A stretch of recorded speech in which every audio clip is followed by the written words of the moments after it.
A service of KIBMradio.com, the Internet's home for an all old-time radio.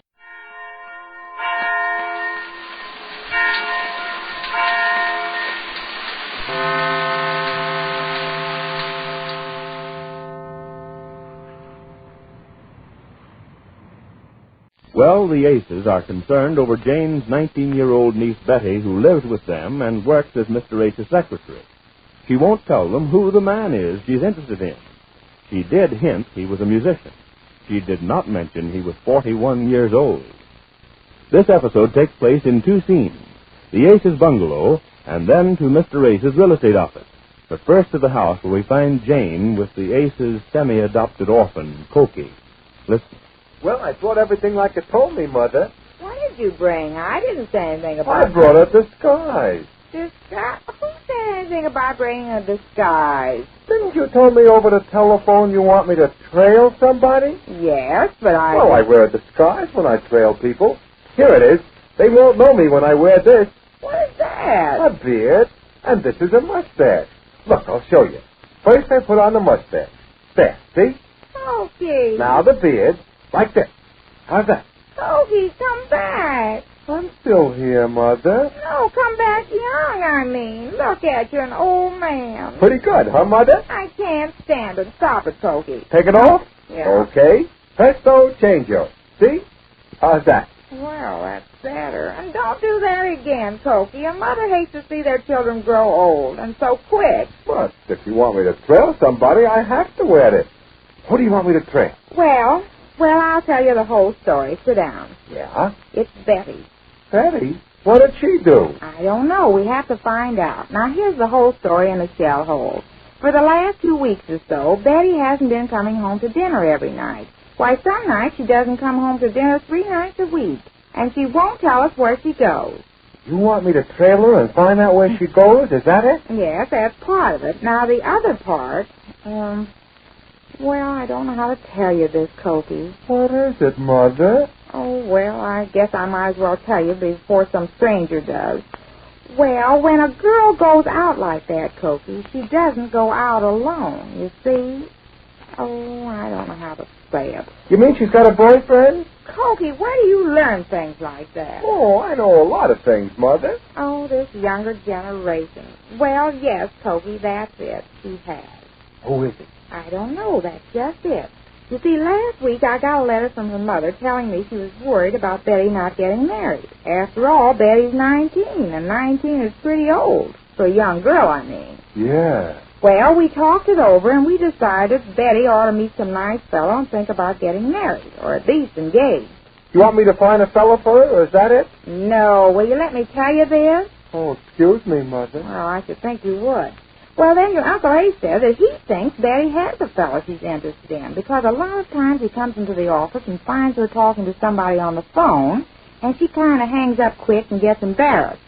Well, I got to thinking that she hadn't been home to dinner for a couple nights, and I put 2 and 2 together, and I decided to have a talk with her. Yeah? So I went down to the office and had a long talk with her. Well, we hummed and hawed, you know, and finally I made her tell me something about him, and she said he's a musician. Musician? Yes, but that's all she'd tell me. She wouldn't tell me his name, and she said she wouldn't introduce him to us or anything. Oh, I see. You want me to trail Betty and find out where she goes and who the man is. Is that it? Yes, that's it. Okay, Mother. Wait, come back here. Why are you running like a chicken with its hat off? Well, I want to get on the job. Well, will you wait till I tell you? Look at you, like a steam engine. Well, I always get excited when I get on a case like this. Well, don't get so excited and wait till I finish. Now, Betty called up this morning about 11 o'clock and said she wouldn't be home for dinner tonight again. And she's going to see him again? Yes. Now, here's what you're going to do. I'm going downtown with you to the office. I'm going to give her one last chance to tell me who the man is. Now, if she won't tell me, when she gets ready to leave the office, I'll go out with her, and you'll be standing in the lobby downstairs, right where we go out of the building, you see? Yeah? Then you'll hear me say, "So you won't come home, Betty." Just like that. So you won't come home, Betty. That's it. When I say that, you'll know you have to follow her, but not too close because she'll see you. I'll wear my disguise. Oh, do you have to wear that? Oh, sure. That way I can get real close to you, and I can hear you say, "So you won't come home, Betty." But if I say, well, Betty, let's go home then, that means she's told me everything and you don't have to follow her. I got you, Mother. I'll say it loud enough for you to hear. I won't be too far. I won't have to be with my Now, disguise. if she takes a taxi, you'll have to follow her in the cab. I'll give you some money. Oh, thanks, Mother. Now, come on. It's 4 o'clock. They close the office at 5. It'll just give us time to go down there before she...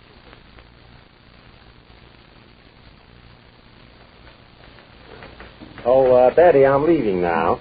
What did you say? I say it's 4:30. I'm leaving now. I've got to go up to the shop and pick up my car. They said it wouldn't be ready till about 4:30. All right, it's just 5:30 now. Yeah, so when you get finished with those letters, you close up here. It'll take me about a half an hour. I'll drive by for you and pick you up in front of the building. Oh, you won't have to. I'm not going home to dinner this evening. Not go...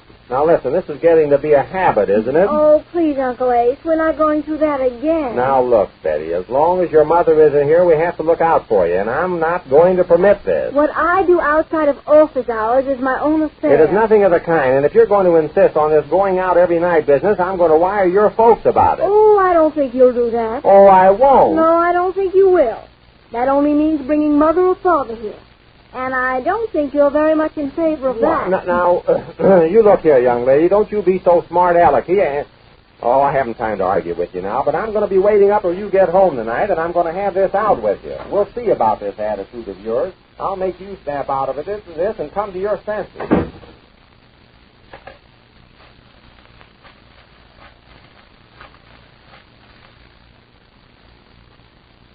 Hello, David. Listen, I'm leaving earlier tonight. Instead of meeting you downtown, I'll come out to your apartment. How'll that be? Well, I can take a cab and come out, and then we can go out to dinner from the apartment. Oh, but David, as long as I have this extra hour or so, why can't I spend it with you? But I hate to stand around downtown waiting for you with nothing to do for an hour. Oh, you sound as if you don't even want to see me. Oh, stop being so sensible and stop worrying about my cab fares. I won't listen. No, I won't. I'll be out in about half an hour and we can drive downtown again in your car. See you later. I have to hang up now. Oh, hello, Betty. Hello, Aunt Jane. Where's, everybody? He just went out the door. Oh, did he go home already? He went to get the cars in the shop. Oh, isn't that a shame? I happened to be downtown shopping, and I thought I'd drop up here and drive home with him. Isn't that a shame? Yes, isn't it? Oh, don't let me keep you from your work, Betty. Oh, I've just finished that, Jane. I'm getting ready to close up. But it's not 5 o'clock yet. I know, but we don't have regular hours here. You don't have regular hours anywhere, if you know what I mean. Yes, I think I do know what you mean. And if it's just the same with you, I'd rather not discuss it. Well, it's not just the same with me. I would like to discuss it. I haven't time now, Aunt Jane. Why? Where are you going? You know I'm going out to dinner. I phoned you. Alone? Of course not. And stop asking so many questions, please. Better lock up here. Now, look, Betty, I've decided to give you one last chance to tell me who the fellow is. And if you don't tell me, I'm going to talk to you like a Dutch aunt. Now, all you've told me so far is that he's a musician. For further details, see your local newspaper. What? Excuse me, Aunt Jane, I've got to get my hat. I'm in a hurry. I'll talk fast, then. If you think I'm going to sit around the house every night waiting on pins and cushions for you to come home, you're sad and mistaken. Anybody can see without looking twice that you're head over shoulders in love with somebody. Well, why don't you tell us who he is? Is he so terrible that you can't tell us his name? Goodness, I've always told my mother who I went out with. You're not my mother. I'm your mother's sister. I've always told my mother's sister who I went out with, if she asked me if I went out. But I didn't go out as many nights as you do. As for not coming home to dinner, well, that was the last thing on earth I'd do. Times have changed since your girlhood days, Aunt Jane. Well, how old do you think I am? You make me sound like I'm in the Middle Ages. You do sound as if you're living in them. Where's my bag? I'm in a hurry. Oh, that has all the earmarks of a dirty dig. Now, listen, Betty, will you please come home with me, or at least tell me who this fellow is? Goodness, we don't care if you know some nice boy that you like to go out to dinner with, even if he is just a fancy passing. But the way you're acting, you're ashamed of him. I don't know what else it could be. There's something going on. You don't have to draw any blue points for me. I wasn't born for nothing. Your slip shows. What? Your slip shows back there. Now, if you could only give me one good reason why you don't want us to meet this boy, I wouldn't say anything. Can you give me one good reason? Because. Well, yes. Then another good reason. Just one more. I'm sorry, Aunt Jane. I've got to run now. I've got to lock up. I'm not finished yet, Betty. Oh, well, if you want me to lock you up here. No, wait a minute. Wait, I'm coming. Lock me up here. That would be just like you. Lock up your own aunt. I was only joking, Aunt Jane. That's a fine thing to joke about. I wish you'd joke about this boy you're going with. And don't think we won't find out about him someday, because we will. You can't get away with this forever, you know, because someday we'll know all about it. So why don't you tell us now? I'll ring to the elevator. Look, Betty, if you'd tell us, you know that careful coat you thought about buying this winter, well, I'll see to it that you can get enough money added to what you've got to buy it if you'll only tell us who he is. Oh, a bribe. Right. Are you thinking of marrying this boy we don't know? I said a bribe, Aunt Jane. Oh, where is this elevator? That would be a fine thing. I suppose you're thinking of eloping, and when you're married, you won't even let us meet him then either. Are you listening to me? Am I going to talk myself hoarse in the face for nothing? Oh, here it is. Come on, Aunt Jane. Down, please. First floor, please. Now, look, Betty. This is your last chance. Another last chance? This is positively the last. Will you come home to dinner with me? I'll have to take a cab now that I miss Uncle Abe. You're wasting your breath, Aunt Jane. Oh, what's a little breath? How about it, Betty, will you? I've got a date for dinner. Who with? Well, we finally got right back to where we started. Yes, and you know why? Because you won't tell me. Oh, thank you. Now, wait, Betty. Are you coming with me or not? I'm afraid not, Aunt Jane. Oh, all right for you, then. Well, I'll walk out the door with you. Wait a second, Betty. Not so fast. But I tell you I'm in a hurry. Well, can't you stand still just a minute? Oh, all right. What is it? Stand right here. That's it. So you won't come home, Betty. Betty, did you hear me? Oh, what did you say, Aunt Jane? So you won't come home, Betty. No, Aunt Jane. I'm sorry. Well, all right. Goodbye, Betty. So long, Aunt Jane. So long, Cokie. What? Gee, what do you know about that? She knew me. Well, Jane's little scheme and Cokie's disguise failed to work. But Jane carries on in spite of it when next we meet the Easy Aces. No, Mary, I've made up my mind. I am not going into that studio and broadcast tonight. Oh, Jack, let's not stand out here in the hall arguing. Everybody's looking at us. Let them look. If you think I can do a show tonight after making a monkey out of myself on that Quiz Kids program, you're crazy. That was Wednesday. People have forgotten all about it. Oh, they have, eh? And besides, you're a comedian. You're not supposed to have any brains. Oh, you're just trying to make me feel good. There I was with those little kids, and I couldn't answer one question. And me, 34 years old.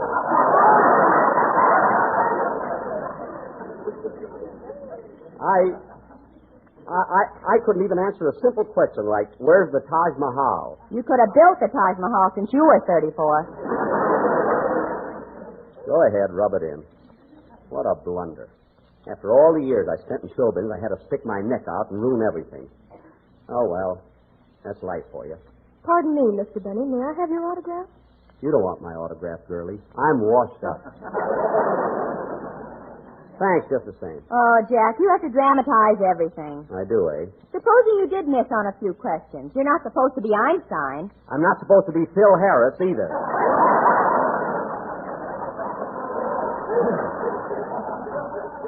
My goodness. My cousin Boo Boo would have been as good as I was on that program, and all he knows is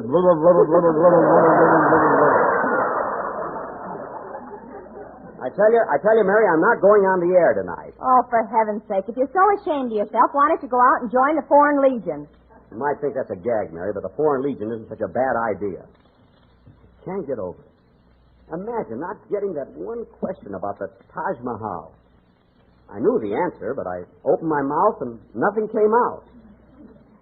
Not only that, a fly came in.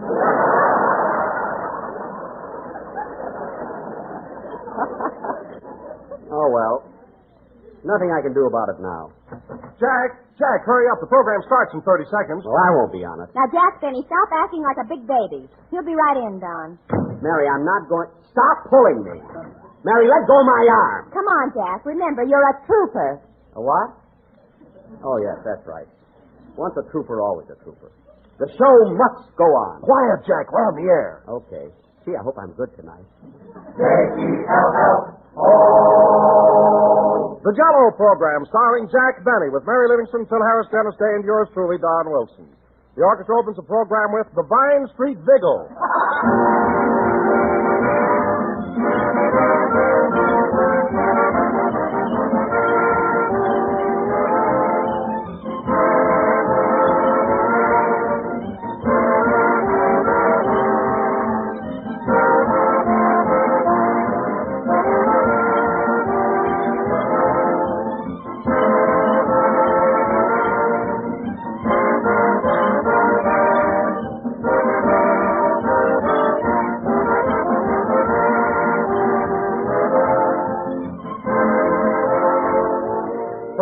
Every housewife knows that in cooking and baking, you get the best results if you follow specific recipes instead of just guessing at the measurements and ingredients. And it certainly pays to be very specific. When you're ordering the foods that go into those recipes. That's why it's always a wise thing to ask for Jell-O whenever you're buying a gelatin dessert. If you ask for this swell dessert by name, you can be sure of getting every single time all those good things that Jell-O has come to stand for. You'll get Jell-O's brilliant colors that always look so gay and inviting. And you'll get Jell-O's grand, distinctive flavor. A flavor as refreshing as the juicy ripe fruit itself, the very ultimate in rich dessert enjoyment. So when you ask for any of those famous 6 delicious flavors, remember, ladies and gentlemen, to specify the name Jell-O. Jell-O is a trademark, the property of General Foods. And those big red letters on the box tell you that here's a mighty delightful treat. America's favorite gelatin dessert, Jell-O.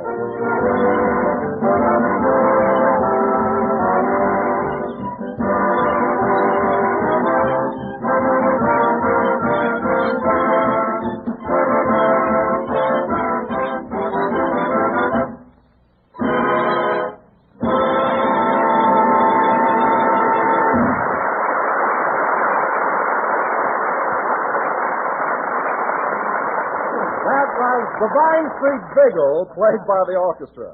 And now, ladies and gentlemen, at this time, we bring you one of the most brilliant minds in America today. A man whose meek and humble appearance conceals the brain of a genius. A man who appeared on the Quiz Kids program Wednesday night and didn't know the Taj Mahal from the Empire State Building, Jack Benny.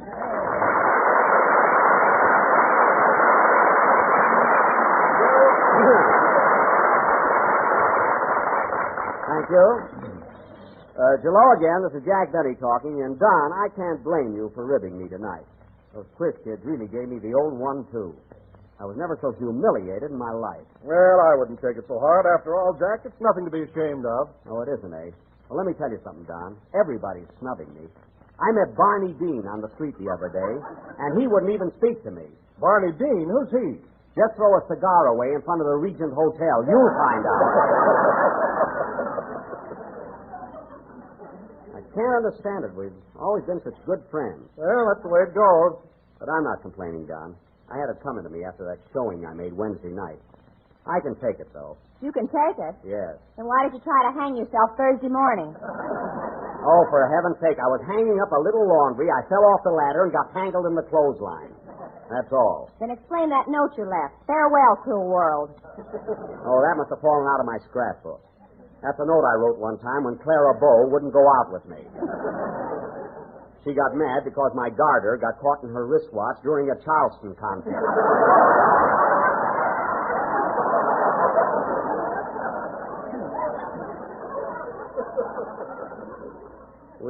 We were disqualified.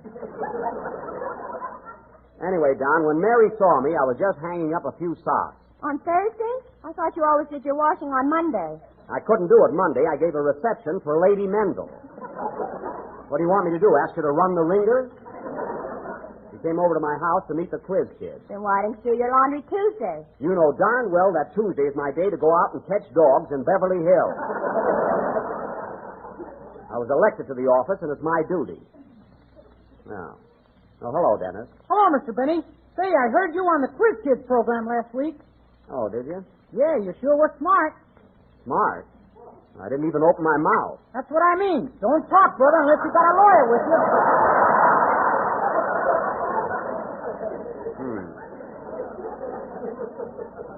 You're a little mixed up, Dennis, but thanks anyway. You know, Mr. Benny, when I was 8 years old, I was just as bright as any one of those quiz kids. You were? Yeah. What happened to me? I'm sure. I don't know. Some say one thing and some say another. Well, don't worry about it.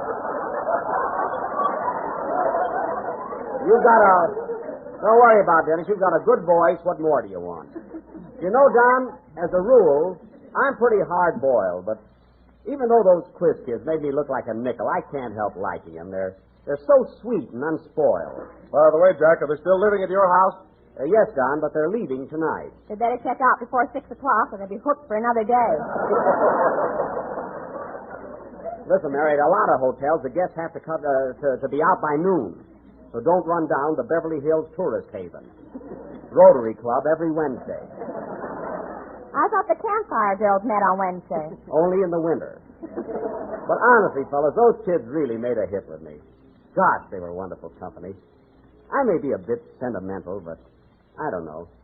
I'm going to miss the patter of little feet running around the house. It'll be so quiet. Why don't you put shoes on the mice? Oh, stop. No use being sentimental around here. Say, Dennis. Yes, please? As long as Phil isn't here yet, how about your song? What's it going to be? I'm going to sing a brand new number called Once Upon a Summertime. And this is the first time it's ever been done on the air. Well, a newie, huh? Let's hear it, Dennis. Okay. Hold it a minute. Come in. Telegram for Jack Benny. Take it, Mary. Wait a minute, buddy. Here's a dime for you. Oh, goody. Now I get my curls out of hock.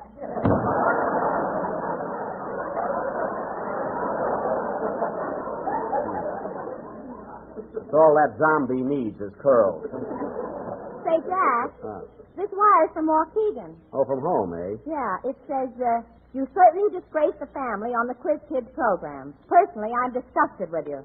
Disgusted with me? Who's that from? Cousin Boo Boo. Well, how did Boo Boo ever find out about telegrams? He must have seen the picture, Western Union. Sing, Dennis.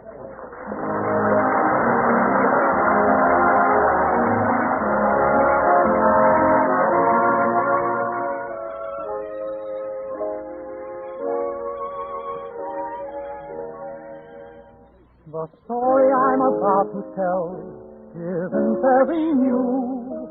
A lot of people know it well. Now I know it too. It's a load off my heart, nothing more.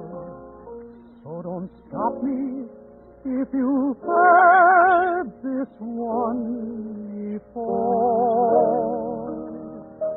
Once upon a summertime, not so long ago, there were two in a love affair.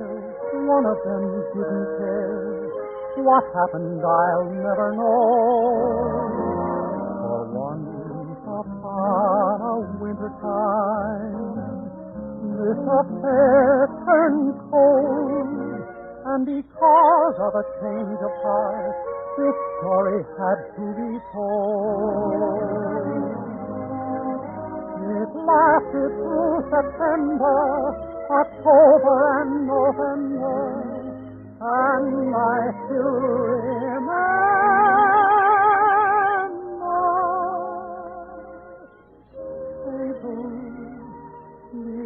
December.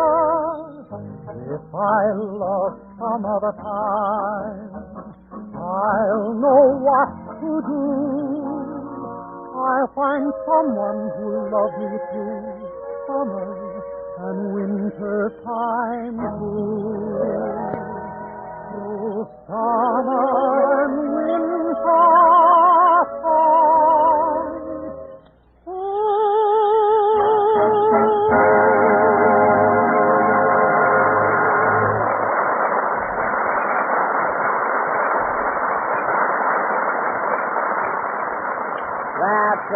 That was Once Upon a Summertime, written by Jack Brooks and Norman Barons and sung by Dennis Day. And Dennis, that was not only a great number, but your voice was really heavenly. It was positively ethereal. All right, Don. Ethereal. Oh, Jack, it's so ridiculous. Don, Dennis's voice was positively ethereal. Now go ahead. Oh, all right. Ladies and gentlemen, the next time you're in the market for a real treat, be sure to buy a package of Jell-O. Keep going. Remember, folks, Jell-O is not ethereal, it's a dessert. There. Well, what does it mean? I don't get it. Don, cereal is a pun on the word cereal. Jell-O is not ethereal. Now continue. This is the cue part. Okay. Why don't you run down to your neighborhood grocer and ask him for any one of the 6 delicious flavors? Keep going, Don. Oh, this is so silly.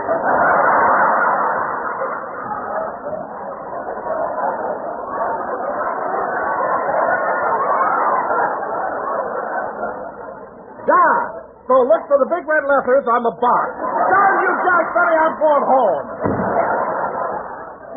What? Well, I'll be darned, he left. I must have wounded his big fat vanity.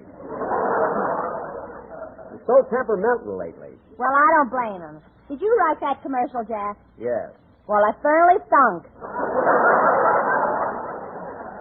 Mary, those are all clever ideas and should be tried out. You know, I got a marvelous one for next week. Look, as soon as Dennis finishes his song, we'll... Oh, hello, Phil. Hiya, Jackson. What's the matter with Don? I just seen him walking down the hall. Oh, he's mad at me. The guy's screwy. I said hello to him, and he says, I'm sick of you, too.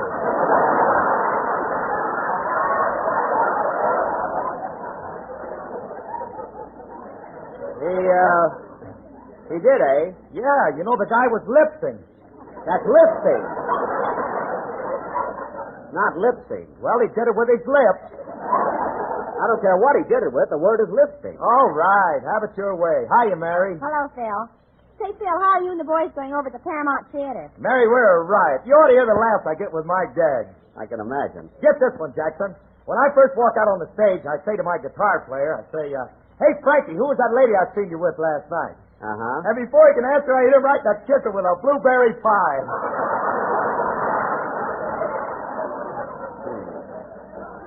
Why, Phil Harris, you ought to be ashamed of yourself. Throwing a pie in a guy's face is the oldest comedy bit in show business. With blueberries! You think of the custard. Oh, I see. You modernized it, huh? You know, I can't imagine people laughing at that kind of stuff nowadays. Neither can I. Oh, you can't, eh? Why, after the first show, the manager came backstage and told me I was terrific. He said, Harris, you ought to have your own radio program. He did, eh? Yeah, but don't worry, Jackson. I'm loyal. I'm with you for years. Well, thanks. Now, if I was loyal, you'd be all set.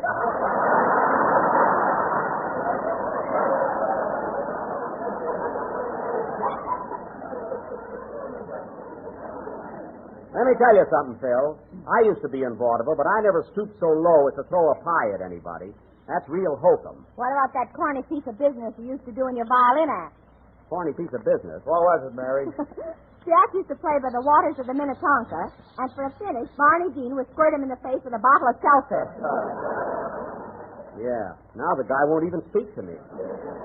But, Mary, that was a very clever tie-in. You see, the song I was playing was about water. So Barney Dean squirted seltzer water on me. That was the idea. Remember the time you played Among My Souvenirs and he took your watch? Well, that was just for a gag. I got it back later. Anyway, I'll never forget one day when Come in. Hello, boss. Oh, hello, Rochester. I got the quiz kids out in the car. They're all ready to go to the station. Already? I didn't know it was that late. Say, Phil, the kids are going back to Chicago tonight, and I promised to take them down to the train. So you carry on with the show, will you? Okay. Hey, Frankie, go out and get a blueberry pie. You don't have to do that here. Just play some numbers. Come on, Mary, you ride down with us. So long, Phil. See you later, Dennis. So long, Mr. Benny. The kids are in the car, eh, Rochester? Yes, sir. And, boss, listening to those kids talk is really an education. It certainly is. You know, I told them the salary you were paying me, and they took my weekly earnings, multiplied by 52, and gave me the square root of my annual income. The square root, eh? What was it? Believe me, boss, it ain't worth rooting.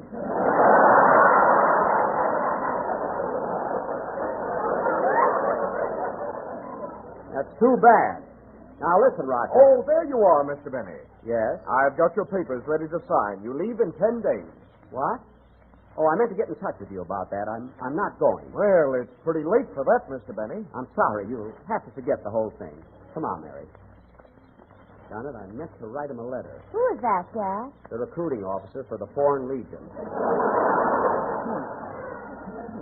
You know how depressed I was. It's all off now, though. I'm sure disappointed, boys. I got a gal in Morocco. Well, you weren't going. Well, there are the kids. Come on, Mary. Okay, Bojack.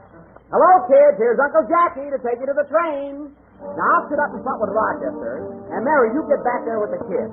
Move over, Gerard.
Rochester, I don't like that horn. It sounds too cheap and tinny. Uh-huh. That didn't come with the car. Where do we get that horn, Rochester? That ain't no horn. It's an old atomizer. An atomizer? Yeah, don't you smell that Cesure Lamour every time I squeeze it? Well, that's one on me. An atomizer for a horn. That's nothing. Our spare tire's a life preserver from the Albany night boat. Oh, yes, I fell overboard one night. It's lucky I had that on. Everything comfortable in the back seat, kids? Yes, Mr. Benny. It's fine. Yeah, fine. Good, good. You know, Uncle Jackie's going to miss you, little rascals. But you certainly had me on the ropes last Wednesday night. We sure did. Yes. Yes, sir.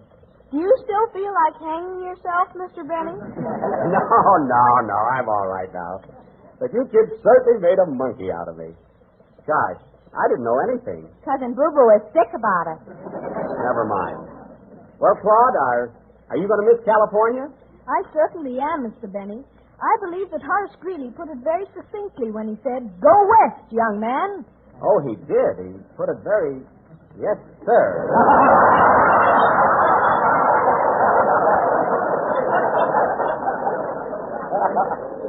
You know, Horace Greeley was a great inventor. Why, Mr. Benny, Horace Greeley wasn't an inventor. He was a newspaper editor. Oh, he was, eh? Well, if you're so smart, what paper? The New York Tribune from 1841 to 1872. I'd give $1,000 if I could learn to keep my mouth shut.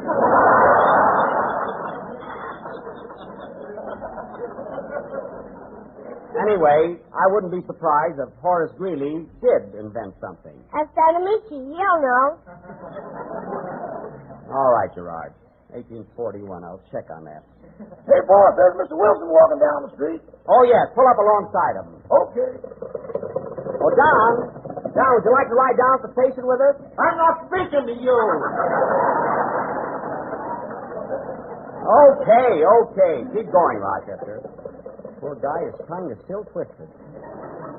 Well, Richard, you're rather quiet back there. Did you enjoy your visit with Uncle Jackie? Yes, Mr. Benny, but I'm sure sorry I didn't get to see Carmichael. Oh, yes, I was quite anxious to see your polar bear, too. Me too. Well, kid, you certainly missed a treat. Carmichael is just about the cutest thing you ever saw. Soft, white, silky fur. Loves to play. And he's just as gentle as a lamb. Then what happened to the gas man?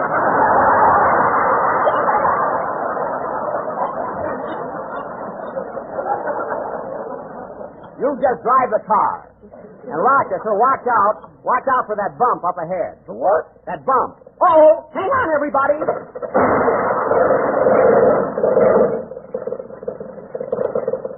Rochester, will you please watch where you're driving? You're at the wheel now.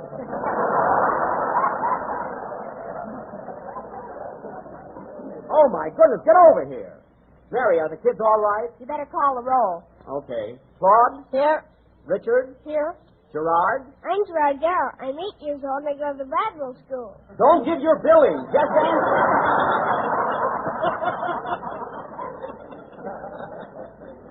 Well, thank heaven the kids are all right. Be careful now, Rochester. Careful. Still don't like that horn. Why get something unusual? Something that sounds different. Why don't you get your cousin Boo Boo to go...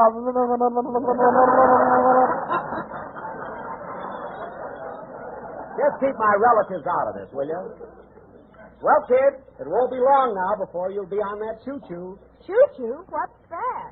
Oh, that's baby talk for locomotive.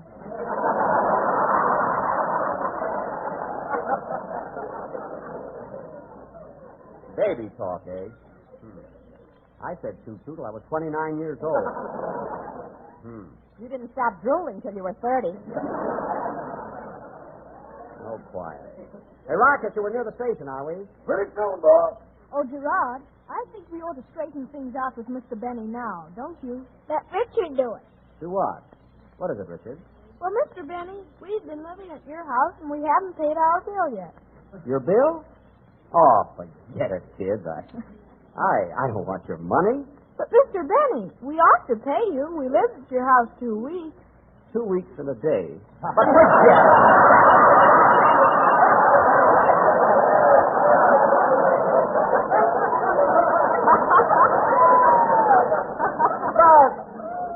Forget it, kid. It's all right with me. I enjoyed having you. Really. But, Mr. Benny, if we went to a hotel, it would have cost us money, so why shouldn't you get it? Yeah. Why? Oh, forget it. Forget it. You kids were my guests. Let it go at that. But, Mr. Benny... Watch out, Claude. This can't last forever.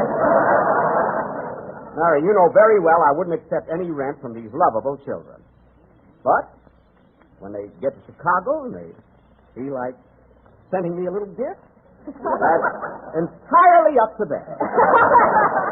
Well, kids, here we are at the station. Pull up by the entrance, Rochester. Oh, we haven't got much time. Pile out, kids. Come on. Hold your steps, kids. Watch it there. Take it easy. Say, boss, should I put my red cap on and take the bags in?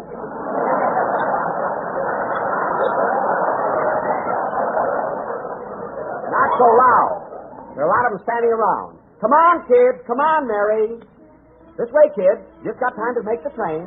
Oh, look, there's Mr. Kelly, our quizmaster. Yes, and there are the other kids. And there's Aunt Bessie. Wait for us, Gerard. Don't run ahead. Everybody stick together. Come on. Come on.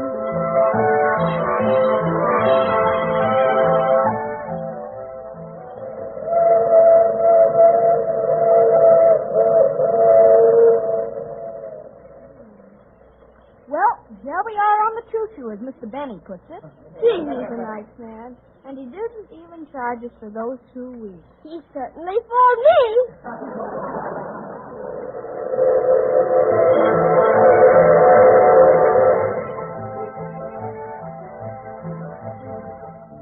Ready to go, boss? Yeah. Gee, I hated to see those kids leave. You know, Mary, they got to be just like my own children.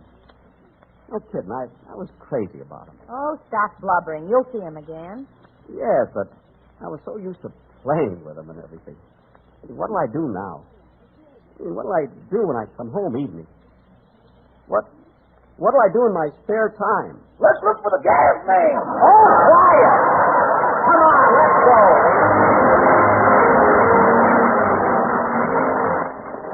Here's a dessert that's just as pretty as a picture, and you'll be so proud of how good it looks that you'll probably want to put a frame around it and hang it on the kitchen wall for family and friends to admire. But putting it on the dining room table instead, you'll find it tastes just as good as it looks. The name of this dessert masterpiece is Banana and Raspberry Mold, a really different dessert that's not only easy to get, but easy to make. Simply dissolve 1 package of raspberry jello in 2 cups of hot water and chill until slightly thickened. Next, fold in 2 medium bananas sliced. Mold and chill until firm. Then garnish with sliced bananas and serve. And what a treat! A dessert that's as different as it is delicious. Incidentally, raspberry jello, like strawberry and cherry jello, has a new improved flavor obtained by using a natural flavor base artificially enhanced. And that means it's better than ever. Discover its new goodness for yourself by making a swell dessert combination of luscious sliced bananas and rich red raspberry jello.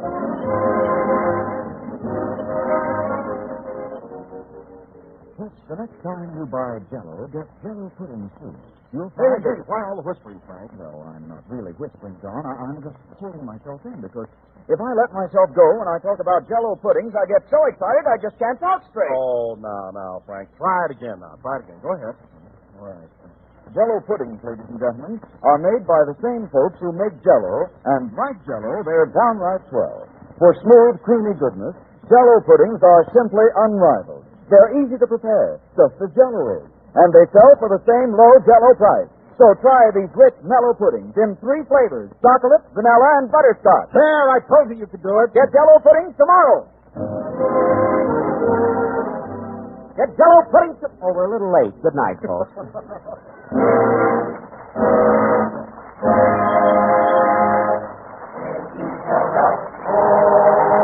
Remember, next Sunday, April 27th, this program will come to you on daylight savings time. Consult your local newspaper or movie and radio guide for current time in your community. It's the National Broadcasting Company.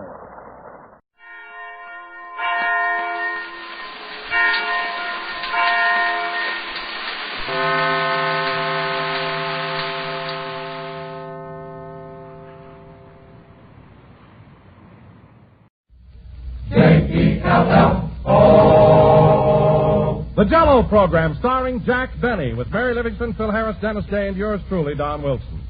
The orchestra opens the program with I'm Building a Palace for Alice in Dallas.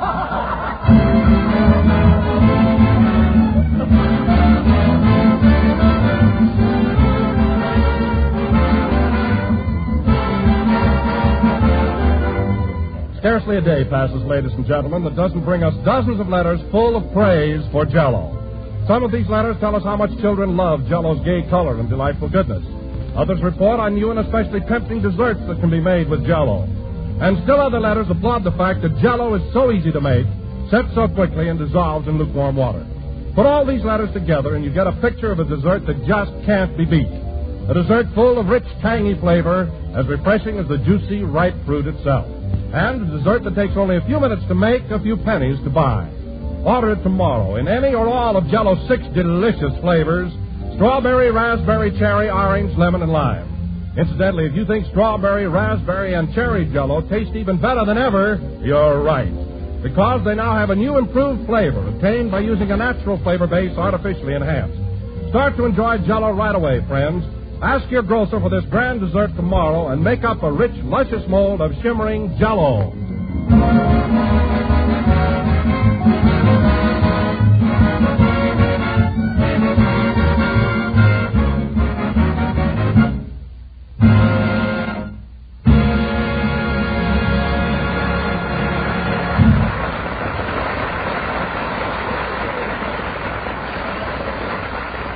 That was I'm Building a Palace for Alice in Dallas, played by the orchestra. And now, ladies and gentlemen, as there are only 5 more weeks left in the current Jell-O series, at this time I would like to pay tribute to a man who, for the past 30 weeks, has brought joy and happiness into millions of American homes. Well, what's this? A man whose wit, charm, and personality have endeared him to the hearts of his public. Something fishy going on here. A man who every year at this time renews the contracts of myself and the other members of the Jell-O cast. Oh-ho! Jack Benny!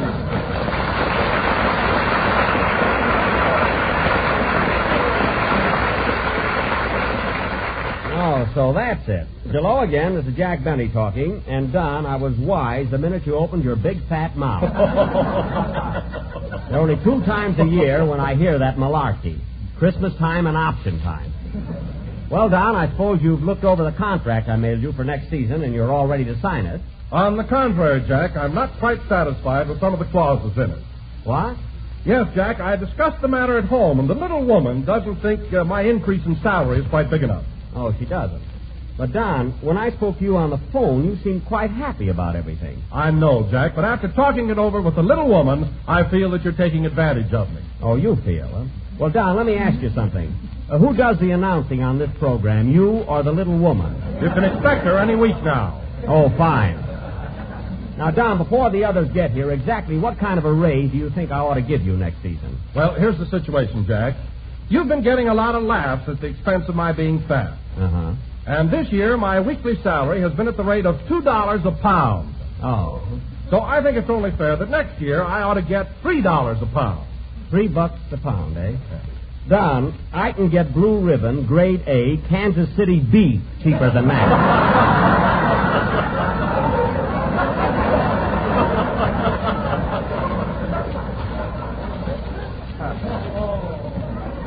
Anyway, Don, the raise I offered you is as high as I can go. Now, what do you say? Well, I can't decide right now, Jack. I'll have to talk it over with the little woman. Oh, you and the little woman. Haven't you got a mind of your own? Yes, but I respect my wife's opinion, and I'm very devoted to her. Oh, you are? After all, I'm home with her every day except Sunday. Well, I can fix that, too.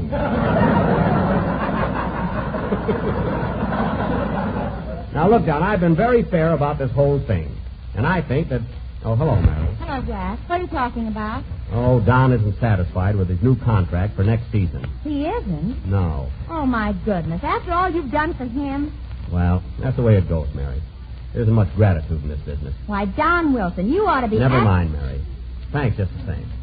By the way, have you read your new contract? Yeah. What are you trying to do, bring back slavery?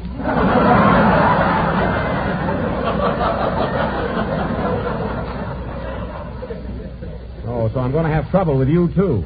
What's the matter with your contract? Well, I'm getting paid to rehearse on Saturday and do this program on Sunday. Well? But if you think I'm going to mend your socks the rest of the week, you're crazy. Well, you're getting paid on the basis of a full week. Anyway, I can't mend my own socks. I don't know anything about sewing. You don't know anything about sewing? No, I don't. I hate to race you making a soup, brother. Oh, for Pete's sake. I maybe made a half a dozen suits when vaudeville started to slip. And that was so long ago, I've forgotten all about it. Go on. You could thread a needle with your toes. Oh, stop, will you? I was never a real tailor, so forget about it. Say, Don. Sleeve 32. Sleeve 32. Now cut that out. Listen, Mary, I want you to stop kidding about me being a tailor. I don't like it. Oh, it's nothing to be ashamed of, Jack. If you made that suit you're wearing now, you're an excellent craftsman. This suit? Oh, it's a lovely fit, Don, but I didn't make it. A fellow named Marino makes all my clothes. Marino? Yes, you ought to try him sometime. Hiya, Jackson. Boy, are you lucky I made the broadcast tonight. Oh, hello, Phil. Well, that audience wouldn't let me off the stage at the Paramount. Oh, you're still there, eh? Say, Phil, are you doing the same gags you did last week? No, Mary, everything new, all fresh material. I can imagine. No kidding, Jackson. You remember that bit last week we did where my guitar player pulls a gag and I hit him in the face with a blueberry pie? Yeah? This week's strawberry shortcake. Well, that's a switch. It's a little more subtle, Phil, but I imagine the audience gets it, huh? So you hit Frankie with a strawberry shortcake, eh? Yeah, but I had to take out the strawberries. He's allergical to them.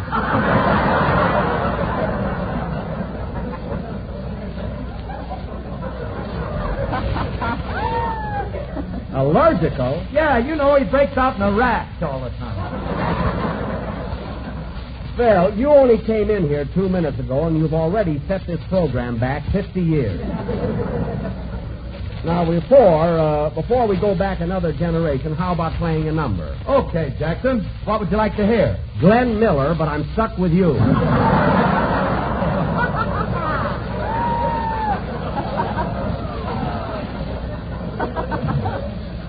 Go ahead. Now, go ahead. Play anything. Hold it. Come in. Telegram for Jack Benny. Take it, Mary. Wait a minute, Bud. Here's a dime for you. Oh, darn it. Now I have to sew up that hole in my pocket. I'd love to have his head for my rock garden.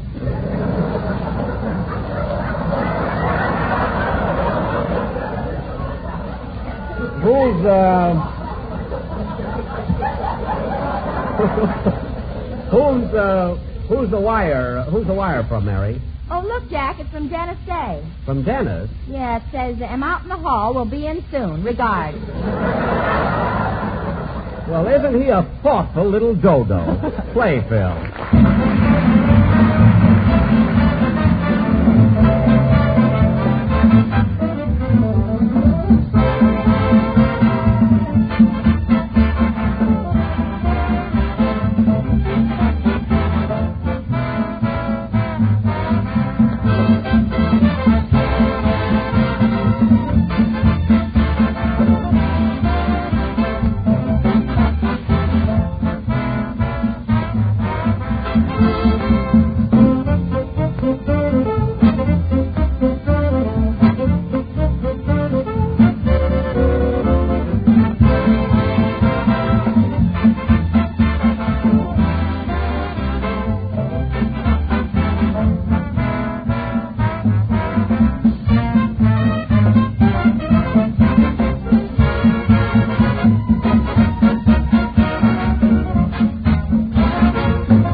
That was Wouldn't You Like to Know, played by Phil Harris and his orchestra. And now, ladies and gentlemen, for our feature... Hey, Jackson, are you in a good mood tonight? Why, what's on your mind, Phil? Well, I want to talk to you about that new contract you sent me. My lawyers don't like it. Your lawyers? Who are they? McDermott, McMillan, McFadden, and Fink. It's a nice firm. Well, Phil, just what is it your lawyers object to in the contract? Well, they don't like that clause that says I got to get to bed Saturday nights before 3 a.m. Well, it's for your own good, Phil. After all, we got a program to do on Sunday, and I want you to look bright and fresh. I know, but if I lose those bags under my eyes, I ain't got no character.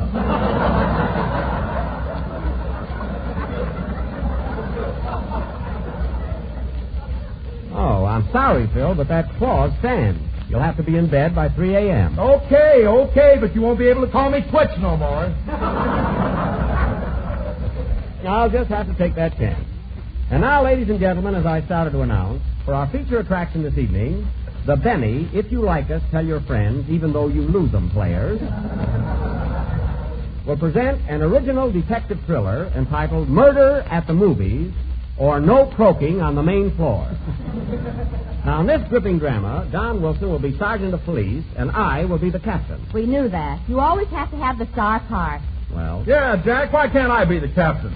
Because you're too soft, Don, too sympathetic. Well, you got to be a tough and callous and hard-boiled like I am. Look who's hard-boiled. When the quiz kids left town last week, you cried like a baby. Well, I did feel pretty bad at the station, especially when little Gerard put his arms around my neck and kissed me. That really made me cry. Well, I didn't mind that, but when you got down on your knee and sang a chorus of Sonny Boy, I could have kicked you.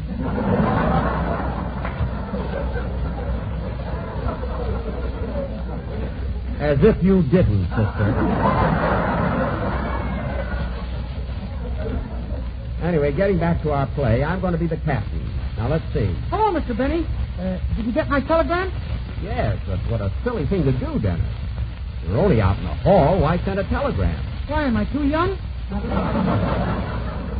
No, but a telegram. You were right outside here. Why didn't you open the door and yell in? That's old-fashioned. Old-fashioned? You're the kind of a guy that said the automobile wouldn't be practical. What? You better wake up, Bub. What the heck are you talking about? It's the silliest thing. Now, settle down. And as long as you're here, kid, we're casting our play. We're doing Murder at the Movies, and you're going to be the ticket taker. You mean the guy that takes tickets? No, the guy that shovels coal in the basement. guy that takes tickets.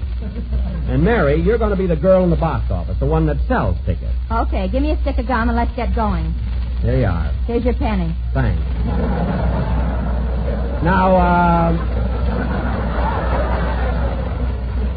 Now, this play, ladies and gentlemen, will go on immediately after a song by our young tenor. Are you ready, Dennis? Yes, sir. Say, Dennis, I like that new suit you're wearing. Who made it for you? Marino and Benny.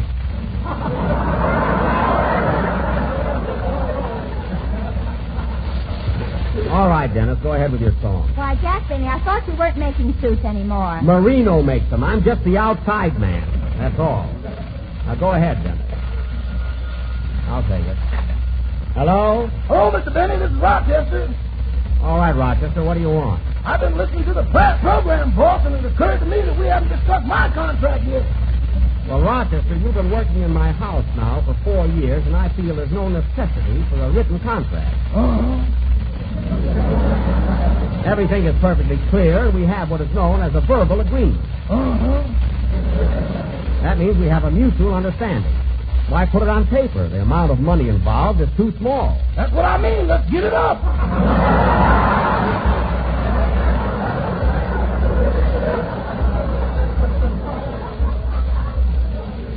Never mind. Now, believe me, Rochester, there's no necessity for a written contract. But my attorneys advised it, whereas, and to wit. Your attorneys, who are they? Tambo, Sugarfoot, and Smythe. No. Well, tell Sambo, Tambo, Sugarfoot, and Smythe to get in touch with McDermott, McMillan, McFadden, and Fink. Let them handle it. That's the same firm. They got a branch on Central Avenue.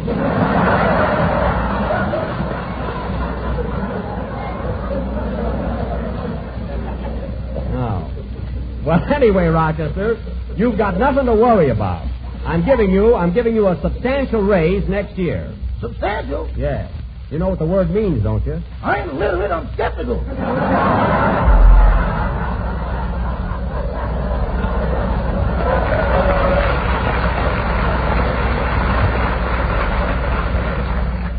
Well, you'll get it, so don't let it bother you. Now, we got a play to do. Goodbye. Goodbye. Oh, say, boss. Now what? In this play tonight, you're going to be a detective, ain't you? Yes. Does that mean you're going to solve a murder? Yes, it does.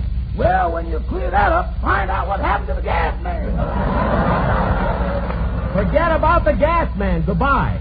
Gas man. Carmichael didn't touch him. He's as gentle as a lamb. Sing that.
sung by Dennis Day. And, Dennis, I can't get over how you're improving every week. Tonight your voice was like a breath of spring.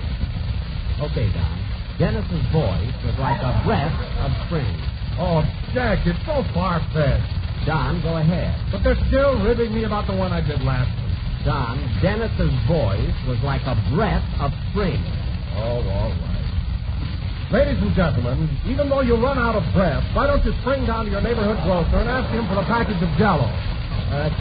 Keep going, Don. Remember, you've just run 5 miles. When you get there, say to your grocer, hey, I want a package of Jell-O. Keep going. I like all 6 delicious flavors. I don't care whether it's strawberry, raspberry, cherry, orange, lemon, or... Keep going. Fine. I'm going out and get a rub down. Come back here. I never saw such a guy. I racked my brains out trying to think of clever commercials. The least you can do is read them. Do you think I wrote the corniest material in the world? Next to the corniest, don't forget Strawberry Shortcake Harris. Oh, yes. And now, ladies and gentlemen, for our play, Murder at the Movies, or He Took the Count at the Paramount. Now, the scene opens. The Paramount? Am I the guy that's going to be killed? Phil, if you've been there 2 weeks and no one has taken a shot at you yet, you're safe. Now, the scene opens at police headquarters, where Captain Benny is seated at his desk. Curtain. Music.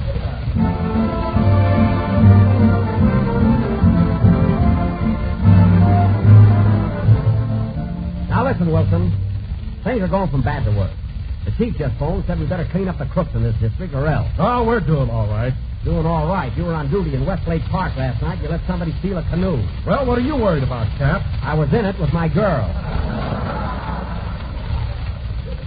And another thing, you're a fine-looking policeman. Where's your badge? Down here. My suspenders broke. Well, put it back where it belongs. They'll fall down. Let them fall. Now, listen, Wilson, I want action around here. Action.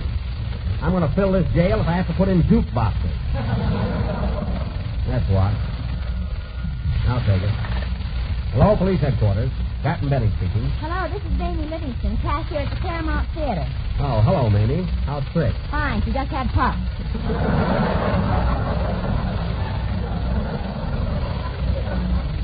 I don't mean that. What'd you call me up for? Better get over here right away, Cap. A fellow was murdered right in front of my box office. He was cute. Murdered, eh? How do you know he's dead? He doesn't wink back. I see. Well, tell me, when did this murder happen? About 3 hours ago. 3 hours ago? Why didn't you call me then? I was reading a movie magazine. Oh. Is there a picture of me in it? Yes, and you look worse than the guy that's laying here. I doubt that. Well, hold everything, Mamie. We'll be right over. Come on, Sarge. A murder's been committed in front of the Paramount. Let's go. Okay, the squad car's right out in front. Good. Pull up your pants. Yep, sir. You drive, Wilson, and we'll find the murderer, or my name ain't...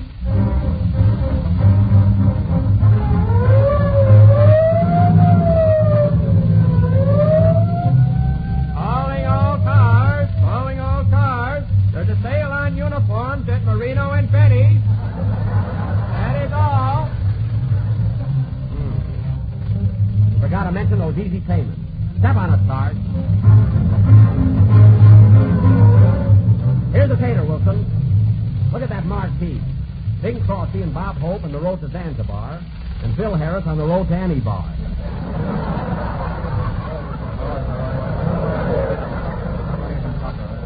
All right. Break it up. Stand back, everybody. There's the body, Cap.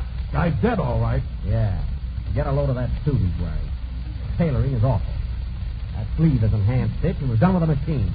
I wonder who made it, Cap. I'll find out. Let's see the label. Well, I'll be darned. Who made it? McDermott, McMillan, McFadden, and Fink. Lawsuits and quotes. I was wondering what Fink was doing there.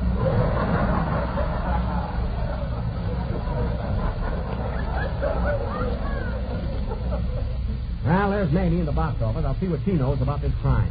Hello, Mamie. Hello, Cap. I'm glad you got here. Now, tell me, Mamie, how was this man murdered? He was shot through the little finger. Little finger, how could that kill him? He was scratching his head at the time. Well, you're a witness, matey. Tell me exactly what happened. Well, Cap, I was sitting here selling tickets when all of a sudden... How many, please? One in the balcony. If you got a man with you, I'm going to hold him. Come on, mister.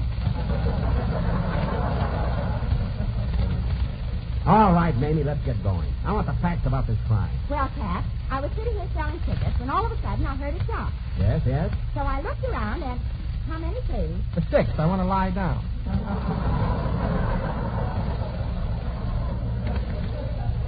All right, Mamie, a shot was fired. You looked around and what happened? Where did the murderer go? He bought a ticket and went inside. That's all I want to know. Come on, Sarge. We'll go in and get that killer. Right behind you, Cap. Oh, no, you're not. Lead the way. There's the doorman. Hey, buddy, did a man come in here a few minutes ago with a gun in his hand? Yes, sir, he did. Was the gun smoking? Yes, sir, I made him sit in the lodges.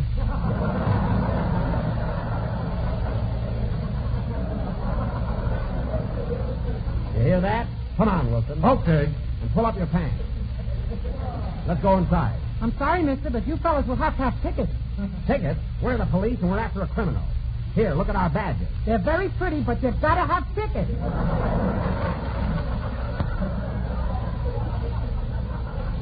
Oh, all right. Hey, Wilson, buy 2 tickets. Okay, Cap. Now, see here, buddy. You have no right to hold us up. I'm Captain Bennett. Got a good mind to give you a belt in the back. That's what I told Marino, but he wouldn't put one on.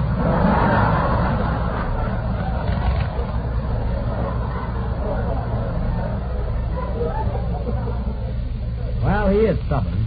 Now, look. I've got the tickets, Cap. Okay. Here you are, buddy. All your subs, please. Off of your pants, Wilson. Now, come on. The murderer must be upstairs. Follow me. Okay, here are the loges. Now, let's take it easy. We might corner him. Subs, please. Oh, there you are. I'm sorry, sir, but these tickets are for the main floor. Now, look here, buddy. We're the law. We're after a desperate criminal who's sitting in the loges. Well, if he can afford it, can't you? Oh, all right. What do we owe you? That'll be 30 cents extra for 2 tickets. Here you are. Make a note of that, Wilson. Now, come on. We've got to find the murderer.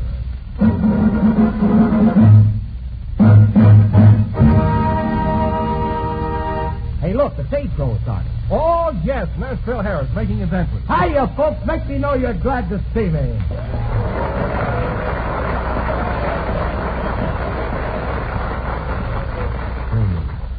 Guess we'll do some of those corny gags now. Come on, Cap. We've got to find that murderer. You look around. I want to stay here a minute. Oh, you know, folks, a funny thing happened to me on the way to the theater. I stopped in the restaurant and said to the waiter, "Do you have frog legs?" And he says, "No, I always walk this way." Ha, ha, ha. Oh, my goodness. Oh. Listen to him laugh at that. Ain't that stuff terrible? How did you get away with it? You got me, mister. Anyway, folks, when I got through with the frog legs, I wanted some coffee. So I said to the waiter, "Give me a cup of coffee, half and half." So he brought in half in a cup and half in a saucer.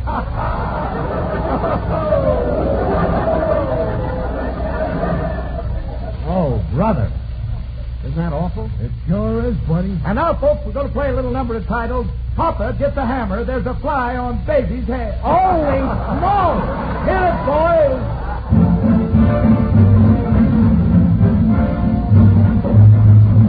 Oh, boy. I can't get over those gags. I wonder where Harris gets them. I know where he used to get them, but he ain't going to get them no more. What do you mean? I just bumped off the guy that wrote that stuff.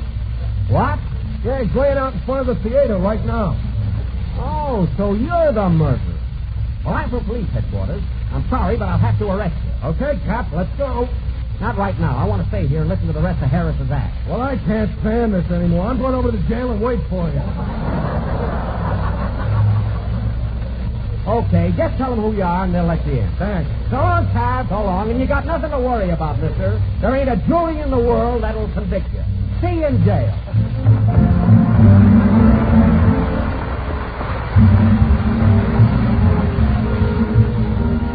In the past 7 years, ladies and gentlemen, we've broadcast hundreds of Jell-O recipes on this program. And during that time, many listeners have written in to ask us if these recipes are available in printed form. Well, the answer now is yes. Yes, you can now get these very same radio recipes gathered together for your convenience in one of the handiest, most attractive cookbooks ever printed. You'll find the best of these 12 recipes in General Foods' new dessert book, a big 48-page collection of the grandest desserts you can imagine. I don't think that's all. Nope, sir. Not only does this handsomely illustrated book contain lots of luscious Jell-O desserts, it also gives you ideas and directions for making all kinds of other tempting treats. 365 different recipes and suggestions in all. A new dessert for every day in the year. And it's a book that's really beautiful, with its brightly decorated cover and its rich, striking color photographs and paintings. But the only way to tell how good-looking it is to get a copy. So send for yours now. Mail 10 cents in coin or stamp to Don Wilson, care of General Foods, Battle Creek, Michigan. Remember, all you send is 10 cents in coin or stamp. And the address again is Don Wilson, care of General Foods, Battle Creek, Michigan. We're a little late, so good night, folks.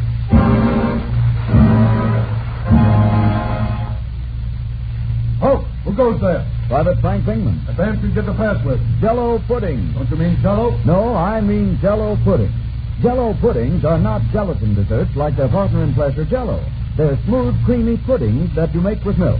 And they're so rich and creamy and luscious that they simply melt in your mouth. How many flavors do these Jell-O puddings have? Chocolate, vanilla, and butterscotch. And are they swell? Did you hear that, folks? Well, tomorrow when you have those new creamy Jell-O puddings, and see if we're not right.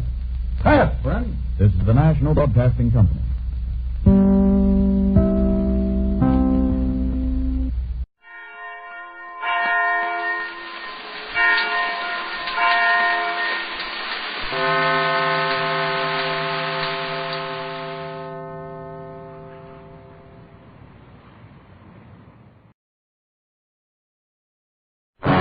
RCA Victor, world leader in radio, first in recorded music, and first in television, presents transcribed the Phil Harris, Alice Faye Show.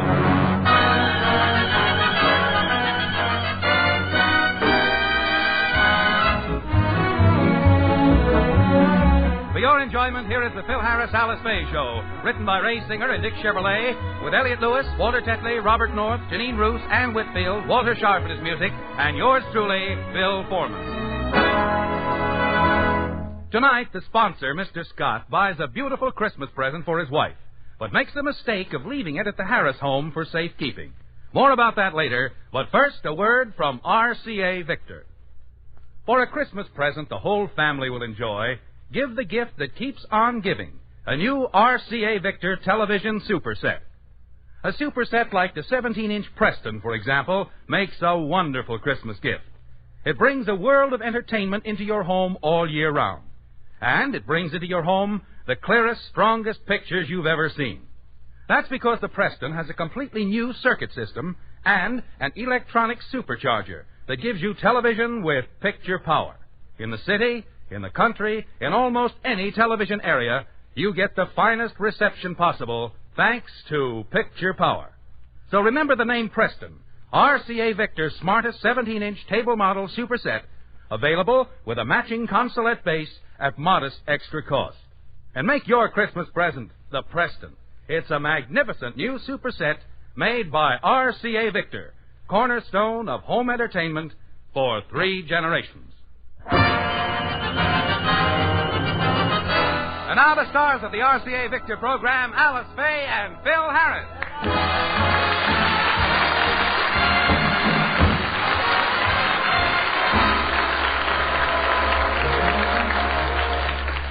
With Christmas 2 weeks away, Phil has decided not to wait until the last minute to do his shopping. He's now making up his list, and Frankie is helping him. Now, let's see. I guess I got everybody down that I have to give presents to. Curly, didn't you forget somebody? Who? I'll give you a hint. This fellow is a prince of a chap. He's your best friend, and he plays the guitar. Oh, yeah, Remley. Thanks for reminding me.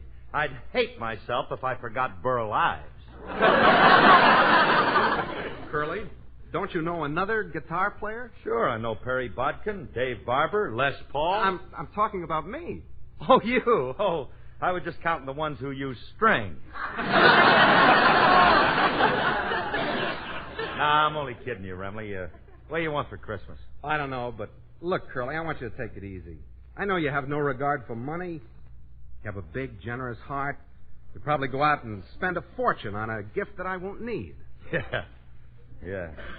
Silly spending a fortune on something that you won't need, so I'll tell you what. What? I'll give you the $2 and you can buy your own gift.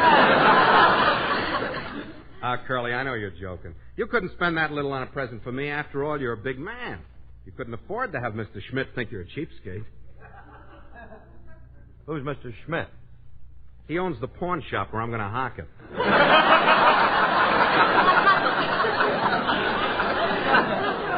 Friendly, every year you hock the gift I'm going to give you. This year I'm going to give your gift directly to Mr. Schmidt. Why do that? It cuts out the middleman. And saves you car fare. Hey, you know something I almost forgot? Gee whiz, I got to put Mr. Scott's name down. Why do you have to get Scotty something? Because he's my sponsor. I got to keep in good with him. Now, let me see. I wonder what I could send my sponsor that would make him happy. Tear up your contract and mail him the pieces. No, that's what he sent me last year. Took me 2 weeks to glue the pieces together. Oh, well, I'll think of something for him. You know something, Remley? My real problem is what to get for Alice. Why do you have to get her anything? Why? Because she's my wife. I'm married to her. I've been living with her for 10 years, and You're right, I've done enough for her already.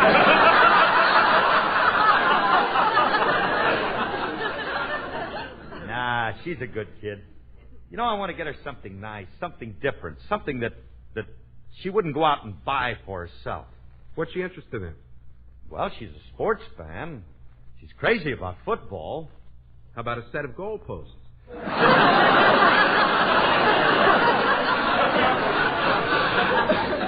Remley, please. But something in the sporting line would be good. How about a moose call horn? Frankie, if you can't make a sensible suggestion, just don't say nothing, huh? I want to get her something for a sport that she participates in. Hey, wait a minute. She does a lot of swimming. I'll get her a frogman suit. What's a frogman suit? Well, it consists of goggles, fins, and a snorkel tube. Hey, it's great for swimming underwater. I wonder if she'd like it. Well, she'd be a fool not to.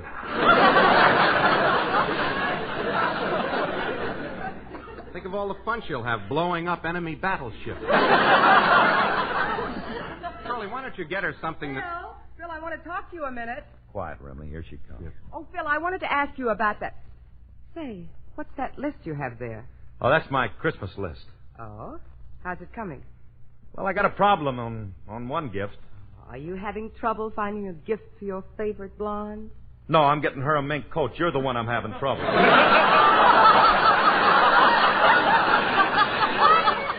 You snapped at that like a rainbow trout, didn't you? Honey, you know you're the only woman in my life. You're at the top of my list, and I'm going to get you something real good. Oh, Phil, you really don't have to get me anything. After all, I have you, dear. And that's enough for any woman. I see what you mean. I'll cross your name off the list, and then Drop that pen. Alice, please, you're twisting my conducting wrist. So, by the way, do you have Mr. and Mrs. Scott's names on your list? I got his name down, but why do we have to get something for her, too? She's so hard to please. She's been spoiled. Yeah, she's an old fuss budget. She never likes anything. Oh, now, that's not true. Mrs. Scott is a very nice person. Hey, I got an idea, Curly. Why don't you pick a fight with Mr. Scott? Then you won't have to buy him anything. Oh, wait a minute, Frankie. I can't pick a fight with a sponsor. A sponsor in radio is something that's sacred. Like a white elephant in India. Besides, Scotty's a pretty nice... I'll get it. Oh, hello, Harris. Well, Mr. Scott, come on in, sir. It's a pleasure to see you, sir. Well, thank you. Hello, Mr. Scott. How do you do, Mrs. Harris? Hiya, Scotty. I'm here, too. Well, this is a disgusting surprise. Quiet, Jumbo, or I won't give you any peanuts. You know, this is a coincidence, Scotty. Curly was just talking about your wife. Oh, something nice, I hope. I wouldn't say that. Pay no attention to him, Mr. Scott. I said some very nice things about Mrs. Scott, and you know it, Frankie. All right, you said nice things. If somebody said it about my wife, I'd punch him right in the nose. Mr. Scott, don't believe him. Alice and I were talking about your wife, Never mind, Harris. If anybody said anything nasty about my wife, I know whose rum-soaked lips it came from. Curly, now he's saying something nasty about your wife.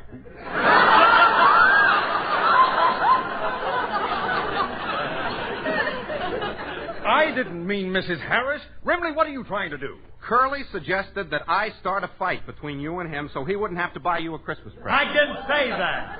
That was your idea. I know I heard it someplace.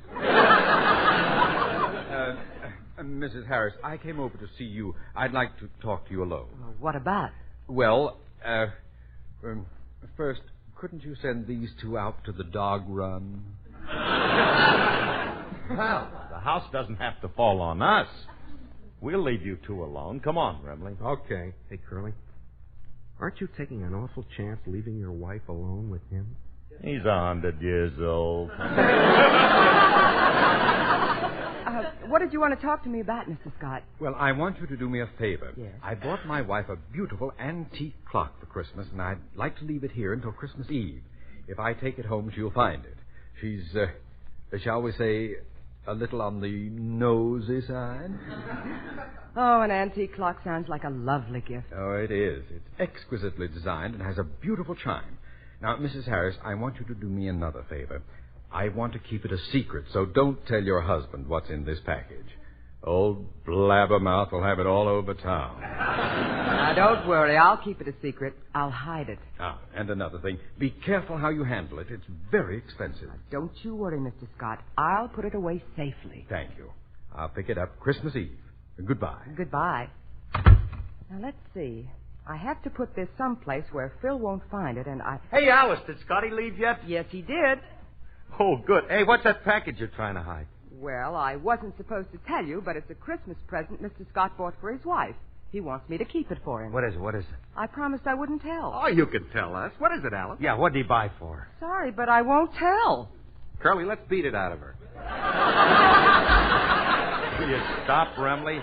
She doesn't want to tell us. She don't have to. I don't care. I'm glad you feel that way about it, Phil. Do me a favor and put it away in my closet, and be careful with it. Okay, we'll put it Now, away. if you'll excuse me, I have work to do. Well, I better put this package away. Aren't you going to open it and see what's in it? Of course not, Frankie. It's none of my business what Scotty's given his wife. I'm not the least bit interested in this odd-shaped package that weighs about 8 pounds.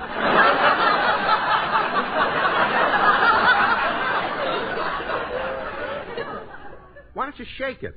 That way maybe you can tell what's in it. I guess it won't do any harm to shake it. What a dull gift. It don't even gurgle.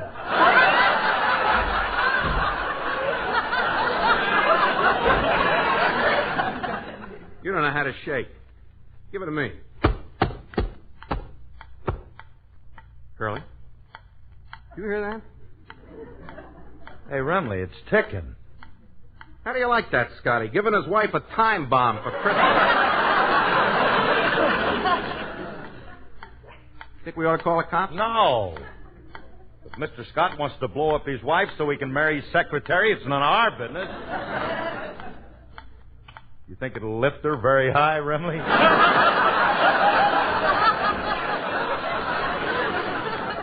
I doubt it. Might budge her a little. You can't... Hey. Stop ticking. Good. Now we can take a peek. No. Remley, that wouldn't be right. It's Mr. Scott's present to his wife, and it's none of our business. A gift for somebody else is a sacred thing. You're right. Let's open it, see how sacred it is.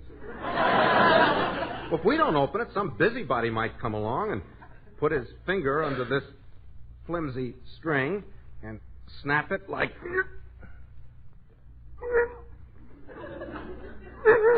this. Cheap twine. Yeah. Snapped at my touch.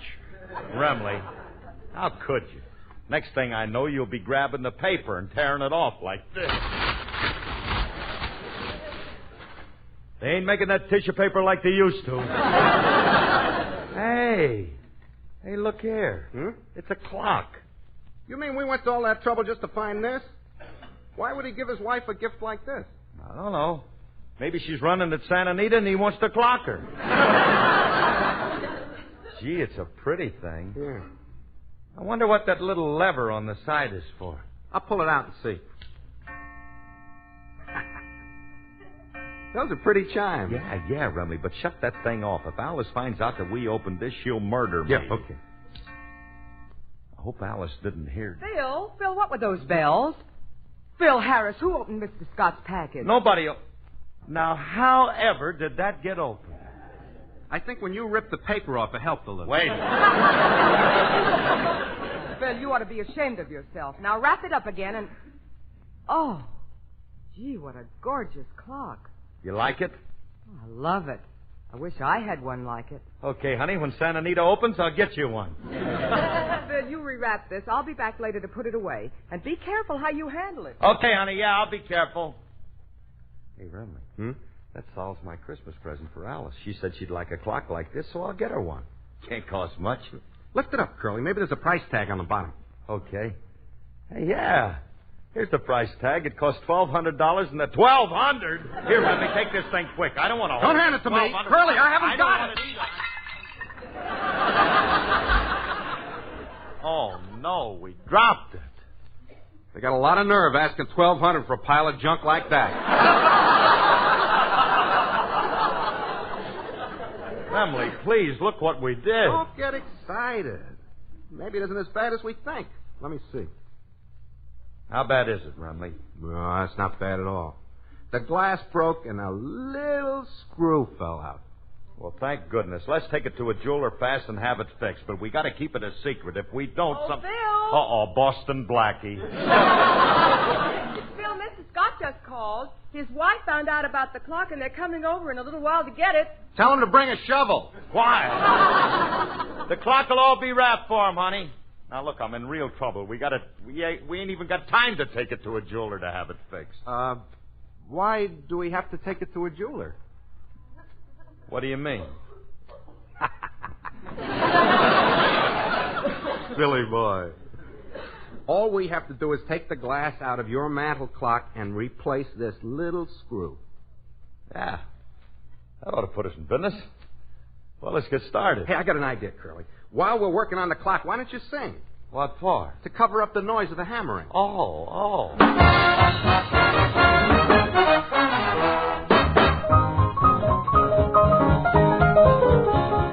Long, long ago in New Orleans, on a little street of dreams, there I heard a crazy band. That was where the blues began. There was Memphis Joe with his hidey-ho moaning on his saxophone. There was Slip-On Slim, you've heard of him, and his laughing slide trombone. Peg-leg Pete playing hot and sweet on the baking powder can.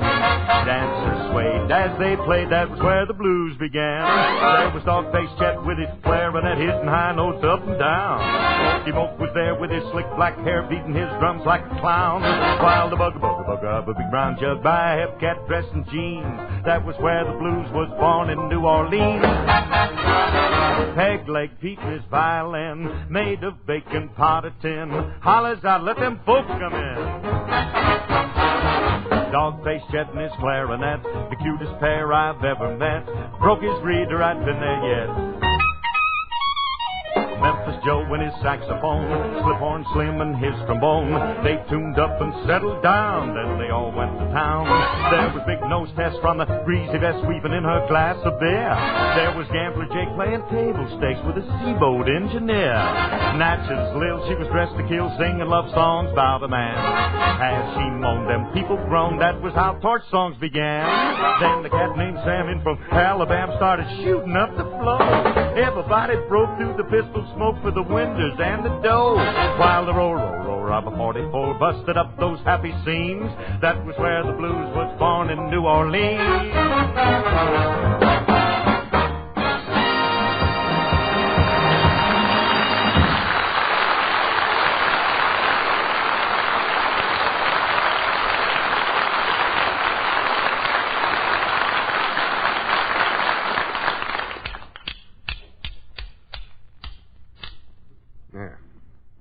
Well, I guess we're finished fixing the clock, Curly. What do we do now? Let's take it to a jeweler. Step aside, Remley, while I put it in this box.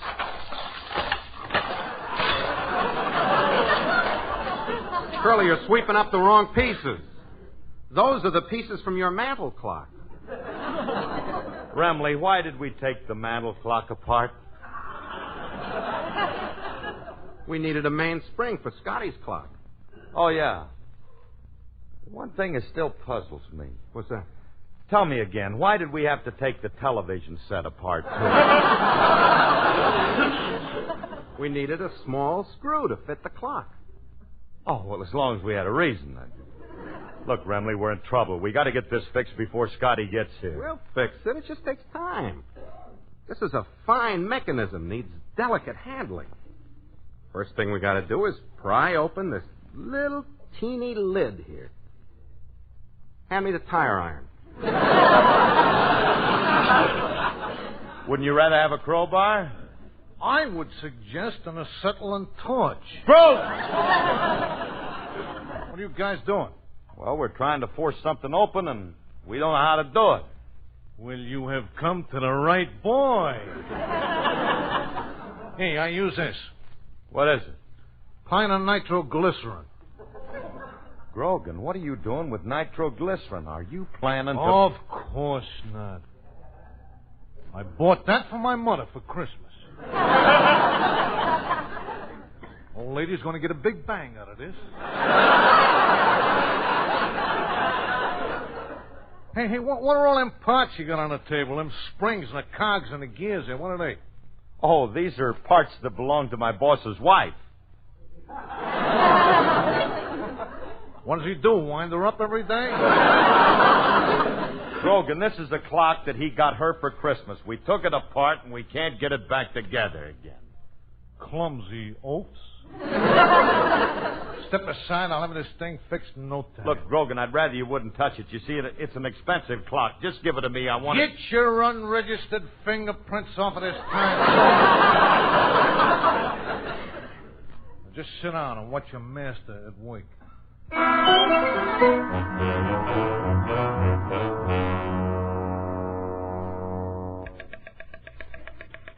Well, I'll be darned, Remley. He fixed it.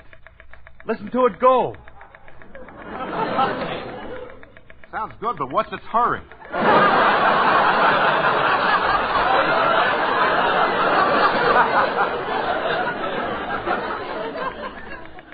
It's running a little fast, ain't it, Grog? Main thing is it's going.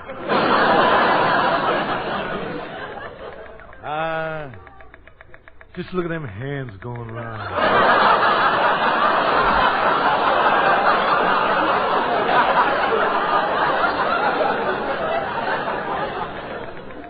$2:00, 5 to 2, 10 to 2, 1/4 to 2. Grogan, you got it running backwards. So what? It's going so fast nobody will notice it.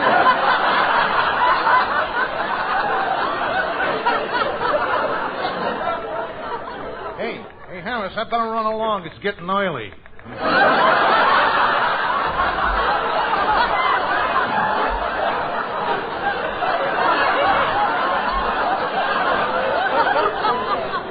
Well, so long, folks. Yeah, so long. Grogan, come back here. Oh, Remley, what am I going to do? I can't give that clock to Scotty in this condition. Hey, I got an idea. Let's sell this clock to somebody, get the money, and buy another one. Oh, fine, sell it. Where are you going to find someone to buy a clock that runs backwards? That's our only problem. Who would buy a clock that runs backwards? A backward child. Hey, Julius, come here a minute. What do you want? I'm busy. Which one of you guys got a loose liver? Don't be a wise guy. It's a clock. Speedy little thing, ain't it? Look, you can slow it down, kid. How would you like to buy this for your mother for Christmas? Oh, I might. It's a nice-looking clock. Wait a minute. It's running backwards. Only because you're looking at it from a bad angle. You're standing on your feet. If you stood on your head, it'd run forward. Your mother would really appreciate this. No doubt. Hardly a day goes by that Mom don't stand on her head to look at the time. What are you guys trying to palm off on me? Where'd you get a clock that runs backwards? Well, something went wrong with it, and we repaired it, and when we got it finished, it was going backwards. What'd you do, oil it with Ceratine? Now, wait a minute.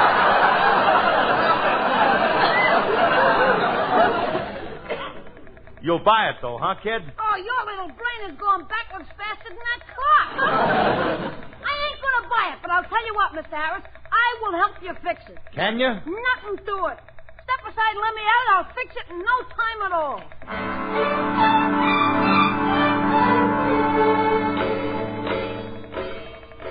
Hey, Remley's got it working. Going forward now. Yeah. Got the chimes going, too. Julius, you're a genius. Oh, it's nothing any other red-blooded American grocery boy couldn't do. What's the matter, kid? Something got caught in my throat. But I fixed your clock, huh? Yeah, now I could give it back to Scotty and everything. Hey, Frankie, turn them chimes off. Yeah, okay. Curly, I can't turn them off. The lever ain't here. Well, what happened? Where can it be? Where could the lever disappear to? So that's what's caught in my throat. Oh, no. Wait. How could that lever get caught in your throat? I was holding it in my mouth while I was tightening the screw and I swallowed it. Not again. You gotta get that lever back. Yeah, don't worry, Curly. I'll get it. I'll just... Get your guitar-plunking fingers out of my mouth. Emily, there must be some way we can stop this thing. Which one? Phil, I want to talk to you about... Oh, yeah, I know the clock, but don't get excited, honey. We didn't wrap it yet because... You don't have to wrap it. Mr. Scott called again, and his wife doesn't want an antique clock. She doesn't? Oh, that's wonderful. Oh, yes, isn't it? And as long as she doesn't want it, I bought it from Mr. Scott. Oy, gavolt. But, Alice, you shouldn't have spent $1,200 on a clock. Oh, I'm not spending it. You're going to buy it for me from Christmas. Oh, you darling, you. Yeah, ain't I? Hey, Phil. Huh? Phil, what's that bell ringing? What bell? Oh, the bell. That's just a streetcar going through the living room. The chimes from the clock. Oh, aren't they pretty? Oh, you like them, huh? Oh, I love them. Well, I'm glad you do. You're going to hear an awful lot of them from now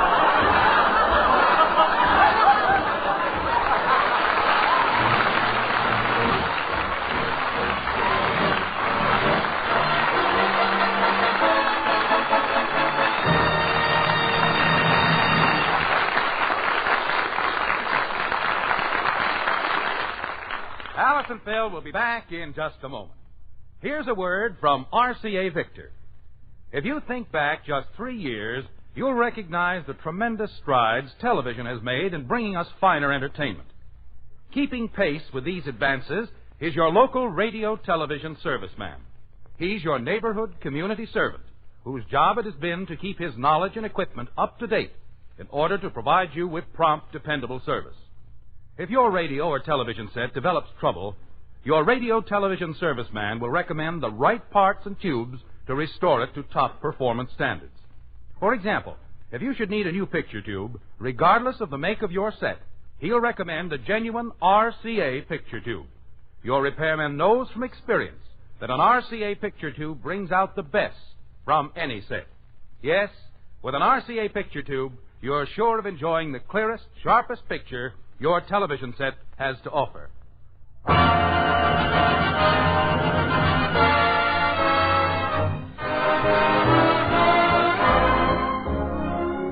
Today, the National Safety Council, for the second consecutive year, is bestowing its Award of Merit on the Harris-Faye Show.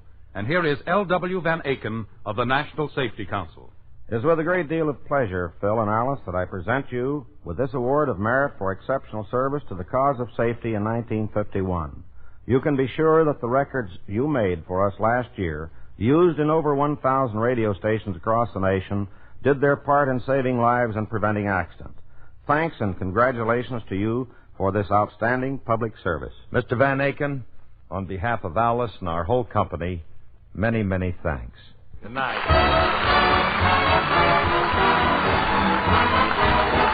This program is produced and transcribed by Paul Phillips. Remember, whether you're buying a television set, a radio, a Victrola phonograph, or records, put your faith in the cornerstone of American home entertainment for 3 generations. RCA Victor, world leader in radio, first in recorded music, first in television.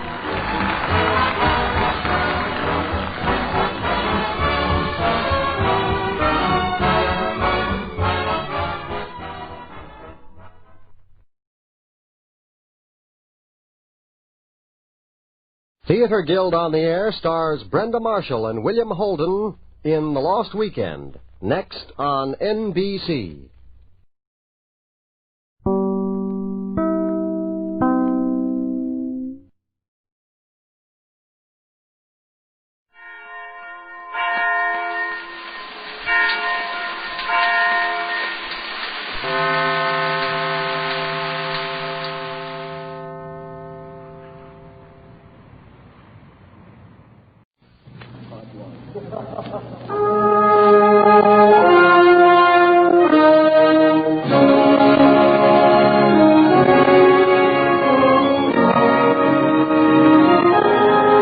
The makers of Campbell Soup present the Campbell Playhouse. Orson Welles, producer.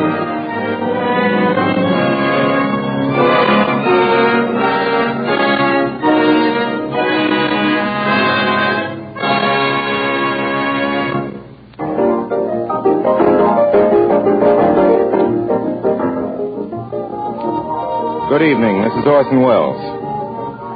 It's been my custom on opening these Sunday Campbell Playhouse shows of ours to talk about, in the order named, A, our offering for the evening, and B, our guest star. My task tonight is relatively easy. Our offering is our guest star, Mr. Jack Benny. Mr. Benny, not exactly unknown to the airwaves as a comedian and violin virtuoso, has consented tonight to make his radio debut as an actor, pure and simple. It is his art, I hasten to add, which is pure. It is the character he plays who is simple.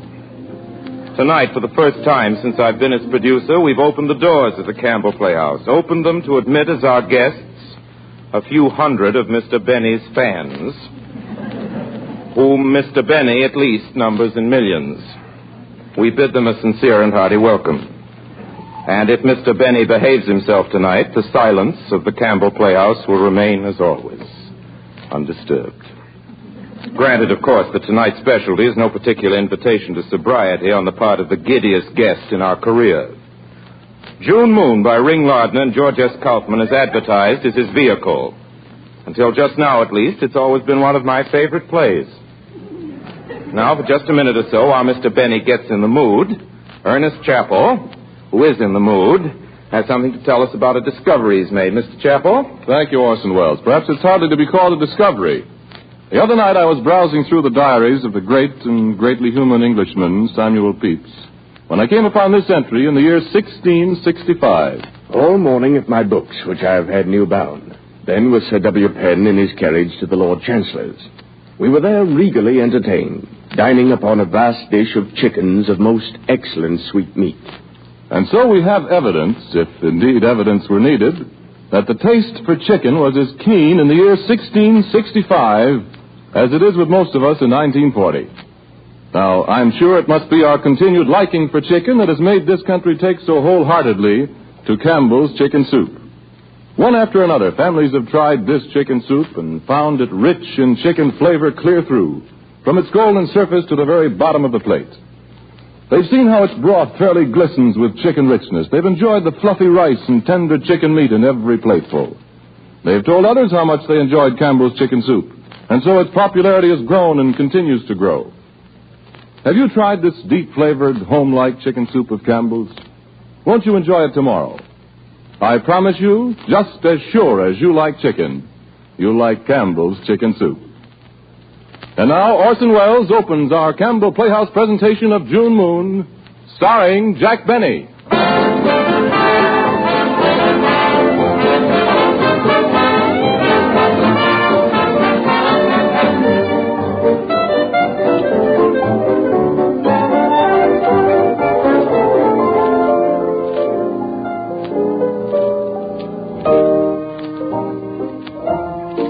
Ladies and gentlemen, tonight's story is all about the big city. To quote O. Henry, the fair but pitiless city of Manhattan.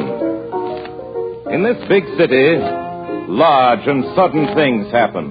You round a corner and thrust the rib of your umbrella into the eye of your old friend from Kenosha, Wisconsin.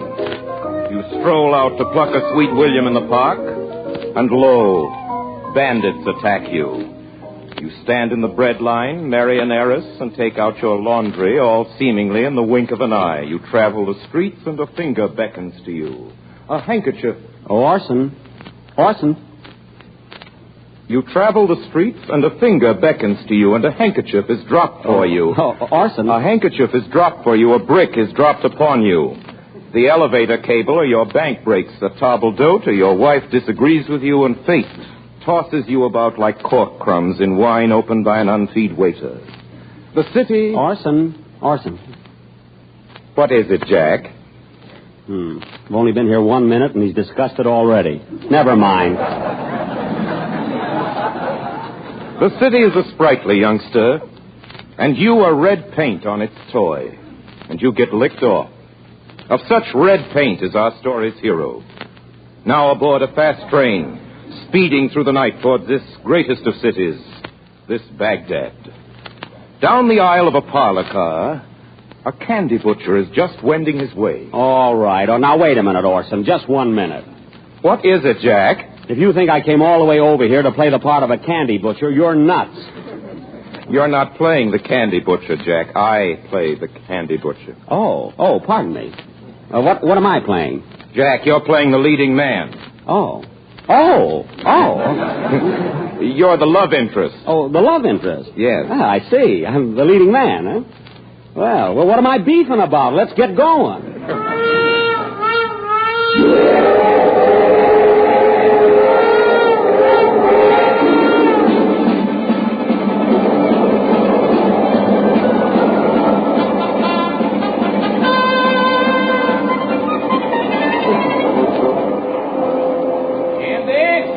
Magazines? Candy, cigarettes, or magazine, miss? No, thank you. Candy? No, thank you. Candy, mister? You got any Tootsie Wootsie rolls? I sure have. How much are they? 15 cents apiece. How many? 15 cents for Tootsie Wootsie rolls? None. Excuse me, mister. Didn't you ask me did I have a Tootsie Wootsie roll? Yes. And then you asked me how much? I was just making conversation, that's all. Hey, now, wait a minute, Orson. Look, let's stop this right here. Look, Orson. No, wait. Look, Orson. I'm afraid this part doesn't fit me. It's not my character. I'm not a tightwad. Well, Jack, you're an actor. Just throw yourself into it. Oh, all right. Fine part he gave me to play. I'll try. Candy, cigarettes, magazines, newspapers, miss? No, thank you. Candy? No, thank you. Cigarettes, candy. Oh, miss. Hey, miss, would you care to look at part of my newspaper? Oh, thank you, but I don't think so. Thank you. Thank you. Thought you might want to read. No, thank you. Well, we're due in New York at 10:03. Yes, I know. You got out in Hudson, didn't you? Yes. I seen you. Now, there's another thing, Orson. Look. Now, wait a minute. Orson, look. Now, Orson, now, 1 second. Wait a minute. Orson, look, I don't talk like that. I mean, I seen you. What is that I seen you? That's for Phil Harris. Not for me. Now, look here, Jack. Yes. I can't tolerate any more interruptions. This is a legitimate program. You're playing a character. The character speaks ungrammatically. Miss Gordon, will you please continue? Gee, what a tyrant. Jack, let's start where we left off. It's your line, Jack. We're due in New York at 10:03. All right. Sound effect. We're due in New York at 10:03. Yes, I know. You got on at Hudson, didn't you? Yes. I seen you. Seen you. You know, I've been on ever since Schenectady. Really? Yeah, that's where I work. I mean, where I did work, at the GE. GE? Yeah, General Electric. They call it the GE. That's where the plant is in Schenectady. I've got a girlfriend from Schenectady. Is that so? She's in New York now, or at least she was the last time I heard of her. Grace Crowell. Oh, I used to know a Mildred Crowell, but her name wasn't Grace. This was Grace. Yeah, this was Mildred. I guess there's a difference, all right. You know, Mildred's brother was quite a billiard player. 3 cushions. Eddie, his name was. That's my name, too. Well, of course, it isn't my real name. It's just my nickname. My real name is Edna. Oh. His is Edward. I often wonder what became of Grace. It's funny how we lose track of people. It's terrible, too, because if a person's got good friends, they ought to keep them. I certainly got good ones. They showed that last night at the banquet. Were you at a banquet? I was the guest of honor. How exciting. You know, it was a farewell testimonial on account of me going to New York. And then this afternoon, 10 or 11 of the boys came down to the station, and Ernie Butler, that's a friend of mine, you know, he had a hangover and bought me the seat in a parlor car. And he said it'd be a disgrace for me to ride in a day coach with this new valise. It's a lovely valise. Yeah, they gave it to me at the banquet. It's got my initials. FDC. Frederick D. Stevens. What's the D for? Deductible. I was born March 15. 5:10 a.m. I like a man to have a middle name. Girls don't usually have them. I'm just plain Edna. I wouldn't say plain. Oh, you know how to make pretty speeches. I bet you're used to them. You know, talking about speeches, you ought to heard the speech Carl Williams made when he gave me this valise. At the banquet, I mean. I guess I blushed all right. I bet they were sorry to see you go. You look like the kind of a man men would like. And girls, too. I don't go around much with girls. I don't go much with men either. Neither do I. Yep, Carl sure made quite a speech, all right. He said the boys expect me to be the best songwriter in the country. Is that what you are, a songwriter? Not the music part, just the words. Lyrics, they're called. The words are called lyrics, I mean. Not the music, you know. It must be wonderful to have a gift like that. You know, that's what Benny Davis called it. A gift. I guess you heard of him. He's turned out 100 smash hits. I guess I must have. He wrote, Oh, How I Miss You Tonight. It was a song about how he missed his mother. He called her his old pal. That's sweet. Well, we happened to be playing in Schenectady and Vaudeville. He did, I mean, and I happened to meet him, and I happened to show him some of my lyrics. And he said a man like me with a songwriting gift like me was a sucker not to go to New York. And he gives me a letter of introduction to Paul Sears, the composer. He wrote Paprika. You remember Paprika? Paprika, paprika, the spice of my life. Paprika, paprika, the spice of my life. You remember? I think so. Now, believe me, when you write a song like Paprika, paprika, you don't ever have to worry again. You know, he's one of the most successful composers there is, Paul Sears. I bet you and he and me will turn out some hits together. Are you going to be partners with him? If he wants me to, and I guess he will when I show him Benny Davis's letter. That's the hard part, getting acquainted. I'd have broke away a long while ago, only from a sister. But she got married a week ago Saturday. She'd always done everything for me. I mean, cooked my meals and sewed things for me. Oh, I love to sew. It's too bad you're not my brother. I mean, Mr. Stevens, I don't want you to misjudge me. You don't need to be scared of me, girlie. I treat all women like they were my sister. Till I find out different. I bet you're a wonderful songwriter. No wonder your friends gave you that big dinner. Yes, sir. It sure was some banquet, all right. I bet some of my pals got a headache today, all right. I feel terrible. I hardly ever touch it myself, only once in a great while at a party. Yeah, girls ought to lay off it entirely. I never touch it. You take some of those women in Schenectady, and they want to go out every night and guzzle. Married women, too. Either they get all dressed up and drag their husband to a dance or a card party every night, or either they lay around the house in a wrapper. When I marry, I'll be just as careful of my appearance as I am now. I believe a husband appreciates a wife dressing up for him. If it ain't too expensive. The man I marry won't have any complaints. I make practically all my own clothes, and I hardly ever go out evenings. No. Personally, I prefer to stay home and read, or else just sit and dream. But still, I always bathe and change my clothes, even when I'm only going to cook dinner, no matter how hard I've been working. You know, I think I'll take a room with a bathroom when I get to the hotel. I only been to New York once before. That was with Carl Williams. He's the fellow that made that speech last night. That was the first time he's been away from home in the evening since he was married. He's got a wife and baby now. Oh, I'm dying to have a baby. Huh? Oh, heavens, I didn't mean to say that. It's nothing against a woman to like babies. Carl's wife sure likes hers. She's made him a nice home, too. He didn't have to buy hardly anything in the way of furniture. Her grandmother gave her a bedroom suit, and she bought the rest herself. She a deal like Well, she myself. bought it with money she saved while she was working at Burger. The things I've got. Carl fixed I it, though. suppose She could I'm quit 3 silly years and after they were married. I always thought a girl should Boy, buy you should something see him now. besides herself. He thinks the world of her. I even wouldn't mind she got her going on job back after I was last married, year. till my husband established himself. Definitely. The girl I marry won't never have to work. I don't believe the Almighty ever meant for a woman to endure a life of druggery. Oh, Mr. Stevens, if only all men felt the same way. My, hasn't it got dark? Naturally. It's 9:26. It's been a shorter trip than usual for some reason. Gee, there's a moon out. I love the moon. Yeah. June moon. What? I just said June moon. It isn't June, it's October. I know, but June and moon go together. They rhyme. I'm always thinking of words that rhyme even when I ain't working.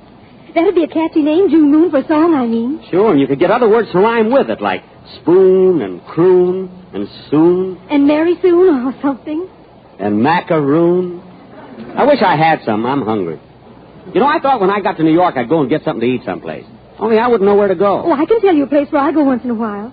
Though most of the time I stay home and cook my own dinner just because I love to cook. It'd be too late to cook tonight. Yes, I guess it would. Say, this place you're talking about, it ain't very expensive, is it? Oh, no. The last time I went, there was 2 of us, and we had hot roast beef sandwiches and peas and coffee, and it only came to $1.20. Well, that sounds all right. I guess we can each afford 60 cents.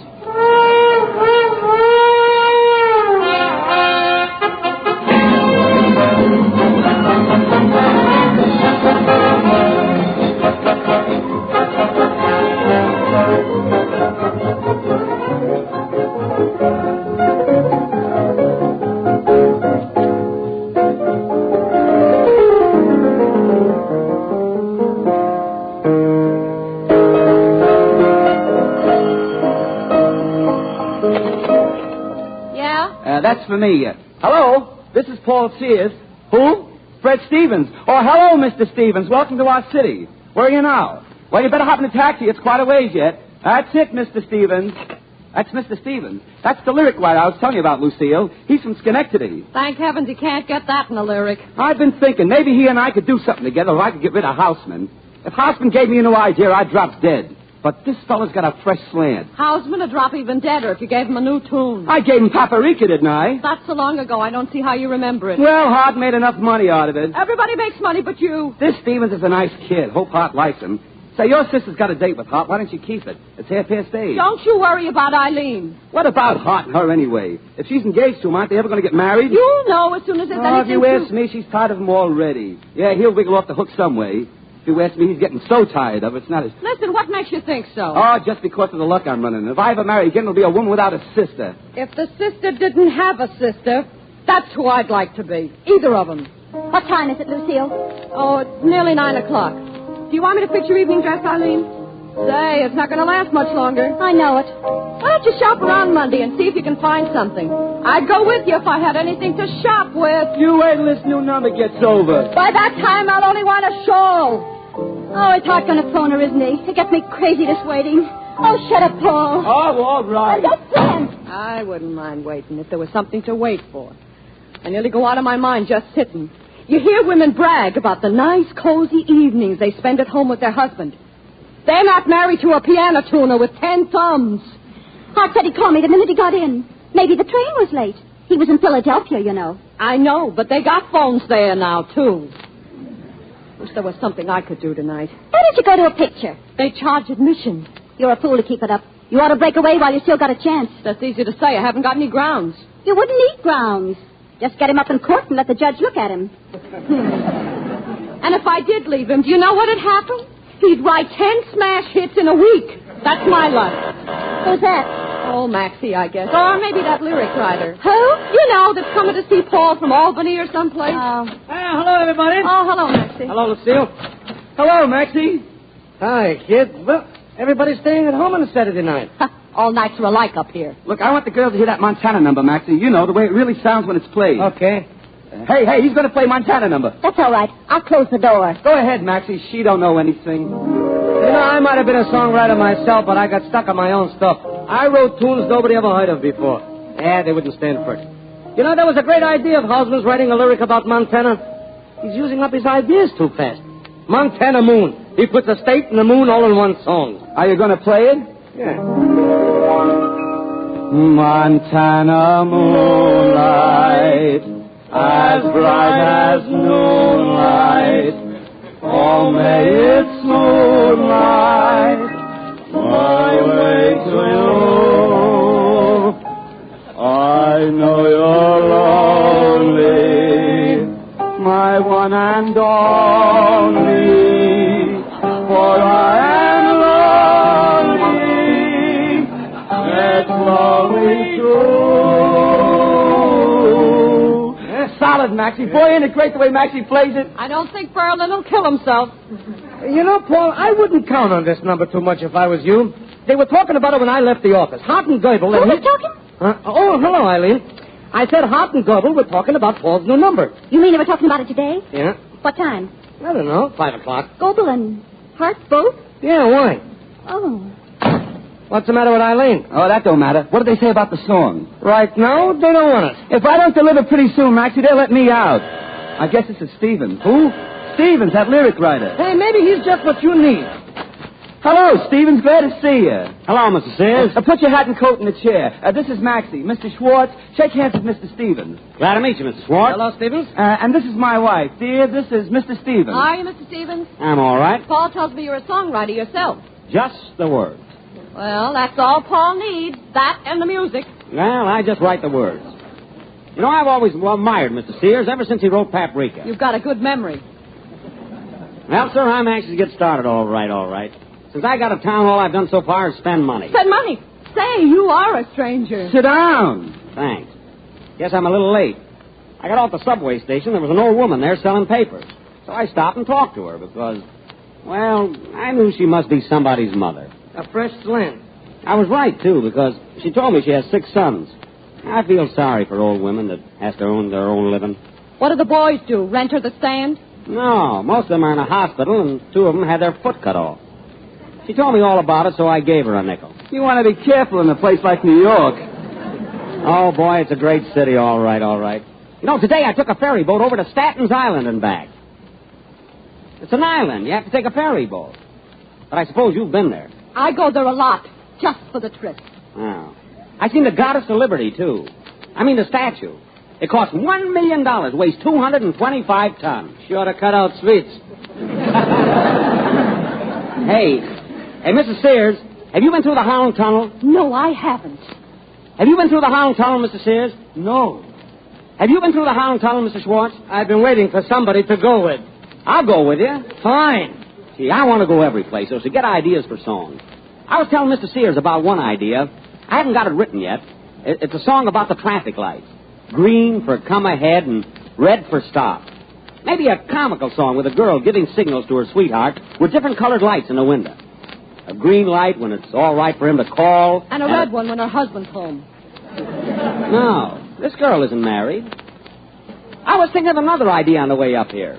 Maybe a song about how New York is all just one big symphony. You know, the noise of the subways and the taxis and the streetcars and the trucks and the newsboys.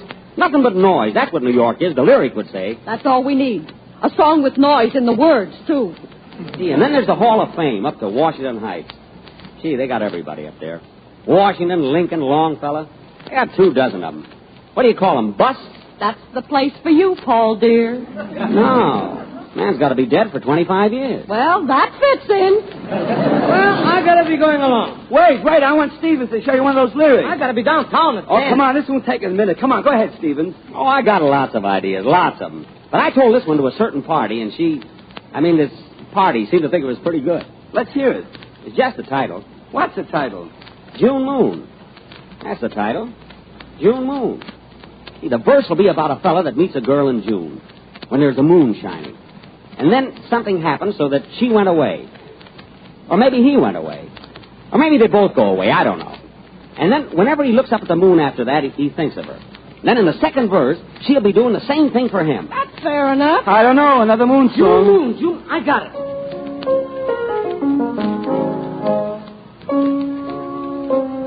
June moon, how I wish you so-and-so. How I miss my so-and-so. spoon. For heaven's sake, this would have taken Cole Porter months. I'm a genius. Hello? No, this is Lucille. Just a minute. Eileen. No, the idea came to me on the train. See, I just happened to be looking out of the window. Hello. And Oh, yes, Mr. Hart. Not at all, Mr. Hart. What train, Mr. Hart? Oh, nothing, Mr. Hart. goodbye, everybody. Yes, I'm I can doing imagine. It must have been terribly tiresome. Wait a minute, Maxie. Again. Don't What? say anything now, Oh, really? I thought about... you were leaving tomorrow. What time tonight? My, it must be important. Well, I won't have a chance to say goodbye before you go. Oh, don't trouble yourself. It's quite all right. Have a pleasant trip, Mr. Hart. Mr. Stevens, this is my sister, Miss Fletcher. Hello. Glad to meet you, Miss Fletcher. Thanks. Mr. Stevens, the lyric writer. He's from Schenectady. He's been all over New York getting ideas for songs. Do you like it? Yeah, I like it fine, but it costs money to live here. Gosh, I had breakfast in a hotel this morning. It was 40 cents for salt, mackerel, mashed potatoes, and a cup of instant toastum. Imagine. A few more breakfasts like that, and you won't have any money left. I still got plenty. Oh, really? Say, I bet you haven't been to any of the real places, have you? It takes a New Yorker to find those. Well, I seen the Goddess of Liberty. I mean the night places. I seen it at night. Oh, no. Restaurants. Huh? Mr. Stevens would love those, wouldn't he, Eileen? Yeah. I'll tell you what. Why don't we make up a party, the four of us, and show Mr. Stevens the town? You mean tonight? What do you say, Eileen? How about it? Why, sure. I don't know why not. Sure. Well, wait. It'll be great to go, all right. Only the trouble is I got another engagement. Ah, you can put that off. Of course you could. Paul had another engagement, too. He broke it on your account. Didn't you, dear? What? We thought it'd be fun for the four of us to go out someplace, but Mr. Stevens doesn't want to. Well, it ain't that I don't want to. You know, you really ought to. Paul was just saying that what you needed was to go places where they do the latest numbers and hear what kind of songs they're getting over. Isn't that what you were saying, Paul? Sure. Sure. Are we all set? Well, gee, I like to go, all right, but I don't know on account of this other engagement. Oh, but you could do something about that. You could go if you really wanted to. Don't you want to? Well, maybe. Maybe I can get out of the party I was going with. But this engagement, I was going to take in a radio show. Say, listen, I'll tip you off about that, Mr. Stevens. One thing about a radio show, you don't have to go to see it. You can always hear it on the air or turn it off. Well, you know, in Schenectady, I listen to the radio all the time. And there's one guy I never miss. Gee, he's a scream. Fellow by the name of Jack Benny. You know, Benny. Jack Benny. Oh, yeah. Jack Benny. Sure, I hear about him all the time on the Fred Allen program. Fred Allen? Oh, I listen to him, too. Gee, that Fred Allen is sure funny, all right. He hands me a lot of laughs. But gosh, I don't know. He ain't got near the class that guy Benny has. What a comic. Mr. Stevens, you can go to a radio show anytime. Wouldn't you rather hit the high spots with us tonight? Well, I ain't dressed to go out. I mean, to some swell place. We'll go where we don't have to dress. How about the orchard? Wouldn't Maxie be surprised to see the four of us stroll in? Lucille and I'll go right in and get our things on. But wait a minute. It's just that I didn't happen to bring enough money with me. Oh, that's all right, Paul. Mr. Stevens can be the treasurer tonight, and you can fix it up with him later. Come on, let's hurry. Say, Paul, she's a good looker, ain't she? Who, Eileen? Yeah. Does she live here with you all the time? Well, I'd say she does. Say, can I use your phone a minute? Sure, do you want the book? No, I know the number. Look, they were talking about the orchard. That ain't one of them expensive places, is it? Nah, just about average. Average is too expensive. Hello? Does Miss Edna Baker live there? Yeah. No kidding, Paul. What do you think it'd cost for the four of us? More than $6? You got more than that with you, haven't you? Well, no, don't call her to the phone. Just give her this message. Tell her Mr. Frederick D. Stevens, the songwriter, called and won't be able to make it tonight. He's all tied up. More than $6 for four people. Where are they going to take me? $6. I wish I was dead.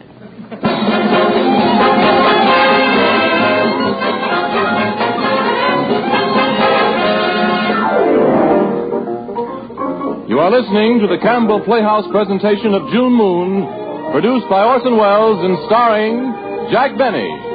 This is the Columbia Broadcasting System.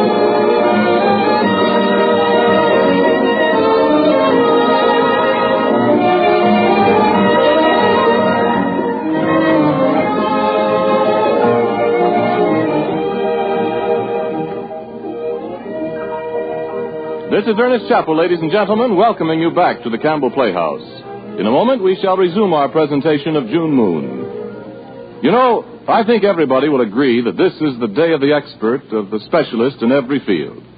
Now, Campbell's have spent 41 years in the highly specialized field of soup making. Throughout all these years, every day has been soup-making day at Campbell's. Every day a day devoted to marketing for the finest ingredients, to improving recipes and to acquiring skill in soup cookery. And I think after all these years, it may be truly said that Campbell's know how to make soup. Certainly this is conceded by good home cooks everywhere. The moment they first taste Campbell's soups and discover their fine flavor and wholesomeness, they often say something like this: yes, these soups are really homelike. And so it is that more and more women are turning over the making of all their soups to Campbell's. Have you done so yet? If not, I invite you to try your family's favorite soups, one after another, as they're made in Campbell's kitchens. And if you will, I sincerely believe that you, too, will appoint Campbell's soup makers to your family from now on. And now Orson Welles resumes our Campbell Playhouse presentation of June Moon, starring Jack Benny.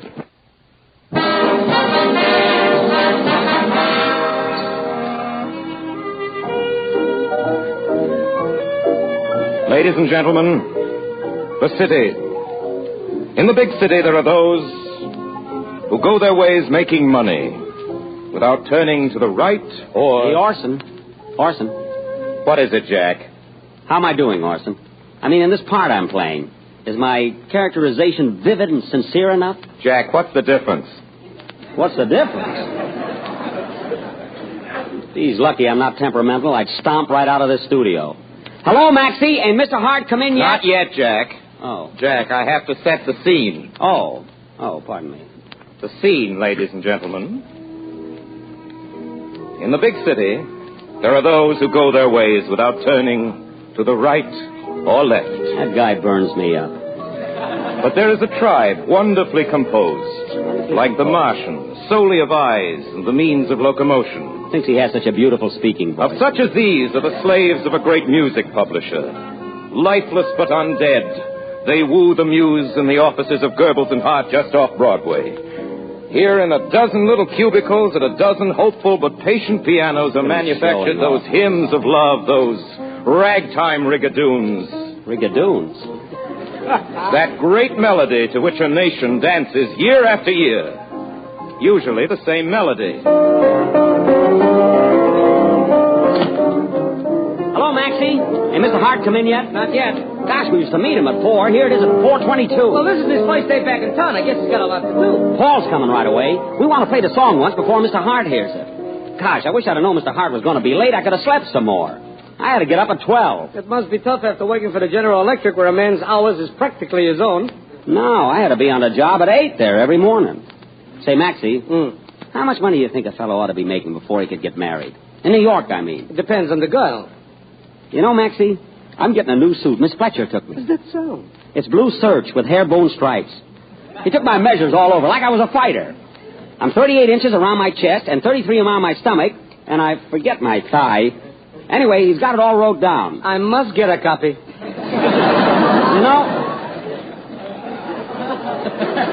know, Maxie, if they like June Moon, I'm going to get an evening dinner coat with a tuxedo. I've been wearing an old suit of Paul's, but it's too big. Miss Fletcher said it would hold two like me. There couldn't be two.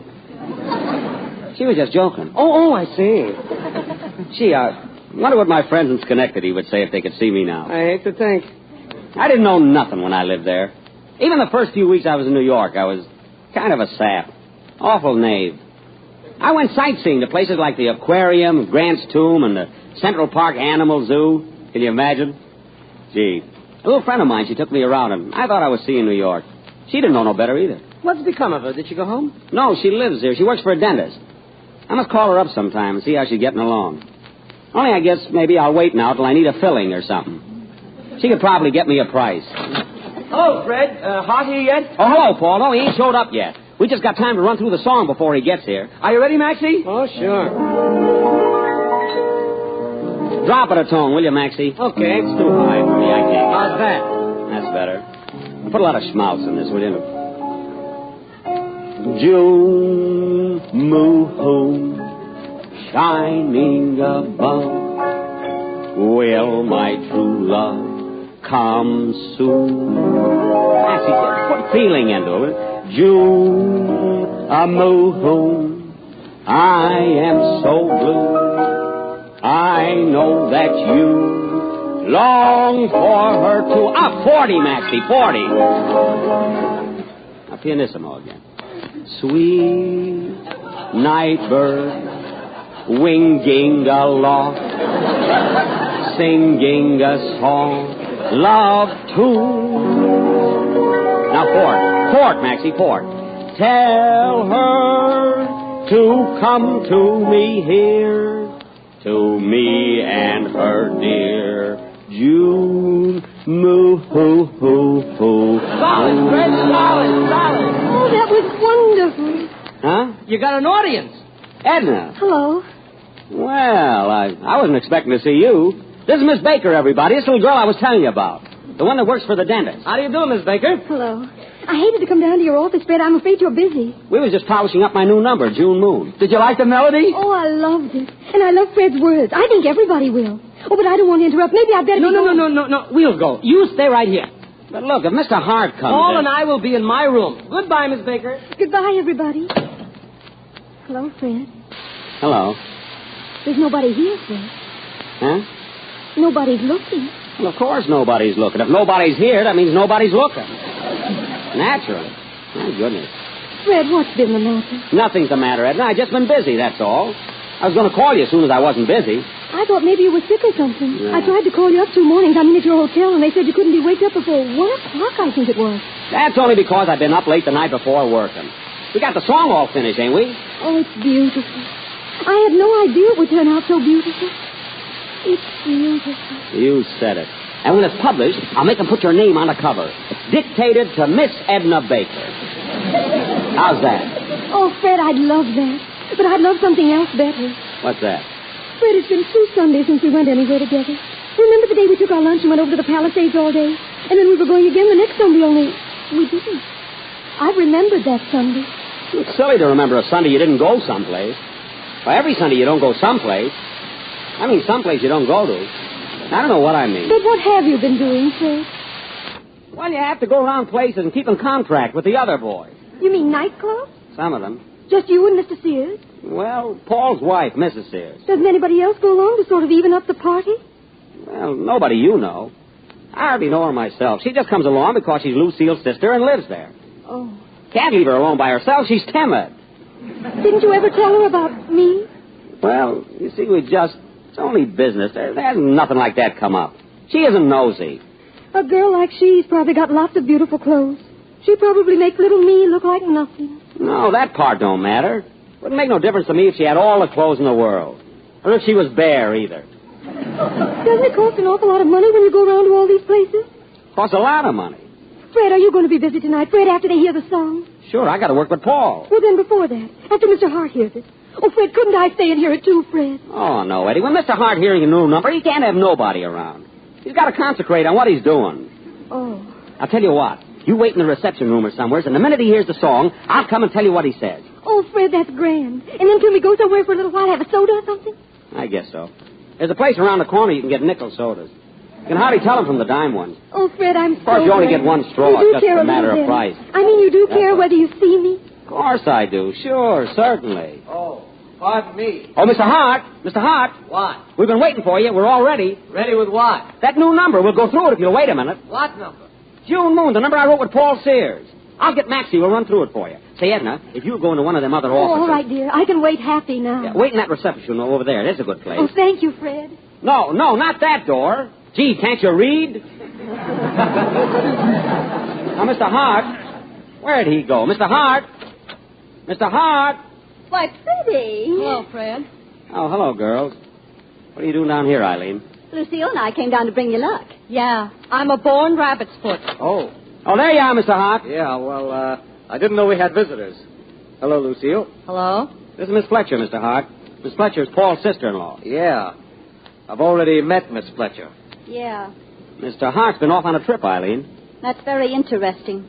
Are you ready for our song now, Mr. Hart? I mean, June Moon? I guess so. Come on, Stephen. Oh, wait till you get a load of this song. I mean the words. Eileen, what are you going to do about Stevens? He's going to be kind of a nuisance with Hart back. I can handle him. He's so far gone you can tell him anything. I wonder if that song is any good. All of Paul's stuff sounds just alike to me. Well, maybe Stephen's lyrics are just silly enough to get over. I got kind of a hunch they are. Even if they buy it, it won't mean anything to us. Paul's so far ahead of his royalties, they'll never catch up. He could write Madam Butterfly, and it wouldn't even get me a new step in. Why don't you do something, Lucille? Maybe I am. You are? What? Oh, I don't know. Nothing, maybe. Only, remember Ed Norton? Yeah, what about him? I ran into him Friday on Madison Avenue. Well? Still likes me, and I like him. Has he got any money? He makes a lot, but he spends it. If he likes you, that's not a fatal drawback. He likes me, all right. Well, don't tell me you aren't going to do anything about it. Oh, I don't know what to do. Ed's nice. The things he says, they make me feel young again. And it's such a relief to just talk to a man that hates music. Listen, if you don't do this... Hey, girls! Girls, what do you know? They're crazy about it. They're going to take it. They've took it.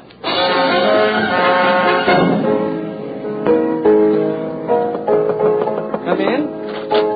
Mr. Schwartz, do you know if Mr. Hart heard Mr. Stevens' song yet? I mean, June Moon. Yes, Miss Baker, he did. Was it all right? Did he like it? He took it. Where is he? Still in there? Not anymore. They've all gone. They? Yes, Mr. Sears and his wife and his sister and Fred. They went out just a couple of minutes ago. Oh. Oh, thank you very much.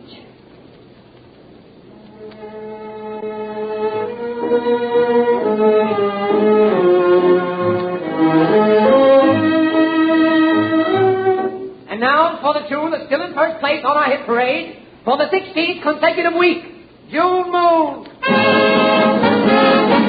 Oh, June Moon.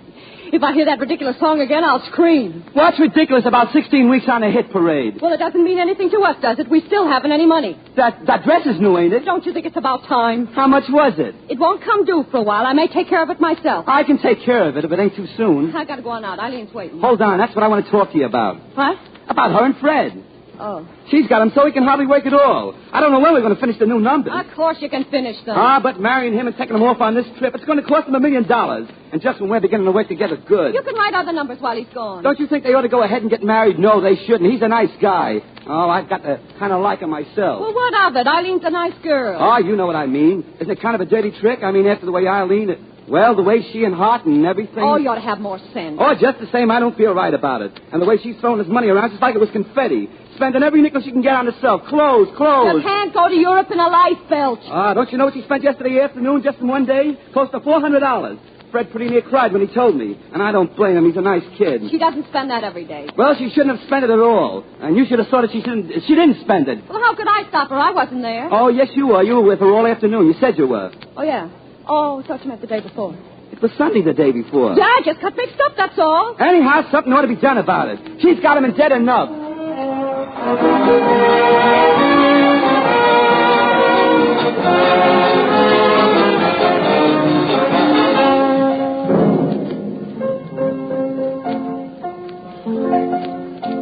Life is a game. We are but players, playing the best we know how. Yeah, that's good. Playing the best we know how. Come in. Sometimes we shoot a 7. Sometimes 11. But oft times it's boxcars for us. Well, Fred? Oft times... What do you want? Can't you see I'm composing? Did you ask Hart about that advance? He's advanced me so many advances already in advance. Gee.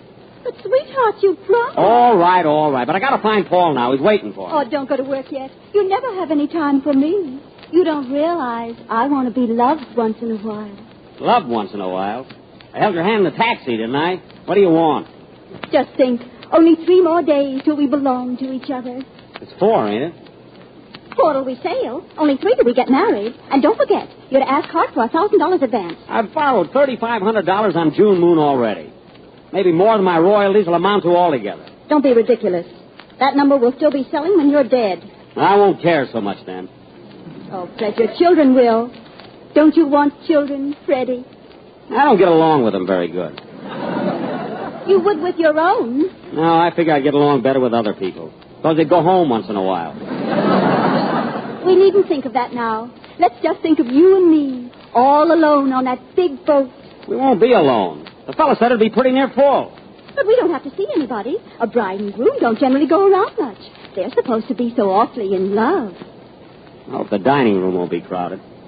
They'll serve us in our cabin. It'd be kind of cramped. Maybe I could go in the dining room and order your meal sent up. And leave me all alone? I'd be scared to death. Look, it's just as dangerous in the dining room as the bedroom. If the ship sinks pretty near, all the rooms will be underwater.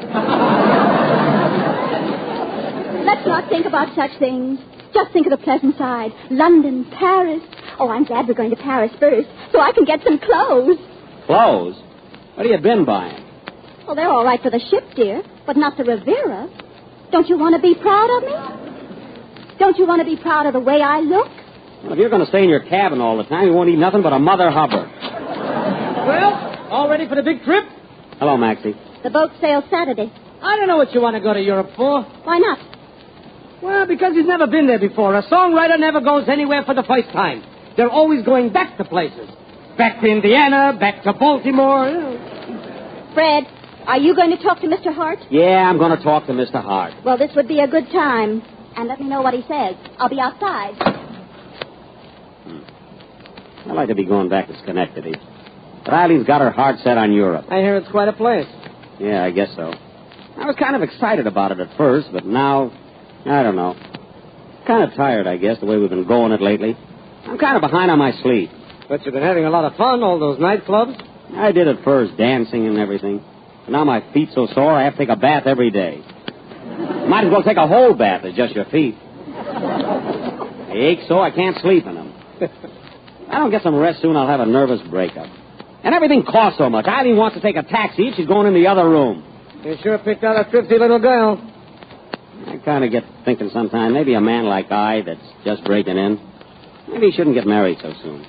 Especially a woman's got to have so many clothes. Sometimes I think it'd be better if I hadn't got engaged. I read a case once in Michigan where a man was engaged to a girl and didn't marry her. I didn't read that. Have you got the clippings? No, but my memory's pretty good. For instance, I remember a nice little girl that was here to see you one time. I even remember her name, Miss Baker. Maxie, you haven't seen her or anything, have you? Me? No. Why? I guess I shouldn't be thinking of her at a time like this. Are you? I don't know, sometimes. Oh, I'm going to my office. I got to do some work. Ever since I broke my dime bank, everything's been so complicated. Life is a game. We are but players. Playing the best we know. Sometimes a full house greets us. Sometimes a broken flush meets us. And oft times... Why don't you... Oh, hello, Eddie. Hello. Hey, maybe I'm crazy, but I'm glad to see you, Eddie. I'm glad to see you too, Fred. I'm glad you're well and that you're going to be happy. Eddie, I've been having the insomnias about you. I've been waking up in the morning thinking about you. Are you waking up in the morning again, Fred? Gee, we used to have a lot of fun together. Remember that day in Van Cortlandt Park when I lost my watch and that little boy found it? You gave him a nickel. I gave him a dime. And he said, keep it and buy your wife a radio set. He thought we was married. I remember. He was embarrassed, all right. Any girl would. And then coming back, we forgot to change to 72nd Street. That is, you forgot. I didn't know any better. I just wasn't thinking. We had to go all the way down to Times Square. You remember, that's when we saw the flea circus. You said one of the fleas reminded you of a man in Schenectady. Yeah, Perry Robinson. He always walked like he just picked up a nail. Eddie,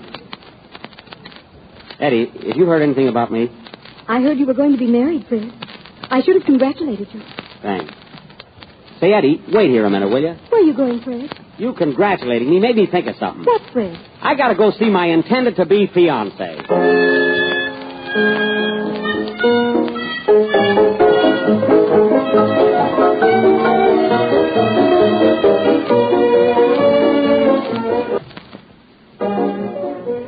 Eileen? Yes, Freddie? I got to tell you something. What is it, Freddie? I don't want to get married. I mean you and I, and don't call me Freddie. That's all. Do you know what you're saying? I shouldn't have never got engaged. I didn't realize. Well, this is a fine time to tell me. Why didn't you wait till we got to the altar? Why wait? I know it now. I see. And you think all you have to do is tell me, and that settles it. Well, it doesn't work quite that way. I'll sue that girl for alienation. You can't. She was born right here in New York State. So there. Well, what would you think of a man that made a girl love him when she was already engaged and then threw her over? Do you think that would be honorable? A man like that is a rat. I was talking to you. You didn't tell me. Well, I'm telling you now, Fred Stevens. I'm the girl you're engaged to, and I'm the girl you're going to marry. Now, look, Eileen. Hello, Fred. Am I interrupting? No, I was just going. See you later, Freddie. What's the matter? Been fighting? Ain't anything the matter. Well, I just thought maybe we might get together on some of those songs this afternoon. I can't. I got to go to the French passport place. I thought you went there yesterday. It would have been cheaper. Told you I went with Eileen while she was shopping. You must have had a swell time running around with two women all yesterday afternoon. What two women? How and Lucille? Lucille wasn't along, just I and Eileen. Yesterday? Yeah, we were together from 1 till 5:30. Why? Didn't Lucille ever meet you during the afternoon? No, why? Paul, Eileen and I are going out to lunch. You want to come along? Lucille, I want to talk to you. What about? Where were you yesterday afternoon? I was out. I said, where were you? Do I have to report all my movements? You do, and I catch a line. Where were you? I had an engagement. It was with an old friend of mine, and I thought you mightn't want me to do it, and so I told you I was with Eileen. Holy mackerel. I know it was silly of me, Paul. I was going to tell you later, wasn't I, Eileen? Yes, she was going to tell you tonight. She told me so. Where did you go yesterday afternoon with this fella? Fella? Gee. We went to a matinee. On a Monday? We went to the Roxy. Who was there? On the stage show? I don't see what difference that makes. You dirty, lying, double-crosser. Hey, my goodness. That's not true. You keep still, Eileen. Listen, Paul, did you think I was going to wait around forever for you to give me the things I wanted? Holy smokes, Lucille. You mean to say that when you were married to Paul, you went out with a fella? Eileen, you must have known she was doing it. Known she was doing it? She put her up to it. That's not true. No? Well, listen to this. I'll tell you something that is true. Don't you believe him, Fred? I will if I want to. Eileen told you she was engaged to be married. Well, she wasn't. She was Hart's girl, and he kicked her out, and that's the only reason she took up with you. Why, that's the Badger game. Eileen, you're nothing but a badger. That's what you are. Come on, Lucille, let's get out of here. I'm sick of looking at these Tin Pan Alley hats. I'm coming, Eileen. Goodbye. And you're a Badger sister.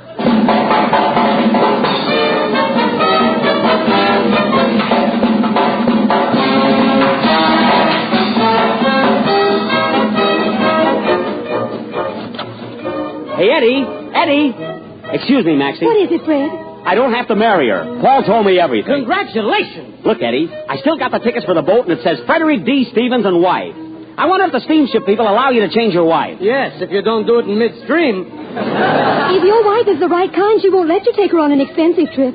She'll make you put everything into a home. Oh, I don't mean a big home. Just a little bungalow would do. A bungalow? Bungalow. A bungalow for two. Gee, that would be a great title for a song. And I've got a great tune. Bungalow, I love you.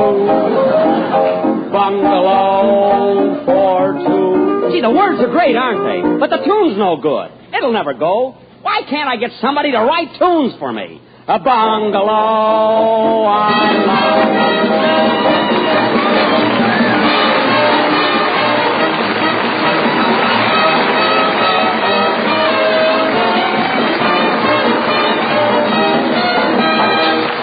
You have been listening to the Campbell Playhouse presentation of June Moon, produced by Orson Welles and starring Jack Benny. Mr. Welles and our guest star will be back with us in just a moment. Meanwhile, I'd like to leave just this thought with the mothers listening.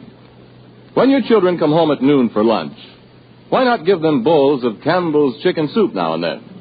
Children love chicken, and they'll enjoy the flavor of chicken in every gleaming drop of this good chicken soup, along with fluffy rice and tender chicken meat.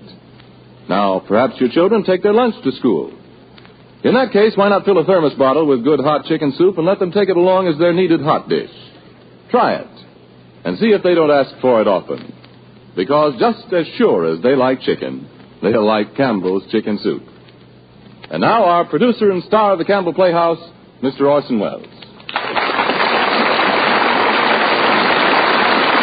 June Moon, ladies and gentlemen, June Moon, the play which you've just heard, written by Ring Lardner and George S. Kaufman, was one of the greatest comedy successes that Broadway has ever known.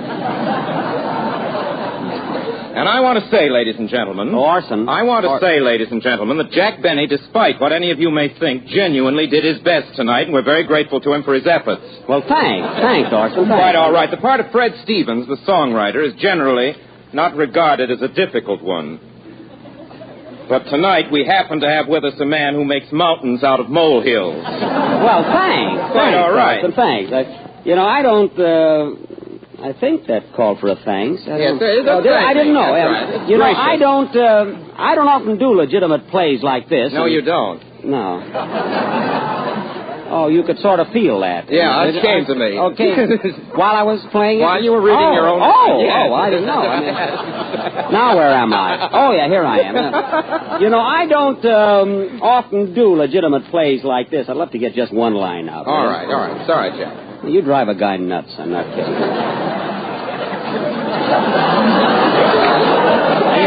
Wait a minute. You want to know something? Yeah. You look better with the beard. No, Arthur, look, I don't often do legitimate plays like this, and naturally it was quite a strain for me. But do you really think I gave a good performance? Well, Jack, if you're referring to those people that left in the middle of the broadcast, they probably had to go home early anyway. Oh, I wasn't worrying about them. It was the people that stayed. They looked like they wanted to go home, but their feet hurt. You know, Orson, I enjoyed playing that part, but it still didn't have the dramatic quality that will get me an Academy Award. You see, Orson, that's what I'm after, the Academy Award. I want that statue. Well, don't get excited, Jack. There's no rush. Take your time. Take my time? Orson, I'm not a kid anymore. I've either got to win it in the next few years or go through the hereafter muttering to myself. I don't know what you're driving at, Jack. Well, look, Orson, last week I did the Hunchback of Notre Dame. This week I did June Moon. Now, what I want to know is, when can I play Hamlet? Maybe you didn't hear me, Orson. When can I play Hamlet? I heard you, and I'm thinking. Oh. Well, maybe I am a little too anxious, and I don't want you to think that I don't appreciate all these dramatic lessons you've been giving me, but, gee, Shakespeare, that's my goal. That's my ambition. Listen, Orson. I am the Count of Monte Cristo, and the world is mine. That's not Shakespeare. That's from the Count of Monte Cristo, Jack. It is? Yes. Oh, well, then let's do that. What are we waiting for? All right, Jack. If that's what you want, I'll start giving you lessons on it tomorrow. Oh, boy. Jack Benny and the Count of Monte Cristo. So long, Orson. I want to run over to the Owl Drugstore and tell the boys about this. Goodbye, everybody. Goodbye, Jack.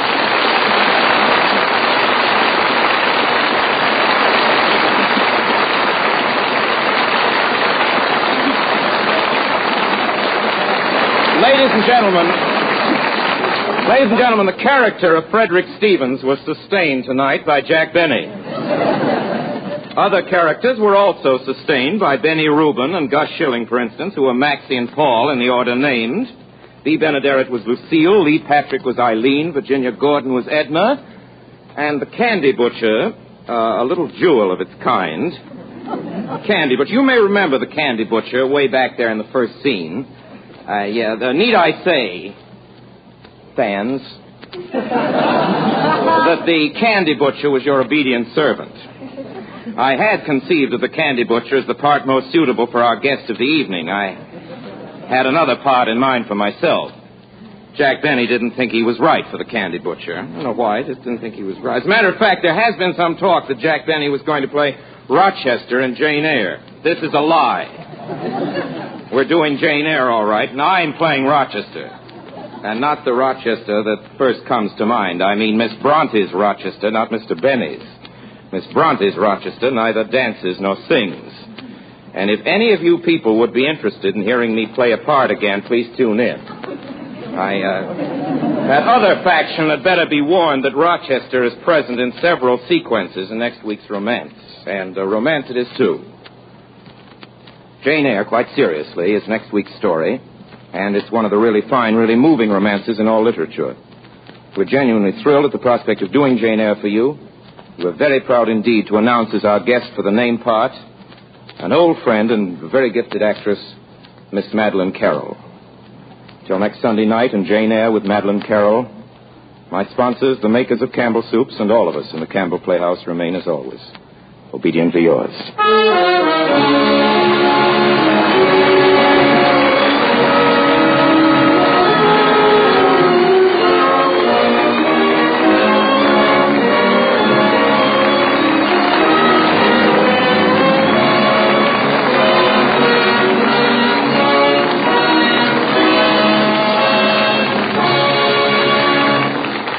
The makers of Campbell Soups join Orson Welles in inviting you to be with us in the Campbell Playhouse again next Sunday evening when we present Jane Eyre with Madeline Carroll as our guest. In the meantime, if you've enjoyed tonight's Playhouse presentation, won't you tell your grocer so tomorrow when you order Campbell's Chicken Soup? This is Ernest Chappell saying thank you and good night. This is the Columbia Broadcasting System.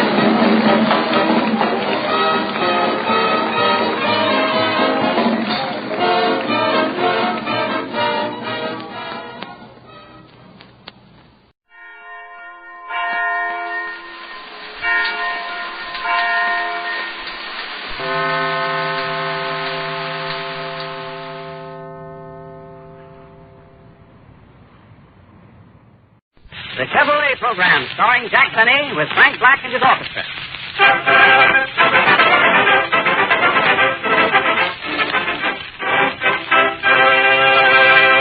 Frank Black opens the program with Charlie's Home.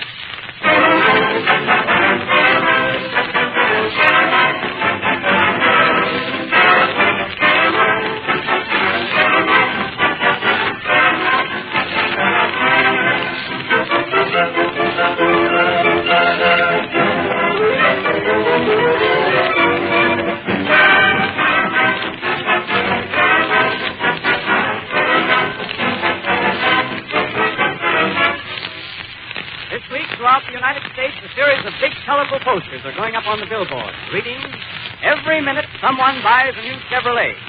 Watch for these new signs, my friends, and bear in mind when you see them, they're signs of better times. They're signs of bigger business for the world's largest builder of motor cars. Also, they're sure signs that the one best buy in the low-price field must be Chevrolet. America certainly wouldn't buy Chevrolets at the astonishing rate of one every minute unless Chevrolet were the one best buy at its price. And that's exactly what it is. The only car in its field with a Fisher body. The only one with Fisher no-draft ventilation, with a cushion-balanced engine mounting, with a time-proved six-cylinder power plant, a starterator, an octane selector, and no other full-size car in the world is so economical on gas and oil and upkeep, or so dependable. In view of all these things, do you wonder why every minute someone buys a new Chevrolet?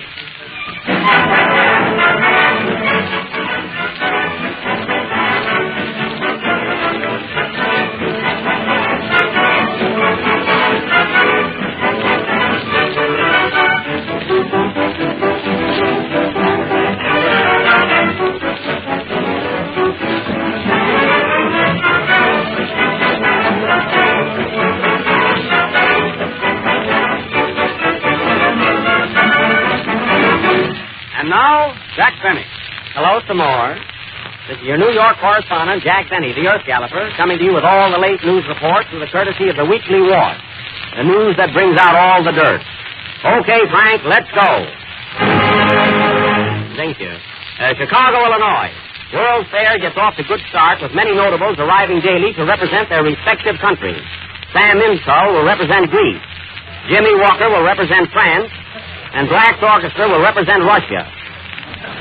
Scotland sends Harry Lauder, C.O.D. Jack, another wire just came. All right, what is it, Mary? Quick. World's Fair, Chicago. Molly and Vickie just arrived representing Pennsylvania. Mary, go away, will you, please? Bombay, India. More Gandhi news. Mahatma Gandhi finishes 21-day fast and is now wearing a cigar band. When last seen, he was mistaken for a Panatella. Babylon, Long Island. Man and wife discovered here with 16 children. Stork found dead on stoop. Overworked, you know. Special cable dispatch. Frank Buck and Jimmy Walker will sail for America shortly. Buck will bring them back alive, and Walker will bring them back a wife. Glasgow, Scotland. Harry Lauder also sailing for America. Local citizens give him big blowout by putting tack in his rear tire. Pretty good for Scotland. And now, folks, we have also added a want ad column to our paper as we cannot exist on circulation alone. So take down these addresses if you are interested. Traveling salesman wanted. Must be familiar with traveling, salesmanship, farmers, and farmers' daughters. Address Box 482, this paper. Wanted 30 chorus girls. Apply Minsky Theater, New York. Wanted 3 more chorus girls. Apply to Melton, Black, and Benny. Got you in on this, Frankie. For sale, baby grand piano by lady with electric attachment. What's that? Girls want it. The knit sweaters for Cat, Broomberg, and Riley. The boys must be cold. Woman 55 will trade a Pekingese dog and a canary for slightly used husband. Realizes mistake. Address RFD 4, Pump Handle, Ohio. Female help wanted. Good secretary. If good looking, don't have to be so good. Jack, can I read one now? Go ahead, Mary. Wanted. Good master of ceremony for Chevrolet Program. Graham. Wanted. Howard Claney to say something about Chevrolet. Oh, yes. We'll find that Chevrolet saves you on oil, gas... Play, Frank. Don't wait for this. Play. Don't wait. Play, Frank.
That was My Darling from the Vanities, played by Frank Black and his orchestra.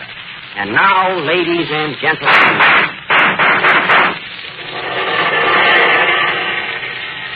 we continue with our penthouse murder that was started last Friday. You all remember our terrible murder mystery last week? Well, it's terrible this week, too. Who killed Mr. X? You remember, folks? Mr. X was killed in his penthouse a week ago tonight between 8 o'clock and the bathroom. And the only clue found was a hot dog running away from a stand in Coney Island. You may also remember that during the trial we were unable to place the guilt where it belonged. Garbo had to go home, Mae West had a date, and the other prisoners were not interested. So it still remains a horrible unsolved mystery. Who killed Mr. X?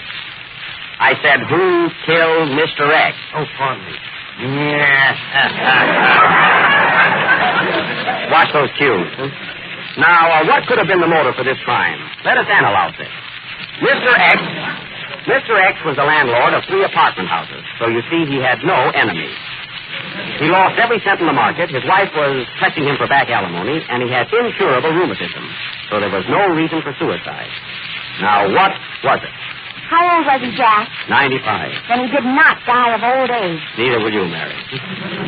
What did he have to suffer the night of the crime? Liver. Then it couldn't have been a heart attack. No, Mary, it couldn't. A pipe was pulled out of his mouth, and he was examined carefully. What kind of a pipe? A gas pipe. Oh, well, a little gas never hurt anyone. I know. Well, anyway, folks, we've had 2 detectives working on this case. Detective Nelson Detective Milton, you've been out on this case a week. Yes, sir. What have you found? I found a place where you can get a sandwich and a glass of beer for a nickel. Mary, take down the address, but that doesn't help solve the mystery. Detective Phoney, what did you find? I find that every minute of the day someone buys a Chevrolet. Well, now we're getting someplace. After all, that's what we're here for. Did you find anything else, Phoney? Yes, but the Chevrolet has the Fisher no-drop ventilation. That's great. Now all we have to find out is who killed Mr. X. Jack, why not put it in the hands of Sherlock Holmes, who understands crime? You're right, Mary. We'll get Sherlock Holmes, the man who sees all, knows all, and plays the fiddle. Hey, Jack. Jack, wait a minute. Yes, Jimmy? I hate to interrupt your mystery, but do you mind if I sing my song now? Oh, no, pardon me, Jimmy. Go right ahead. What are you going to sing? Frank Playhouse, Serenade. I know that, Jimmy. I just couldn't pronounce it. Play, Frank, please.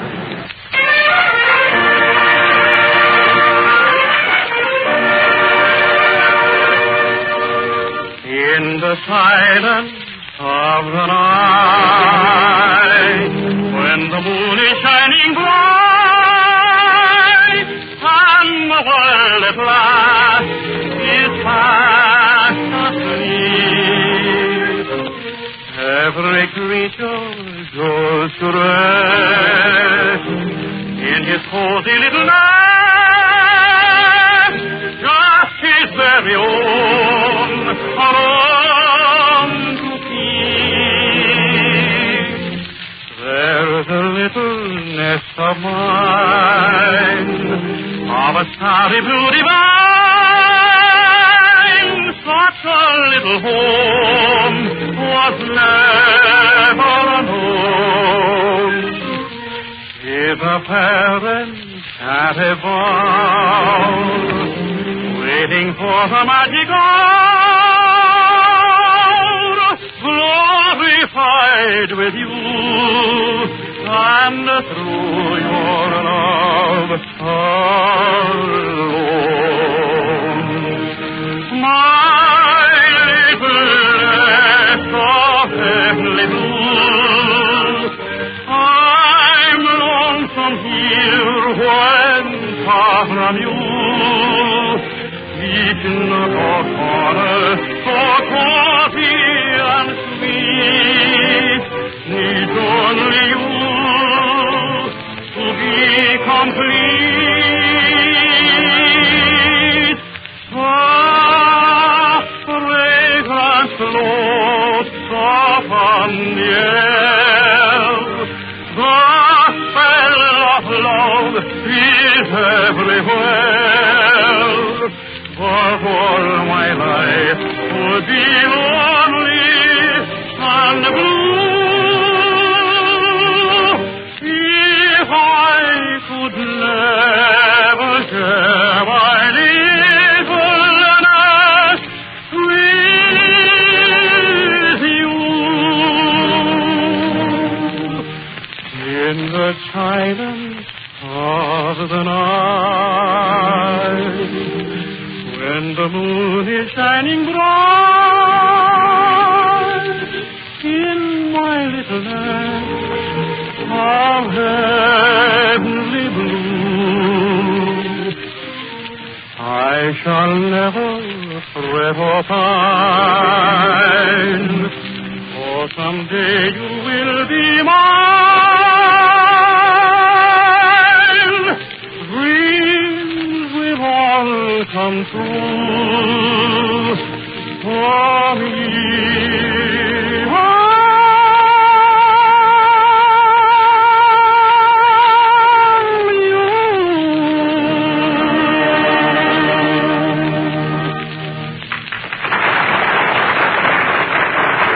That was The Prestigious Serenade, sung by James Melton. And now, ladies and gentlemen, we will continue with our mystery and take you to the residence of Sherlock Holmes.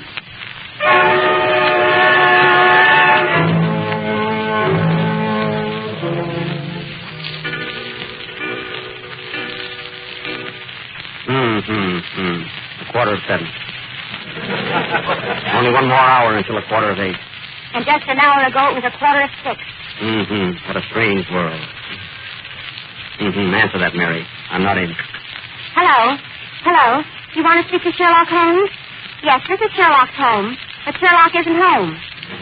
He's working on a case right now. Yes, he's on his last bottle.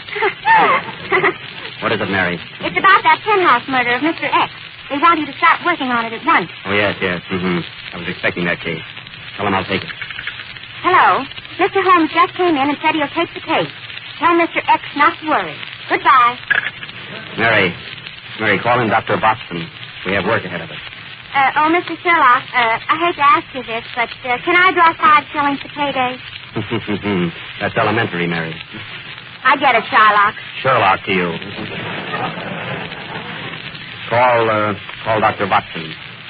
Dr. Boston, the boss wants you. Okay, I'm coming. Well, Sherlock, what's new? Watson, we have much work ahead of us. By the way, you've been eating herring. Is that right? Sure. But tell me, Sherlock, how did you know it? That's elementary, Watson. Besides, I can smell it. Sherlock, you're a genius. Watson, you're a lit box. You know, Watson, you're really supposed to be an Englishman. Well, I say, Mr. Holmes, I'll try, you know. I like the other dialect better. All right. What do you want? Watson, we have a strange mystery to solve. Mr. X is killed in his penthouse, and we start working on the case today. All right, but before we start, why don't you eat something? You're always working. Now, I just made some nice homemade soup. What kind of soup? I made some chicken, vegetable, and noodle. Which do you want? Quick, Watson, the noodle. We leave, Watson. We leave for the Empire State Building in 10 minutes. The Empire State Building. Pack your bag and hand me my violin. I've got a lot of thinking to do. I must think.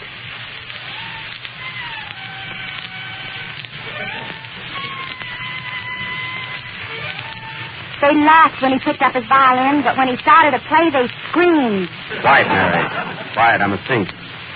Come, Watson. A thought just struck me. We must get to the Empire State Building in a jiffy. Why in a jiffy? My Chevrolet will get us there just as sleep. And much safer. At times, Watson, you show signs of intelligence. You have just heard what these 2 famous detectives have said about the Chevrolet. It is quick, safe, and dependable. That's elementary, Claney, and get out of my study. Come, Watson, we must hurry. And by midnight, we will find the murderer of Mr. X. Sherlock, you're uncanny. Watson, you're nuts. Come, let us away.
You have just heard Playing with the Devil.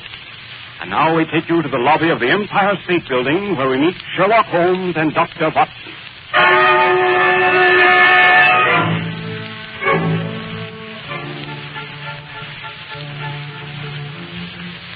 Tell me, Sherlock, why did you come here to the Empire State Building?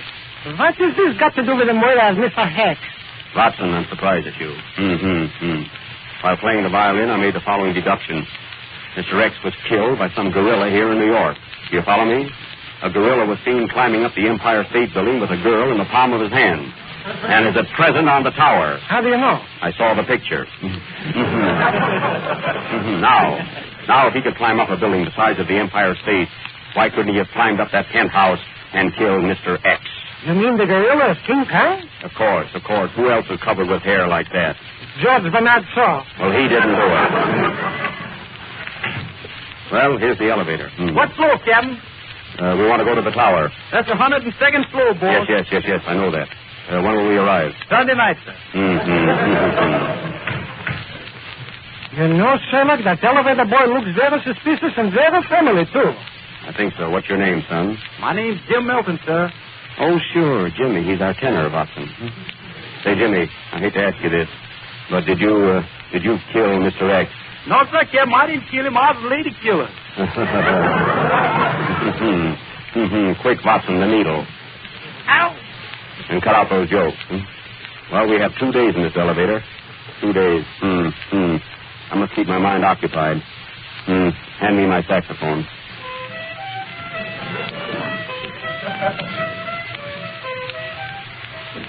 That was Stormy Weather, brought to you through the courtesy of the Chevrolet Motor Company. 102nd floor. All out. Sunday got here quick. Now be careful, Watson, and very quiet. Very quiet. Please follow me around the edge of the roof. We must use our wits and trap him. This fellow King Kong is the biggest creature you have ever seen. He eats elephants like you eat salami. With mustard? That's elementary, Watson. Come, follow me.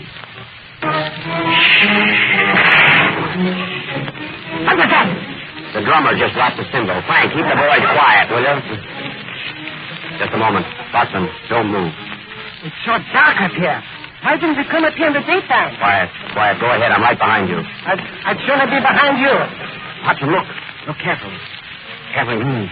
You see that figure standing there in the doorway? Yes. Look. Somebody is handing him some money. Oh, that's Al Smith. He runs this building and he's collecting the rent. Hello, Al. You're wrong again, Watson. What is that, Sherlock? That's King Kong. He's here, all right. Keep down, Watson. He mustn't see us.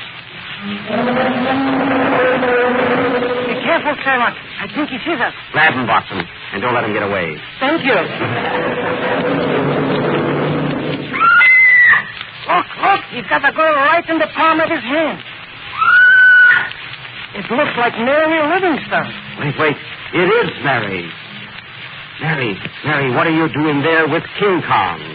There's something in his eyes that makes me realize he got me in the palm of his hand. The thrill of his caress. Mary, we must rescue. Mary from that brute. I'm not afraid of him. Hey, King Kong. What's the idea of climbing buildings and carrying women with you? Well, it's oozed with sport, and I just love the fresh air. Is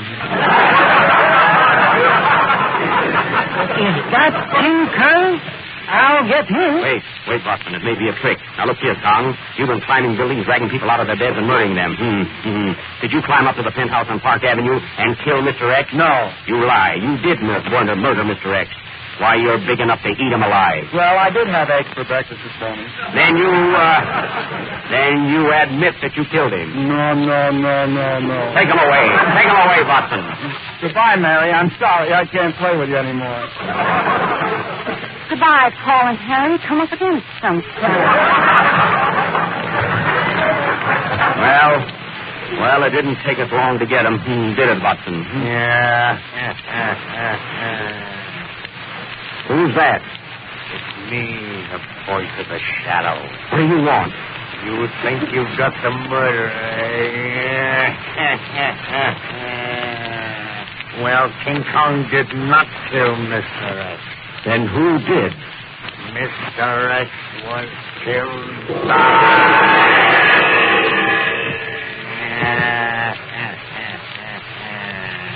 Ladies and gentlemen, this mystery will be continued next Friday night. But there's no mystery about the Chevrolet motor car. It's the best buy in America today and the nation's choice. Play, Frank.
Hear the figures, 445 FOB Factory, always think, my friends, of Chevrolet, of the new Chevrolet Standard 6, the car that made $445 famous, of the smart, fast-stepping Chevrolet that gave a new meaning to 445 by giving so many wonderful new features for that wonderful low price.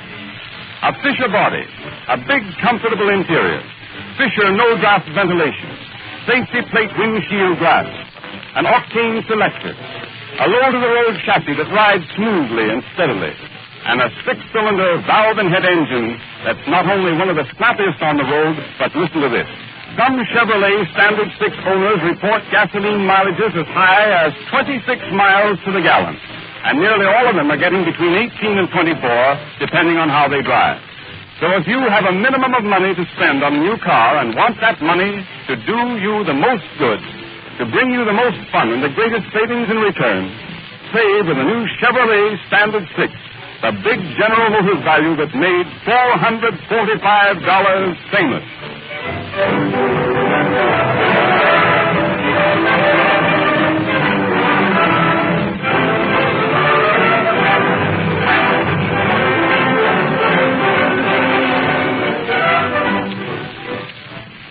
Well, folks, this concludes our program for tonight. Be sure and listen in next Friday. Try and figure out for yourself who killed Mr. X. Mary, hand me my violin. I must sing.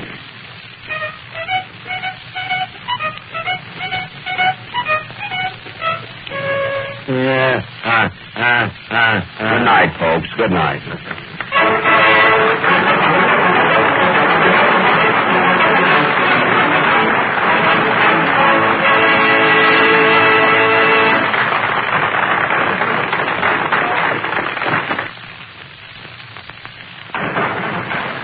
National Broadcasting Company.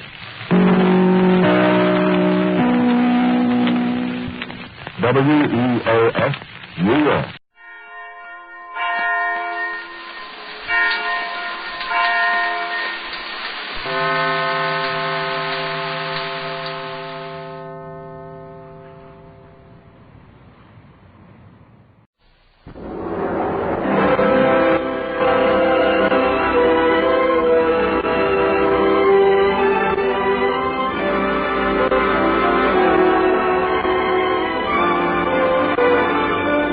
Ladies and gentlemen, Dennis Day. Oh, I think life seemed worthwhile. Wells in your eyes and the spell of your smile. Dennis Day is brought to you by Colgate Dental Cream and Luster Cream Shampoo. Colgate Dental Cream to clean your breath while you clean your teeth. Luster Cream Shampoo for soft, glamorous dream girl hair.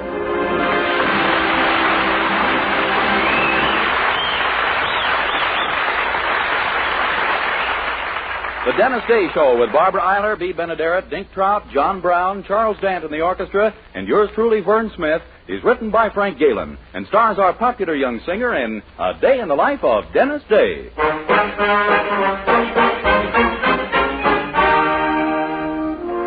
Here's Dennis with the story of the blue-tailed fly. When I was young, I used to wait on Master and give him his place and pass the bottle when he got dry and brush away the blue-tailed fly. Jimmy crack corn and I don't care. Jimmy crack corn and I don't care. Jimmy crack corn and I don't care. My master's gone away. And when he'd ride in the afternoon, I'd follow after with a hickory broom, the pony being rather shy.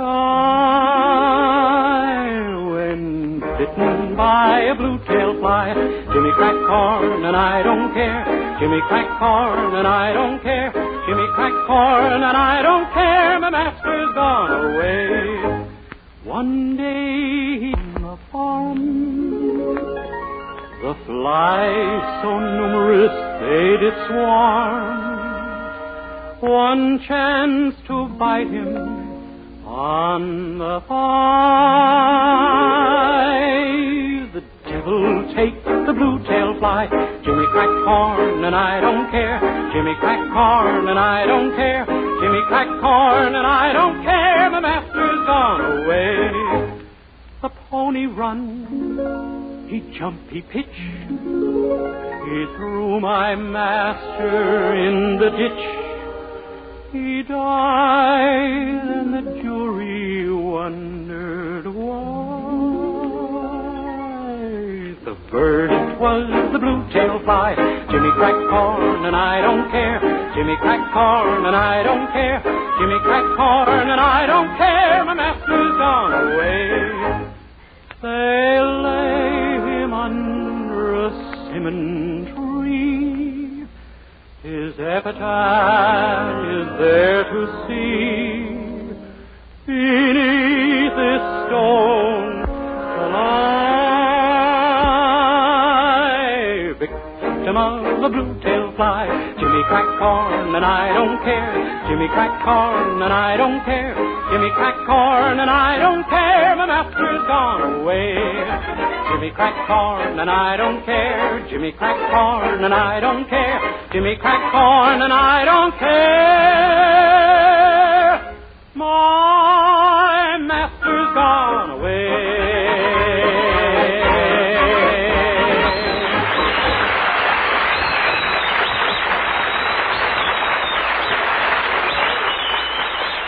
Colgate Dental Cream cleans your breath while it cleans your teeth.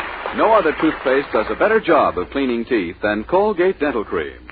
For Colgate Dental Cream has a safe polishing agent that cleans your teeth both gently and thoroughly, brings out their natural sparkle and beauty.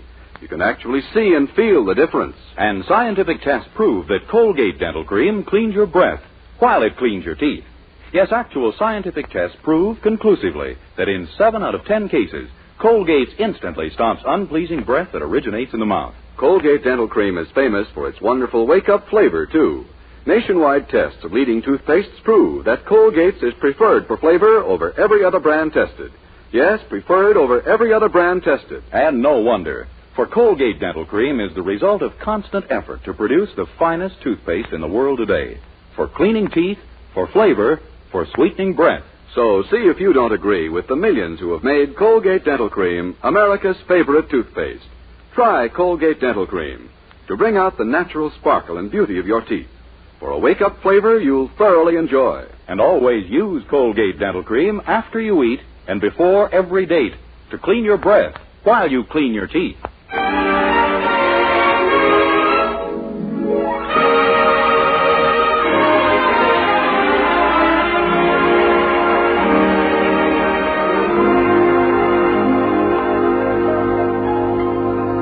Well, as you all know, we refer to Dennis Day as our young hero, and it's true, of course, that he's young. But never has that other word been used more loosely. That is, until today. For today, we find our hero a hero in truth, with his picture on page 1 of the Weaverville Gazette. How come, you ask?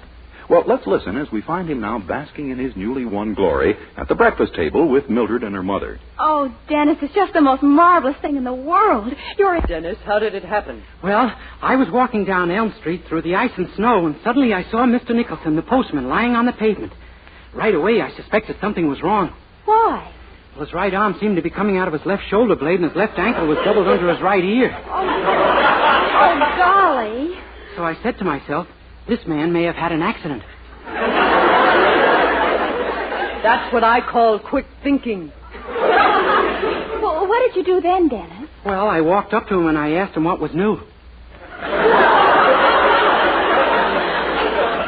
I imagine he told you, didn't he? Oh, yes, ma'am. He went on for quite a while.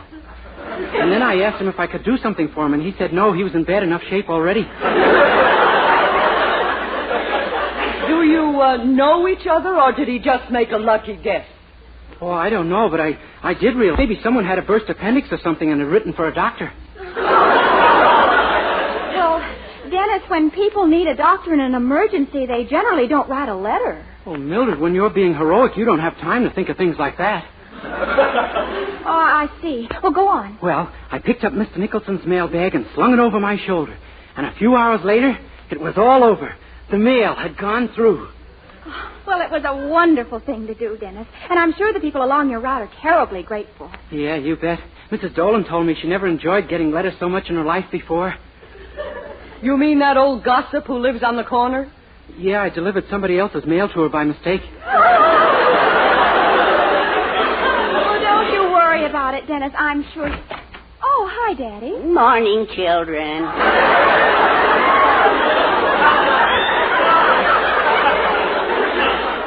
Morning, cinnamon bun. Good morning, Herbert. Hi, Mr. Anderson. I just picked up the morning mail, Dennis, and there's a letter for you. Here you are. For me? Gee, I wonder who it's from. I don't recognize the writing, but that may be because it's typewritten. Why don't you open it? There may be some sort of clue inside. Yeah, maybe you're right. Dear Mr. Holy smoke, it's from the post office department, and they've offered me a job. A job? A job? Yeah. It seems Mr. Nicholson has decided to resign, and they want me to take his place. You mean you're going to be a postman? Sure. Oh, just imagine that, Mother. Yes. A thing like this could easily bring back the carrier pigeon. Oh, Mother. Oh, did they say anything about salary, Dennis? Well, let's see. Yes, they say I can start at $1,700 base pay. $1,700? Boy, if they think that's base, they ought to hear what Mr. Willoughby is paying me. Well, you're going to take it, of course, aren't you, my boy? Well, yes, sure, if I can get it, but it says here I have to pass an examination. Oh, of course you'll pass. It's just a formality. You're going down to the store right now and tell Mr. Willoughby you're leaving him. Come on, I'll walk to the door with you. Okay. I'll see you folks tonight. Goodbye, Dennis. Oh, Dennis, just think if everything goes well with this new job, at last we can be married. Oh, won't it be wonderful? Yeah, I'll certainly be glad to legalize our hand-holding.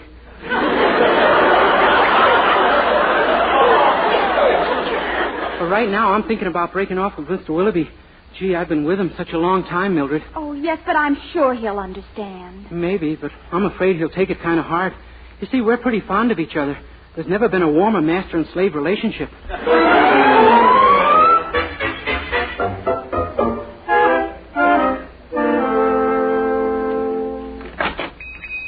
Morning, Mr. Willoughby. Good morning, Dennis. I'm afraid there's something I have to tell you, Mr. Willoughby, and it won't be easy. We've always stuck together, you and I, no matter what. Yes, and we've had some pretty horrible whats, too. Well, I guess you better prepare yourself for a shock, Mr. Willoughby. What would you say if I told you I've carried out the last pail of garbage for you? Dennis, you've joined a union. Oh, no, sir, it isn't that. I'm leaving you. What? Please, don't say anything. Parting is such sweet sorrow. Don't make it any more difficult for me. I must go. Gosh, really? Oh, it's grand of you to smile, grand. I don't think I could have stood seeing a tear trickle down your lovely old face. Dennis, I don't know what I've done to deserve this. You've done nothing, Mr. Willoughby. Oh, nonsense. It must be a reward for something. But there are some things I'm going to miss you for at that. I knew there were. Yes, those unfilled orders, the broken bottles, deliveries to the wrong addresses, customers who complain they were sold axle grease instead of cold cream. You brought me adventure, Dennis. I'm going to miss you. Can you stand it? I think so. Well, I guess this is it then, Mr. Willoughby. Yeah, I guess it is. I'll come back later, of course. What's that? Oh, just to visit and get my things. Oh, yes. Well, I'll see you at the door. Oh, no, I couldn't stand it. No lingering farewells. I just want to remember you as you are this minute. That big, firm nose, that receding hairline, those shifty eyes, that... Dennis, if you're going, go! Yes, sir. So long, old paint.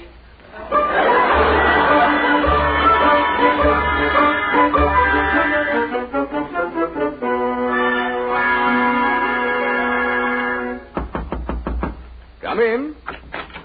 How do you do, sir? My name is Dennis Day. I got a letter from you saying something about a postal examination. Oh, yes. So you're Mr. Day. Sit right down. I'm glad to meet you. Thank you, sir. We're very grateful to you, Mr. Day, and your appointment is virtually assured. So we've decided to give you a simple verbal or oral examination. Good. Either one is okay with me.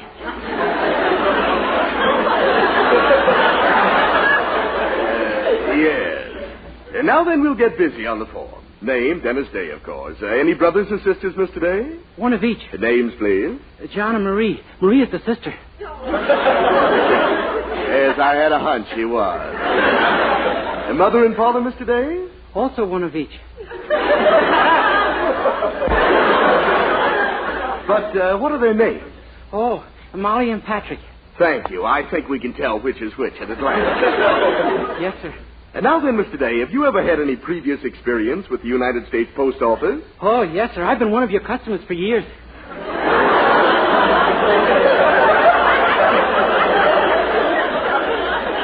And we're intensely grateful to you.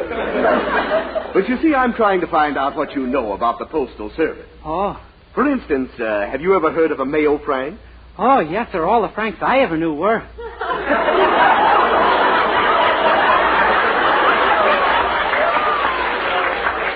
You know, Mr. Day, I always thought these examinations were pretty dull. You're changing all that. Shall we go on? You bet we shall. I'm going to a party tonight, and I just know I'll be the life of it. We come now to the examination proper, Mr. Day. Yes, sir. Now, our first group of questions are those requiring thought. And shall we throw them away?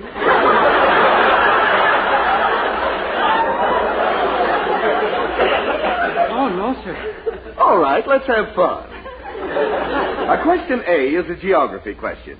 Have you done any traveling around the country, Mr. Day? Yes, sir. Say, that was pretty easy, wasn't it?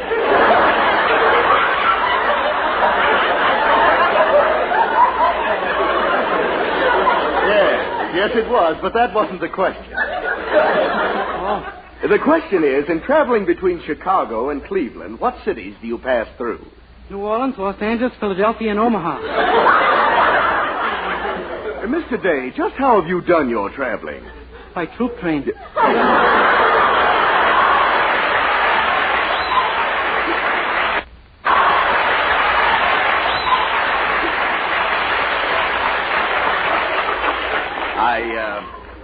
I beg your pardon. Your answer is accepted.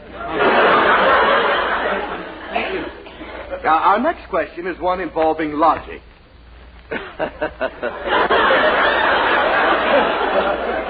Now, listen carefully before you answer. A mail sack is to letters as a purse is to horseback riding, cheese, or money. It is? Not all three of them, Mr. Day. Just one. You have your choice. Oh, okay. Horseback riding. I'm afraid I can't accept that. But I thought you gave me my choice. Today, a mail sack must be the same to letters that a purse is to money, mustn't it? Not my purse. Next question. Now, ordinarily, your mail route starts at 1st Avenue and ends at 3rd Avenue. Uh-huh. But today, your bag contains 4 pounds of mail for 1st Avenue, 8 pounds for 3rd Avenue, and 14 pounds for 2nd Avenue. So you sling the bag to your shoulder, and what do? Fall down.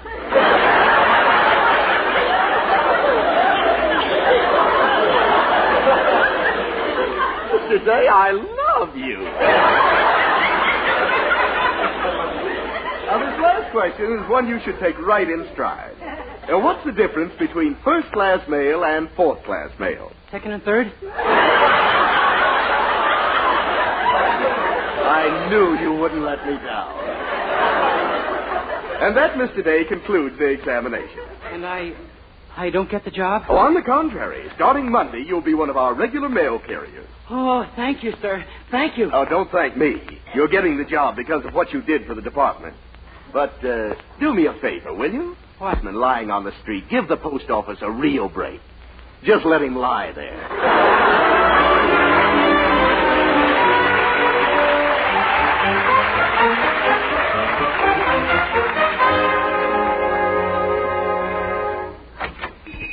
Hi, Willoughby, old man. How's tricks? Just dropped in to pick up my things. Well, you're pretty flip, aren't you? I just landed a job, Willoughby. A real job of plenty of money. You're looking at a big man, pal. You mean there's actually someone who'll pay you more than I did? Are you kidding? They're starting me at $200 a month, and if I make good from then on, it's $25 a week.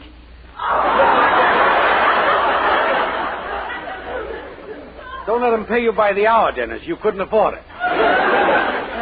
You're just jealous because you know it'll be tough for you to replace me. I'm going back and get my things. Okay. Why, Mr. Nicholson, the postman. Well, hello there, young fella. Well, gosh, what are you doing here? Well, I'm working here. Willoughby said he just lost the fella he had, so I took the job.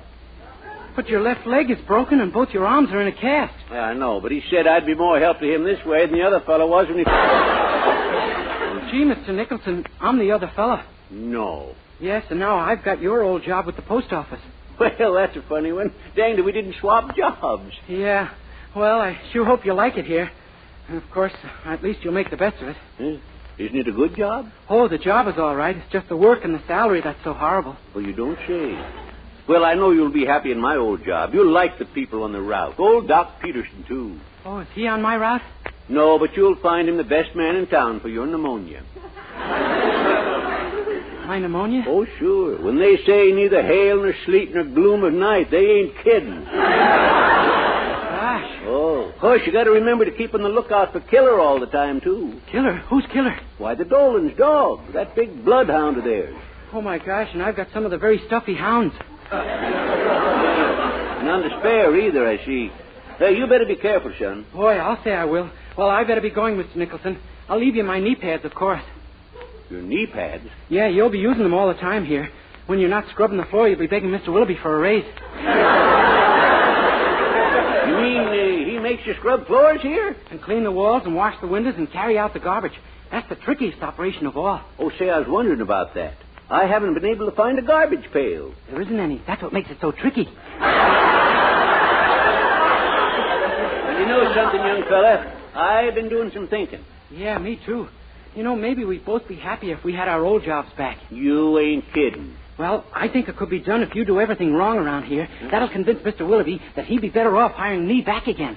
Oh, I see. I make him think I'm a worse employee than you, huh? That's it. It won't be easy, but I think it's possible. Yeah. And meanwhile, you... Hey, wait a minute. How are you going to quit? Huh? Oh, that paper they made you sign, the county contract. That binds you for a period of 1 year. Oh, my gosh. That must have been in the small print, which I didn't read. No, it's in the large print. Which I didn't read either. Well, I'm afraid you're stuck, young fella. As soon as you take the fitness and character test, they'll swear you in. The fitness and... Personality. They send a man around to make sure you're a good law-abiding citizen. Oh, they do they? Mm-hmm. Well, brother, your worries are over. We're home. Huh? Never mind. Just do your stuff here with Mr. Willoughby. I'll have that man check me at my boarding house, and that formality is going to be the most informal evening he ever spent.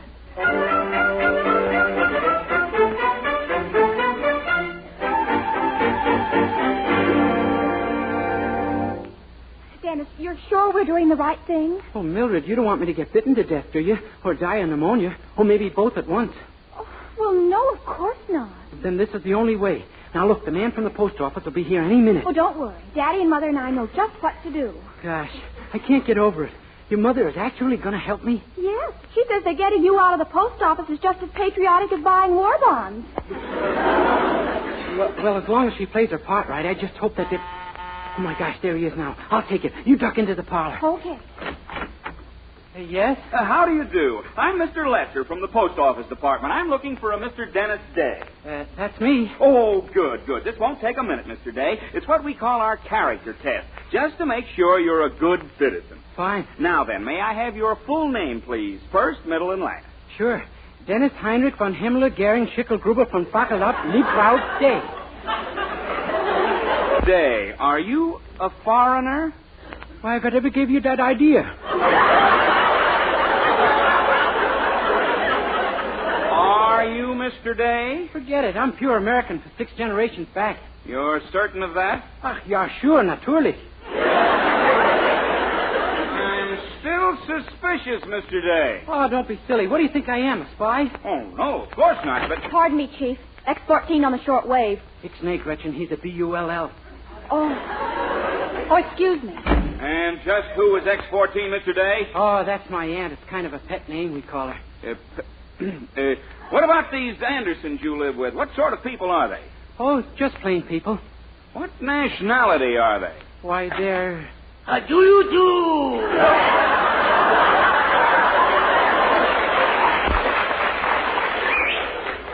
Vyacheslav Anderson. How often have I told you not to come in here without knocking? Silly boy. I have here the pictures. Yes, but we Pictures, huh? Here, let me have a look at those. Oh, no, you don't. It's none of your business what the floor plan of Fort Knox is. Fort Knox? Give me those. Hey. What? Why, these are just photographs of Lana Turner. You ought to see what happens when you put them under the hot water faucet. So that's it. What kind of a gang is this, anyway? Gang? Why, we're just a plain, normal American family like any other ordinary family. Hello, Chiefy. Hello, Matta. Mr. Lester, I'd like to present Mrs. Matta H. Anderson. I'm glad to know you, big boy. Had a nice day, Matta? No, not too bad. I got the map of the uranium deposit, and here are the plans for the supersonic plane. The general came through. That's my fine girl. Same method as usual? Certainly. Rope him, soft him, elope him, and dope him. Good work. We can take this over to the Sublotnik legation and collect 3 million commitments.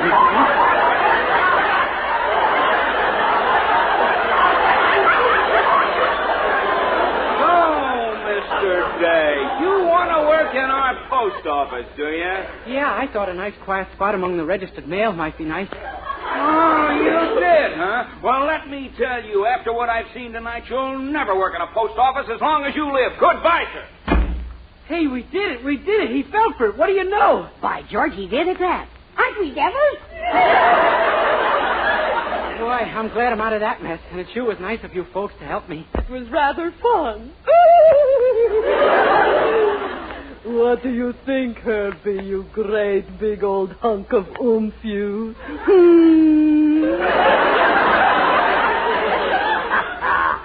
Silly girl.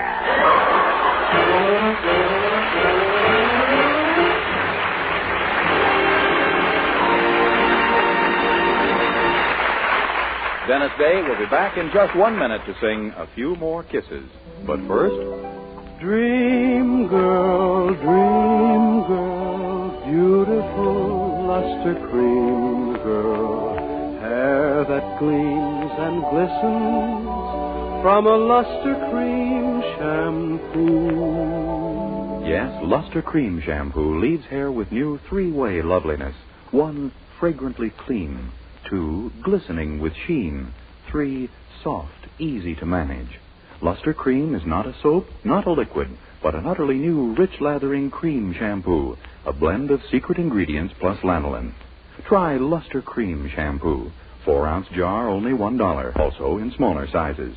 Be a dream girl, a lovely Luster Cream girl. Dream girl, beautiful luster cream girl, you owe your crowning glory to a luster cream shampoo.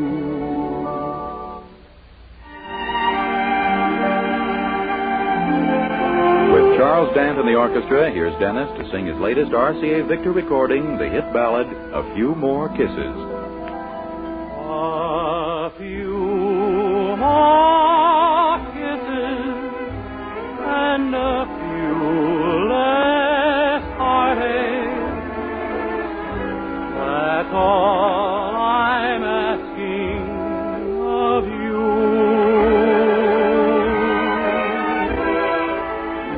If something's happened, so I may be to blame, I love you more than ever and hope you feel the same.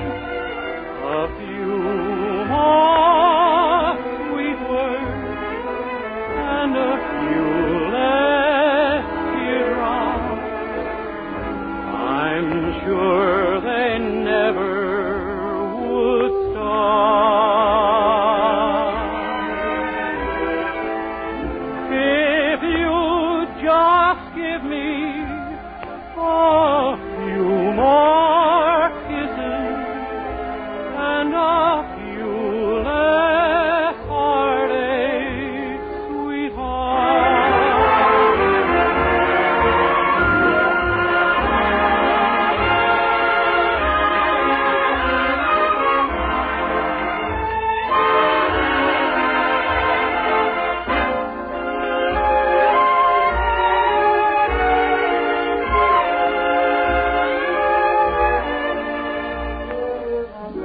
If you just give me a few more kisses and a few less heartaches,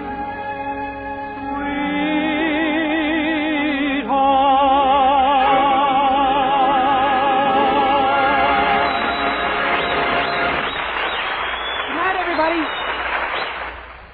Doctors prove the Palmolive plan brings 2 out of 3 women lovelier complexions in 14 days. For the Palmolive plan was tested on women with all types of skin. Dry, oily, even skin that was not clear. Yes, regardless of age, type of skin, or previous beauty care. Prove the 14-day Palmolive plan for looking complexions. So get Palmolive soap and start your 14-day Palmolive plan now.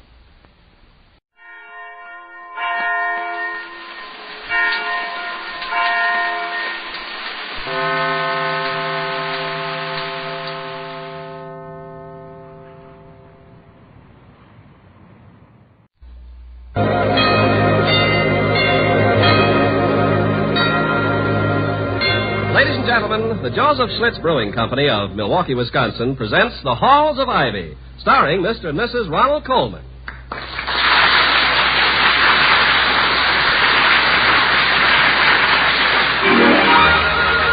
was curious. I tasted it. Now I know why Schlitz is the beer that made Milwaukee famous. If you like good beer, you'll find it pays to be curious and learn about Schlitz for yourself. Now, the Halls of Ivy.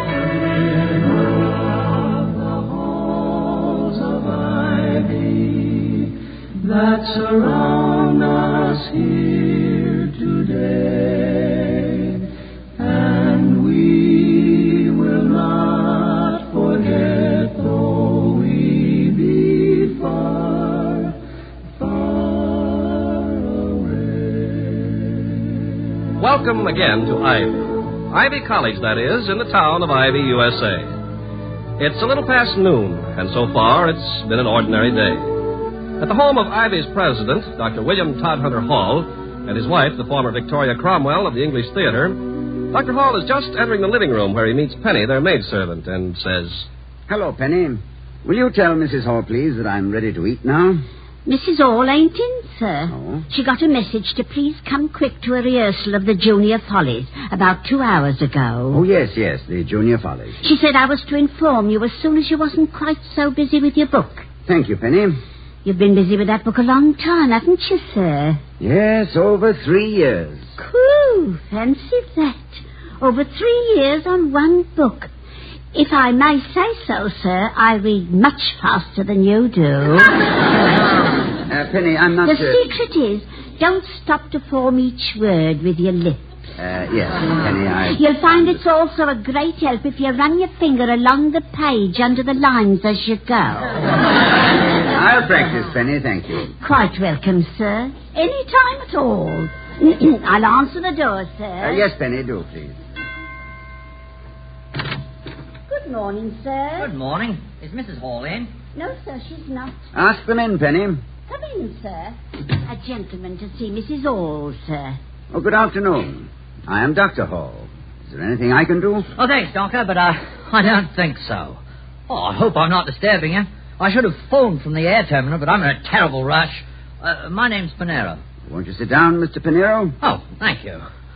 I don't know if Vic has ever mentioned me to you. I'm an old friend, broker into show business. Oh, yes, of course. You're Auntie Pinero. The same. Yes. Well, she's often told me about you and the act you used to do. Pinero and Cromwell, wasn't it? That's right, Pinero and Cromwell, those two funny people. Yes. Is that clock right up there? Yes, sir, right up there. How do you get down off an elephant? You don't get down off an elephant, you get down off a duck. Yes.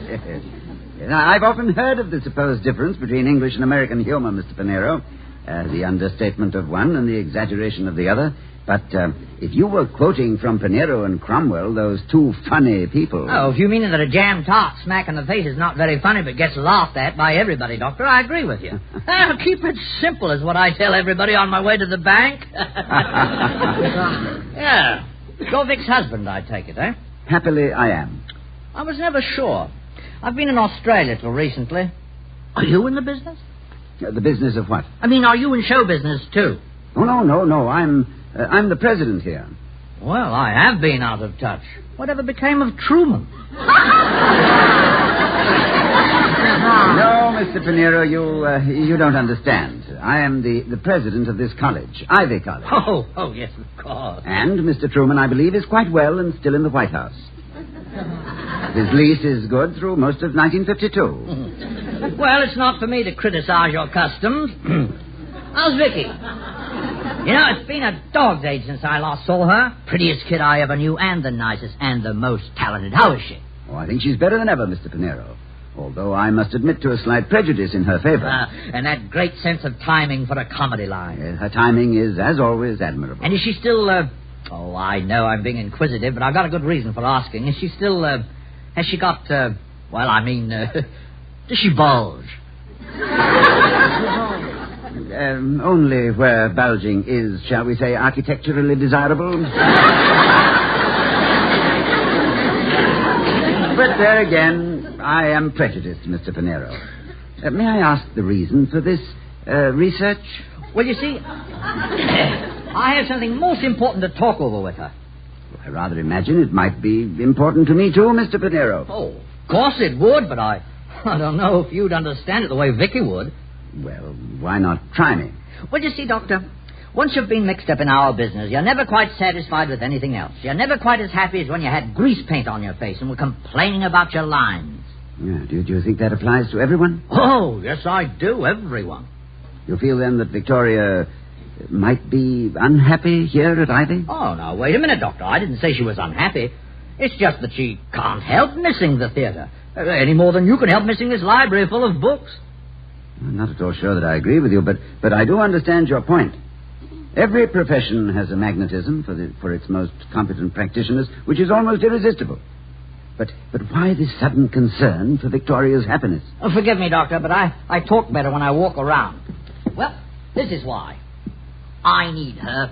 I need her badly. Well, in the question of need, Mr. Pinero, no one needs her as badly as I do, with, if you'll pardon me, a certain priority. I know. But this is show business. Now, I produced a musical revue down in Australia in 1946 that's still running to packed houses. I wonder if the quiet of the campus has been deadly for her. My show is called Sydney's Harbour. It was such a hit down there that I brought a company to England last year, and it's still running there. I wonder if all the happiness she's given me has left her with none of her own. Now, my point is, Doctor, next month I'm opening Sydney's Harbour in New York. I've been an idiot, so content with my own luck that And I would like Vickie to play the lead. Well, did you hear me, Dr. Hall? Huh? I would like Vickie to play the lead. The lead, yes, of course. The lead, naturally. Mr. Pinero. Yes? Would you mind giving me a few hours on this?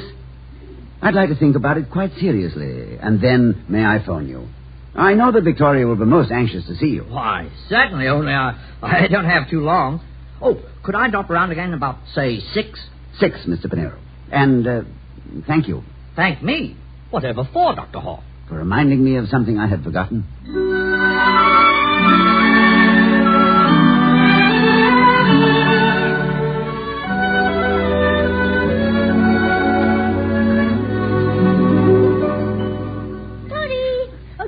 Hello, my darling. How did it go? Oh, if there's ever a junior follies at all, I shall be amazed. You should have been there this morning. Sets falling down and fuses blowing all over the place. Orchestrations missing, actors going up on their lines. The director tearing his hair and screaming. Everyone hysterical with week before opening jitters. Ooh, it was heavenly. It sounds quite hellish to me. Begging your pardon. You've never been in show business. It was meat and drink to me. Just what the doctor ordered. Vickie, do you find yourself missing the theater terribly? I mean, do you ever have any regrets? Regrets?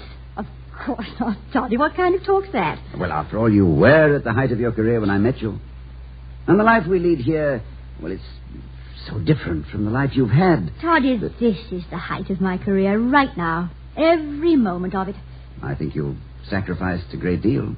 Would you think that you sacrificed what might have been a great political career by marrying an actress? Oh, my dear. Well, you remember what that congressman told you? That you might have been a presidential log? The phrase, my dear, is timber, not log. Although in some cases, log is the more descriptive term. Particularly when you realize that a log is difficult to handle, has a great affinity for a stump, and is most useful when dead. But, oh, dear, I'm digressing. No, Vickie, of course I don't regret it. Well, then, there you are. We might each have been something else if we never married. But we did, and we're happy, and that's the essential thing. And you don't ever wish you were back? Oh, Toddy, darling, grease paint and fiddles tuning up in the pit will always make my nostrils quiver and my ears twitch. But that's why I love coaching these college shows. There's a little harmless smoke that keeps the old firehorse happy. Firehorse, indeed, please. You are speaking of the woman I love. But seriously, Vickie, and the women's magazines notwithstanding, marriage is not really a career. In its original meaning, the word career meant a gallop, a gamble, a frisk. Marriage is not a gallop. It's a pleasant amble. It's also a serious partnership in a serious business, life. It can coexist with a career only with the most scrupulous balance of interests. Hey, what are you trying to tell me? Mr. Pinero is in town. No. Artie? Yes. Where? Whatever is he doing here? Where is he? At the inn. He'll be back here about 6. Oh, how wonderful. I'll call him right this minute. I told him you were most anxious to see him. Oh, I am. I can't wait. Oh, you told him? Yes, he was here. Toddy? Yes, my dear? Does he want me to go back to the theater? Suppose you talk to him. Marriage, my darling, is not a career. William, are you trying to get rid of me? Now, Vickie, is it... Are you sending me back to the grease paint and footlights? Now, Vickie, Have you decided that an actress's place is on the stage and never to darken your doors no more? My darling, you... I out in the snow with my shawl and my baby. Darling, I have seriously tried to see both sides of the question. Well, I've made my decision.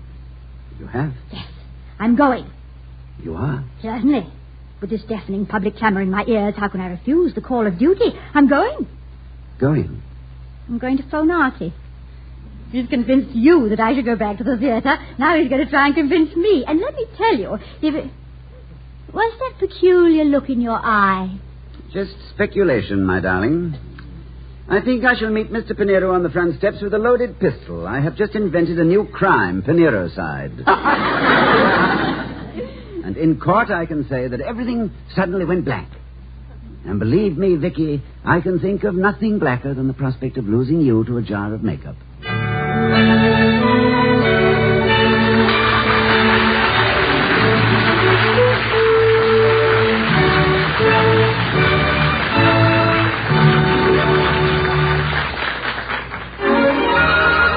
I was curious. I tasted it. Now I know why Schlitz is the beer that made Milwaukee famous.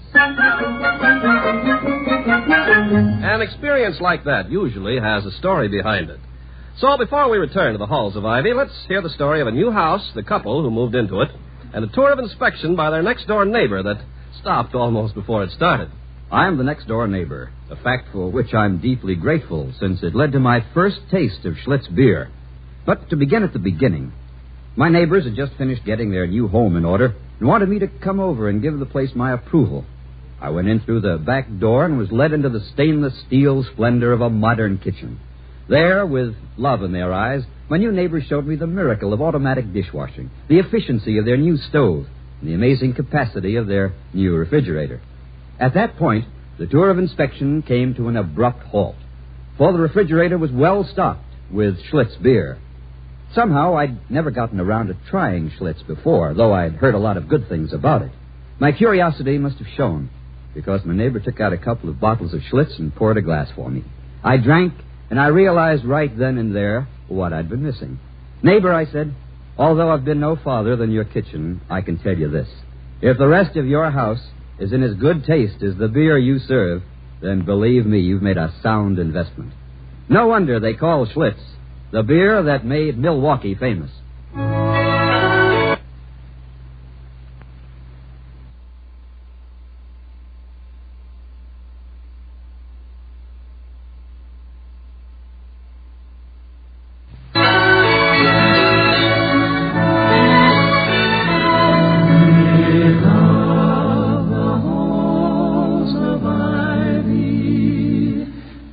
Surround us here today.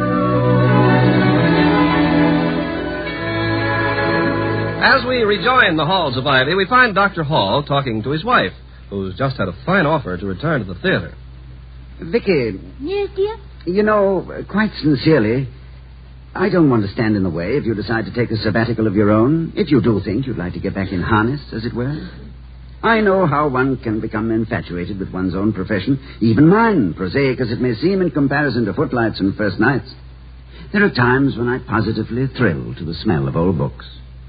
I remember we were joking about it once, about inventing a perfume for the wives of faculty members. We were going to call it Essence of Worm-Eaten Volumes. You might even call it Eau de Voltaire. Oh, very good, very good. But as for your absence for a few weeks disrupting my life, well, I shall miss you, of course, but I can manage. Oh, you can. Well, I mean, after all, I'm not a stereotyped, absent-minded professor. No, I know. You're probably the most present-minded professor there is. Well, thank you, my dear. So... Toddy, now look. I had a wonderful life in the theater, but I have a wonderful life with you here.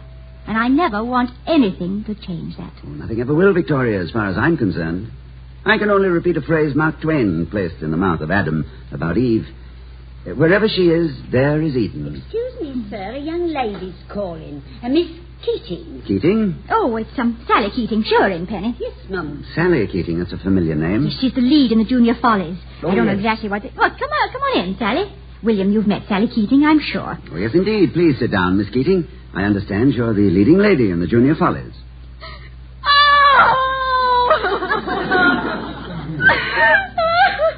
Good heavens, what did I say? Sally. Now, Sally, what is it? Sally, now tell me. He threw me out of the show. Squiffy threw me out of the show. Oh, no. Squiffy? Dick Lester, class of 51. He's the director. Give her your handkerchief, William. Now, stop it, Sally. Tell me what happened. Squiffy was choking Larry. Choking Larry? What's that? You mean throttling him? Larry threw his baton at Squiffy first because some of the orchestrations were on fire. On fire? On fire? Did Squiffy have a match to them? No, there was a short circuit in the pit before we could put it out. It was really the fault of Bobo. What's a Bobo? She's a who, not a what. It's Bobo Cleary. She's the head electrician. Now, Sally, stop it now. Now, stop it at once. I'm sure you're not really out of the show. I am. And I don't care. I don't want to be in it. I hate the part. I never wanted in the first place. The songs are dreadful, and the lines that Gabriel leave me standing there with egg on my face opening night. And I would appear in a production with any of them for all the money in the world. I hate them. Is this what you meant, week before opening jitters? That's it. Oh, dear. Is it always like this? Of course not. This is serene compared to the general run of things. Now, Sally, stop that and listen to me. You're behaving like a child. It's a very good and funny show, and the songs are some of the best I've ever heard. And you'll be fine opening night. You know it as well as I do. Now, I want you to run along home and douse your face with cold water. And then I'll meet you in the auditorium in an hour. Well, all right, Mrs. Hall. But I'm scared to death about opening night. Well, good for you. You should be. I always was, too. It proves we have emotions. What good is an actress without emotions? Gee, that's right, isn't it? Yeah. Keep telling me that, will you, Mrs. Hall? I'll see you in the auditorium. Bye, Dr. Hall. Goodbye, Miss Keating. Poor, happy child. All upset and enjoying every heart-throbbing dramatic moment of it. Enjoying it? You really mean that? She's enjoying every tear that runs down that pretty face. Yes, I suppose that's right. I've often thought that young people were purposely designed to be intensely emotional, out of all proportion to the moment at hand. Then, in later life, when they meet real problems, their feelings have been tempered to withstand the sharp edge of disaster. You must have found that out from observation, Toddy, not experience. I can't imagine you being very upset emotionally. Oh, my equilibrium was fairly good, Vickie, until I met you. You mean I tipped you over? Well, as a matter of strict historical fact, my darling, the full impact of my being tipped over struck me about the third night we had dinner together in that dim-lit little restaurant in Soho. Oh, yeah, I remember. The little French place. Or Armenian or Greek, or all of them combined, I think. Yes. I had a conviction as I sat there and saw the candlelight experimenting with your eyelashes that this was a moment to remember. William, dear, for a visiting American, you do find the most delightful places to take me. Thank you, Victoria, but most of them are rather ordinary places which become delightful by reason of your arrival. No. But this little restaurant, I never saw it before or even heard of it. Oh, my ingenuity has an economic basis. This place looked quiet, clean, and inexpensive. You know, I've been prowling around this district quite a bit. Yes, Soho. It is interesting, isn't it? Intensely, the very name. Soho. A fox hunting term, you know. Is it really? Yes, this was originally fox hunting country. And Soho was the huntsman's cry to call off the hounds. And later on, when the Edict of Nantes was revoked, this was the refuge of thousands of French Huguenots and others escaping from the French Revolution. Thus, through the centuries, Soho has become London's foreign colony. Thank you. That's all right, darling. The bus leaves the Marble Arch at 2 o'clock. Oh, I should be very happy to be honest. But how on earth did you know all this? I've been here all my life, and I never knew these things. Oh, it's nothing. Strangers always know more about a country than the natives. When we get to America... What did I say? You said, when we get to America, you said. I heard you. Distinctly. I'm sorry. I had no right to presume that... I mean... Oh, forgive me. No. You must... My thoughts, my hopes ran away with my tongue. Sitting here, watching your face... And I don't think I shall ever want to eat another meal except by candlelight. Victoria... Yes, dear? I think I must be a little mad to think as I've been thinking. Here am I, an American professor on his sabbatical, with neither fortune nor fame in his pocket, having the unutterable presumption to hope that a reigning star of the London theatre would... Would what? Would you care for more coffee? No, thank you, William. Good. Nothing more to...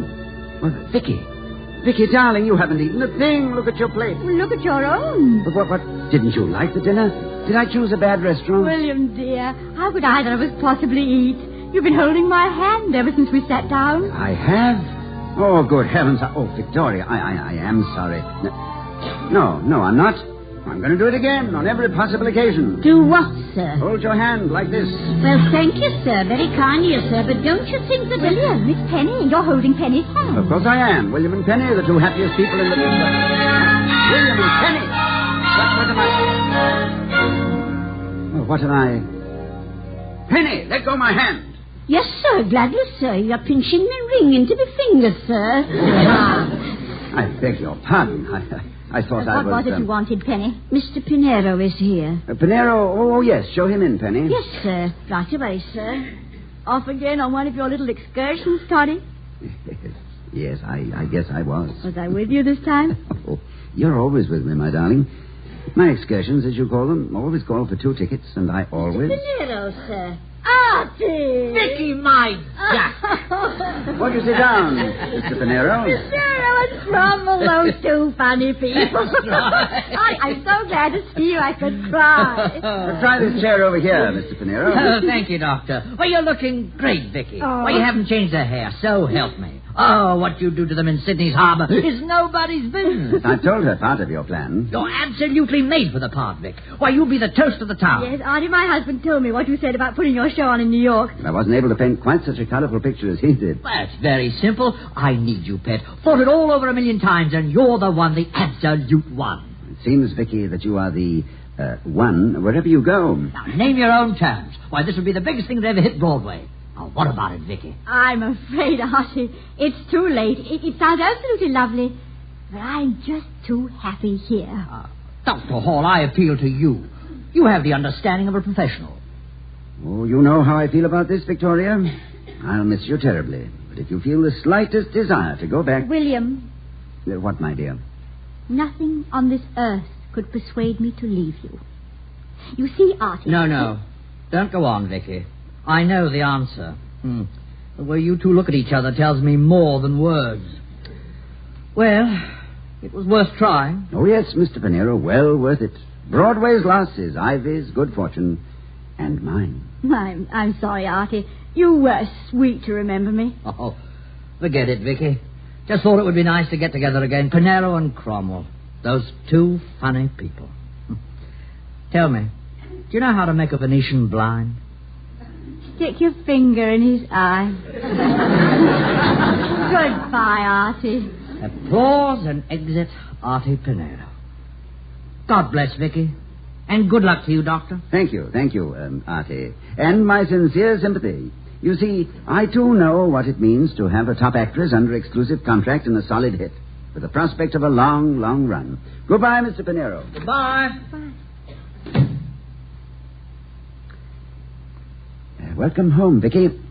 I've never been away, my darling. But it must have been tempting. Toddy. Have you ever looked down Faculty Row at 6 o'clock in the evening? Often. Have you ever seen the trees change colour while you were watching them? Many times. Have you ever listened to the singing at night on Fraternity Lane? Oh, I've even added my own baritone from outside the windows. And have you ever looked at yourself in the mirror? Now, Victoria. I like it here, Toddy.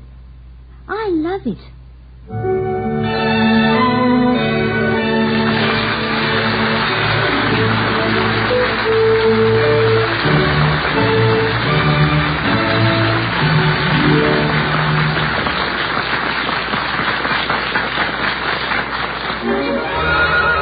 was curious.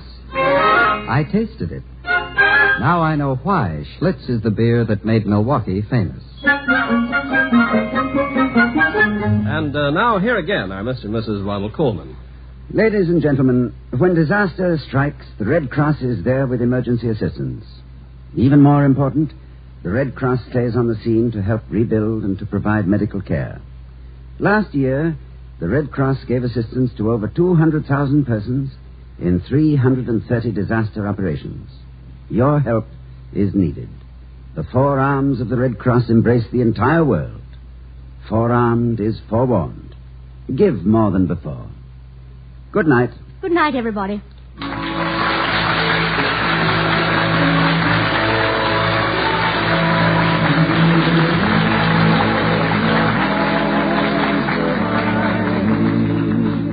That surround us here today, and we will not forget, though we be far, far away.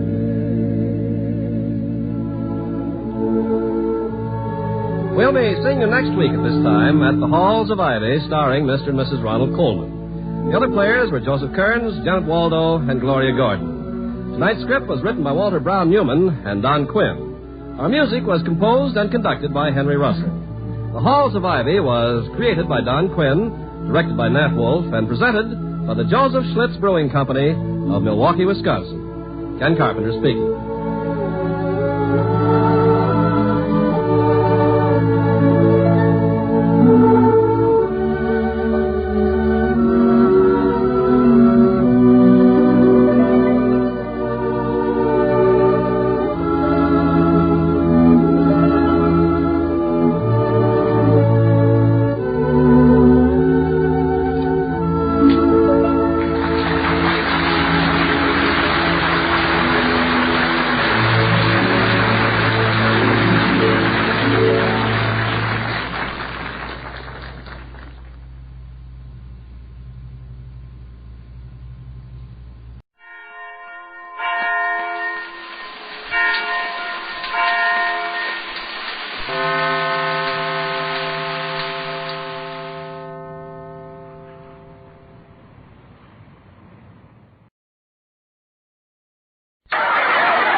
Colgate Tooth Powder presents the Mel Blanc Show, written by Mac Benoff, with Mary Jane Croft, Joe Kearns, Hans Conried, Elvia Allman, Earl Ross, the sportsman, Victor Miller and his orchestra, and starring the creator of the voice of Bugs Bunny. What's up, Doc? Yes, Colgate Tooth Powder for a breath that's sweet and teeth that sparkle brings you the Mel Blanc Show, with Mel playing his new character, Zookie. Hello, everybody. Hello, everybody. Hi. And starring himself in person, Mel Blanc. Hi, folks. Ugga, ugga, boo, ugga, boo, boo, ugga.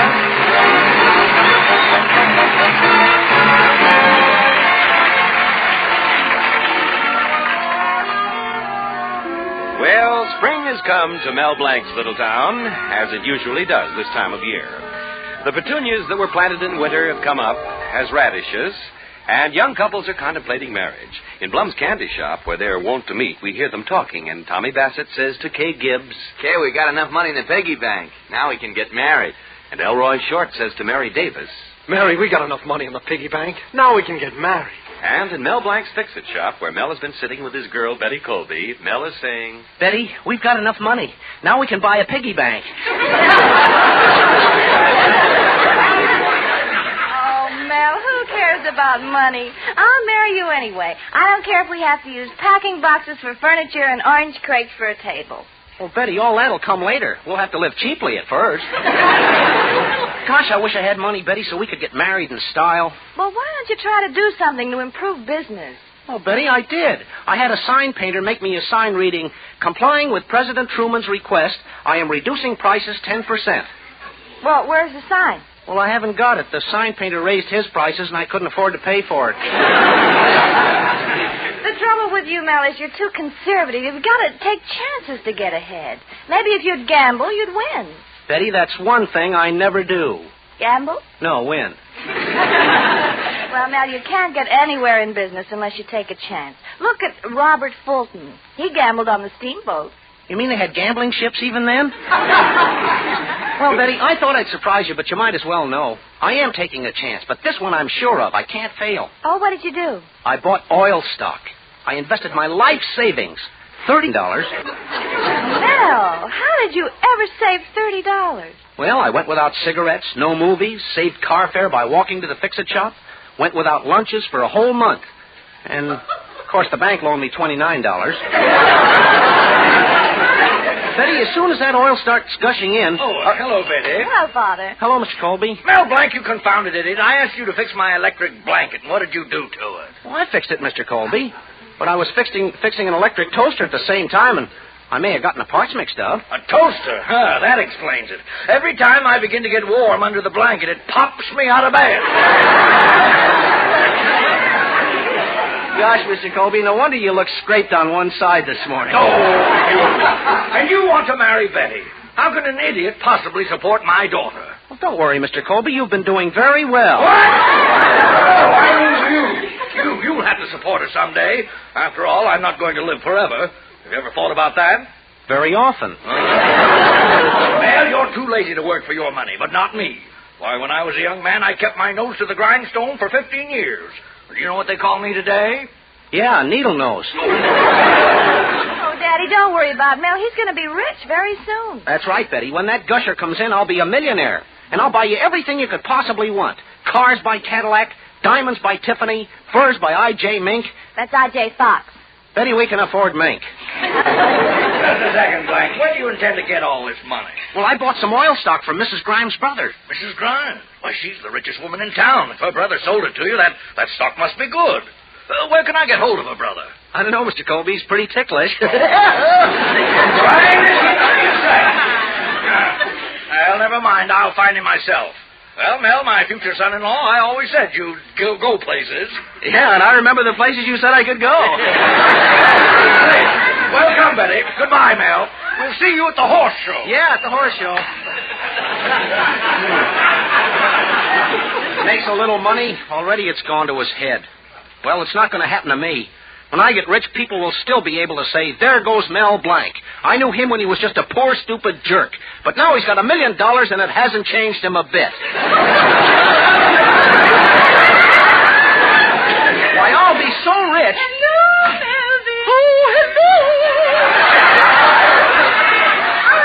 I was just passing by on my way to Professor Potchnick for my singing lesson. I thought I'd drop in. Well, I'm glad you did, Mrs. Grimes, because I was just going to ask you... Melvin, let's not discuss prosaic things. Oh, just listen. Listen to my singing lesson for today.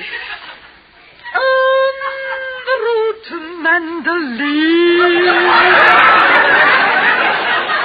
Somebody ought to tell her to hit the road. Where the flying fishes play, and the dawn comes up like thunder. It's the worst weather report I ever heard. Out of China, cross the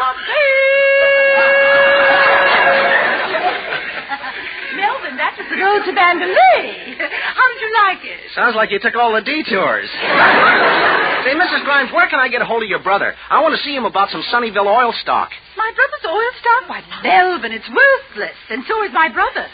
What? Worthless? Not worth a penny. Well, goodbye, Melvin.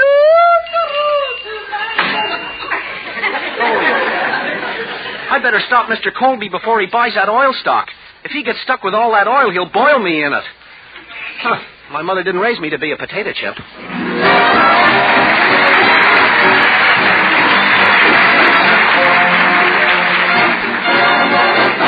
Use Colgate tooth powder, keep smiling just fine.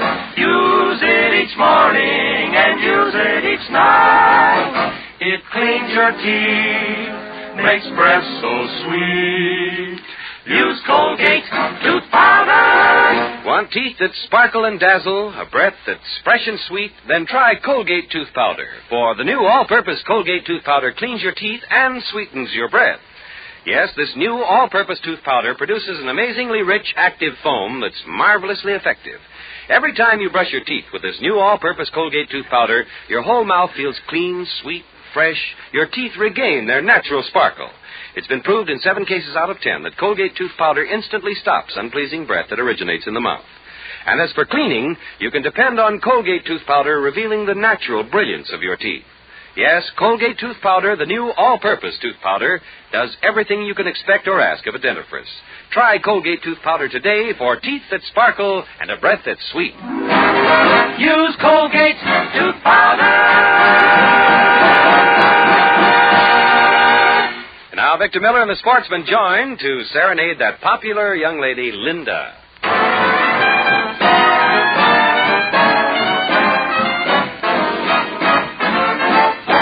When I go to sleep, I never count sheep. I count all the charms about Linda. And lately it seems, in all of my dreams, I walk with my arms about Linda. But what good does it do me? For Linda doesn't know I exist.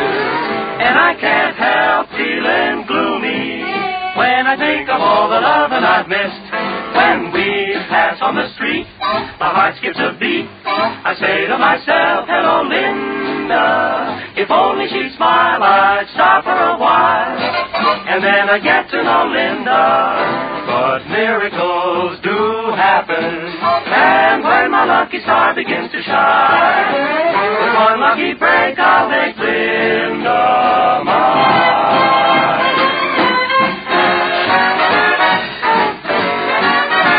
I say to myself, hello, Linda. And then I would get to know Linda. But miracles do happen. And when my lucky star begins to shine, someday I'll really say, hello, Linda. Then she will turn and say, oh, hello. Then just one lucky break, someday we'll really make Linda, but really Linda mine.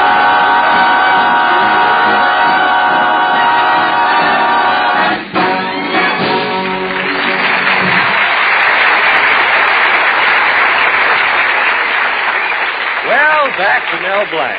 And this time it's really trouble, for not only has Mel invested his own money in Phoney oil stock, but on his advice, Mr. Colby is going to invest too. Mel is just about to leave his fix-it shop to try to stop Mr. Colby when in comes no help at all in the person of the town Beau Brummel, Hartley Benson. Oh, it's you, Hartley. Sorry, I can't talk now. I know just how you feel, Mel. Everyone is struck speechless by the beauty of great, big, adorable me. In fact, Mel, old boy, I'm so full of charms, I love to hold myself in my arms. Hartley, you must think you're the most beautiful person in the world. Mel, that is not only my opinion. Have you seen the new Petty Girl calendar? No, why? I am the month of May. You should see me. March wore a small archery costume. April wore a one-piece bathing suit. But I'm the most outstanding one of all. What are you wearing? A midriff sweatshirt. So you see, Mel, my picture hangs in every woman's kitchen. So does flypaper. Listen, Hartley, you're not such a man of distinction with the women. Oh, no? Well, form your own conclusion, Mel. But surveys show that among the women of America, I cause more heartburn than French fried onion. Hartley, instead of running around so much, why don't you get married? What, and break up a beautiful friendship with myself? The women are content with just a little souvenir from me. Yesterday, I gave locks of my hair to all the girls in town. Well, that's nothing unusual. At this time of year, all dogs are shedding. Oh, that does it. You've humiliated me. In fact, I'm so humiliated I could eat it. So I will just deliver this message and go. Mr. Colby bought $100 worth of stock, and Mrs. Grimes' brother is coming to his house tonight, and he is buying more stock. So goodbye, you buffoon. I'll never know what bliss is until I make myself Mr. and Mrs. long, Mel. Nice seeing me.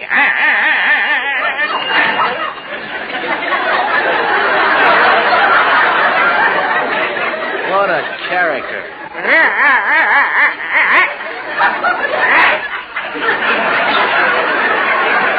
Sounds like he went over a bump and dropped his muffler. What a character.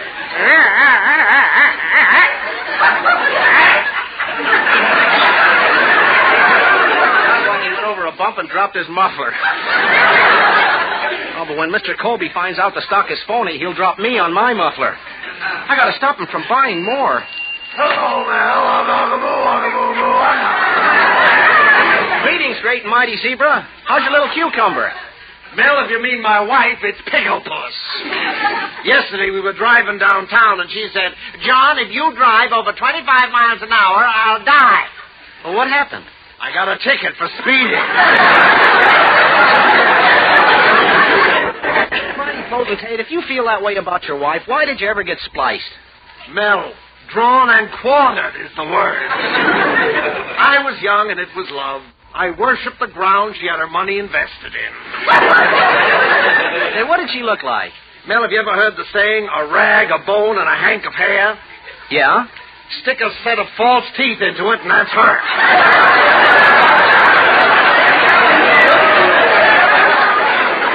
You know, Mel, if she dies, I get all her money, but the doctor says she'll be here for quite a while, so I'm trying to figure out one thing. What's that? How can I go now and come back when she's gone? I can't get a penny of it now. Well, why not? Doesn't she know she can't take it with her? Mel, she has to. It's the only way she can get in. What a woman. Yesterday we were in a shooting gallery, and as I picked up the gun, she stuck her face in front of me and said, John, shoot the clay pipe. Shoot the bullseye. Shoot the old duck. Dad, what a temptation.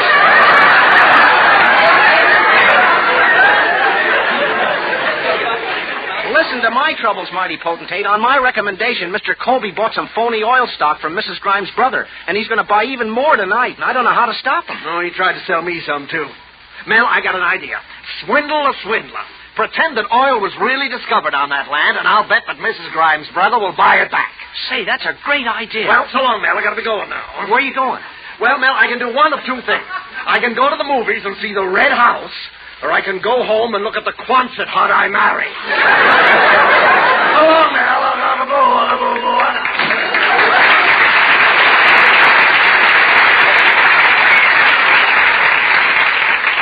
What an idea. Pretend that oil was really discovered. Oh, but Mrs. Grimes' brother will recognize me. I know what I'll do. I'll impersonate a Southern colonel who owns the land. Now to send Zuki over to Colby's to tell him my plan. Oh, Zuki! Zuki!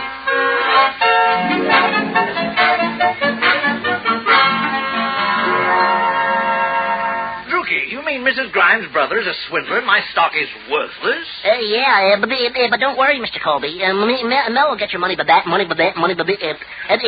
take care of every. You won't lose a pen. You won't lose a. If I was you, I'd blow my brains out. Well, Southern Colonel or not, you tell Mel if he doesn't get Mrs. Grimes' brother to buy back my stock, I'll blow his brains out.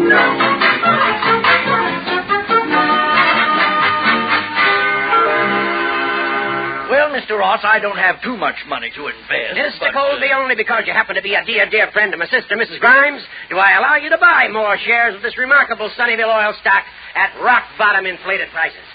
Now, just sign this blank check. Sign a blank check, but I don't know for how much it's made out. Mr. Colby, I trust you. Come on now. Just a minute, please. I'm expecting a friend to call. Oh, this must be him now. Oh, good evening, sir. Hello, Mr. Colby, you all. You remember me, Colonel Ulysses S. Lee? Colonel, meet Mr. Ross. Ulysses S. Lee? That's a funny name. Half Southern, half Northern. That's right. The stalk was shot down over the Mason-Dixon line. Oh, but I'm from the South, the deep South. In fact, so deep, where I come from, we call Senator Claghorn a Don Yankee. Well, sit down, Colonel Lee. I'd like to offer you a drink, but I don't have any mint juleps. Oh, that's all right. Just give me some bourbon and swamp water. Mr. Colby, I came to give you a tip on some oil stock. Got it straight from the horse's mouth. Really? What's the tip?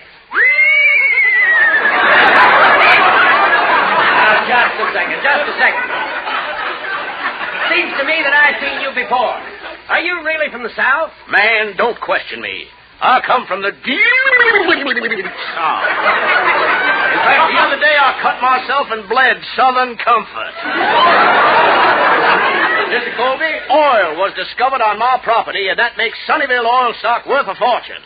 You should see that oil gushing. Is it refined? Refined? Why, that oil is so refined, when it gushes past you, it says, "Excuse me all." Just a second. I happen to know Sunnyvale land is owned by a farmer, and it isn't even in the South. Do you know this farmer? No, not personally. Well, in that case, I got to be going. I think I'll go bowling. Now, wait a minute. We'll go to the bowling alley with you. What alley? I told you I'm from the deep South. When I bowl weevils. Mighty peculiar chap. Now to get back to the oil stock, Mr. Colby. Just a second. I hope this oil stock is good. Good? Why, I change it every 1,000 miles. No harm. I'll get that. Well, who's this? It's me, Mr. Colby, Mel. Oh. Howdy, bub. Say, think the rain will hurt the roof of a barb? I take it, my good man, that you're a farmer. Yep, you took it right. Got all dressed up from a visit to the city. All dressed up? Look at your shoes. You only got one shoelace. Well, it was either that or not wear a tie. Besides, I don't worry much about dressing. Spend all my time with the cows. Oh, but I've been having trouble with my cows lately. Milked one yesterday and got 3 quarts of milk. Milked her today and only got a half a pint. What's the matter? Don't know. Guess I'm losing my grip. Yes, I am. Well, one cow especially is giving me lots of trouble. My 2-galloner got the hiccups. Couldn't stop hiccuping. Was it a bad case? Well, for the last 2 weeks, she's been churning her own butter. Hey, I got a lot of hens, too. I got one hen that lays 45 eggs a day. She's a Rhode Island purple. No. You mean a Rhode Island red. When she lays 45 eggs, she's purple, Bob. You grow vegetables on your farm, too? Yep, I grow carrots. But I don't care much for them. They say carrots improve eyesight, but I don't believe it. Why not? The other day I held a bunch of carrots over my eyes and I couldn't see a darn thing. Yeah, but I'm almost forgetting what I came here to tell you. Oil was discovered on my land in Sunnyvale. Oil? In Sunnyvale? Yep, so much oil that instead of milk, the cows had oil in their crankcases. You're an astute businessman who realizes the value of a dollar. I have a proposition to make to you. I'd like to buy back that stock I sold you this afternoon. I'll double your money. I'll give you $200 for the 100 you gave me. It's a deal. All right, here's the money. I'll take the stock. Good day, gentlemen. It's been nice meeting you. Goodbye, Mr. Ross. We sure outwitted him. Well, for once in your life, you did something right. $100 profit. Yeah, but what about me, Mr. Colby? You didn't sell my stock. Oh, Mel, I'm so sorry. I forgot all about you.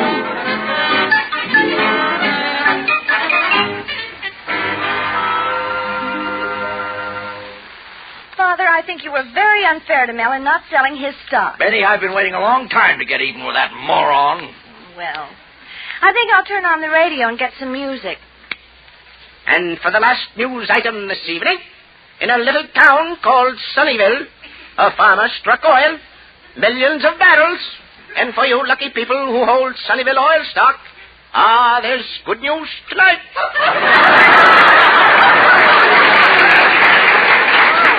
Father, did you hear that? Did I? Don't tell Mel, but I'm going to rush right down to his fixer shop and buy that stock back from him, even if it costs me the $100 I made. Goodbye, Betty.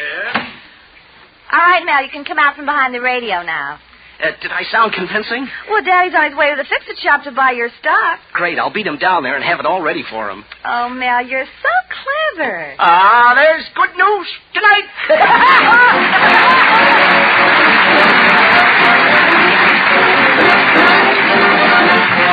Mel Blanc will be back in just a minute. Use Colgate tooth powder, keep smiling just right.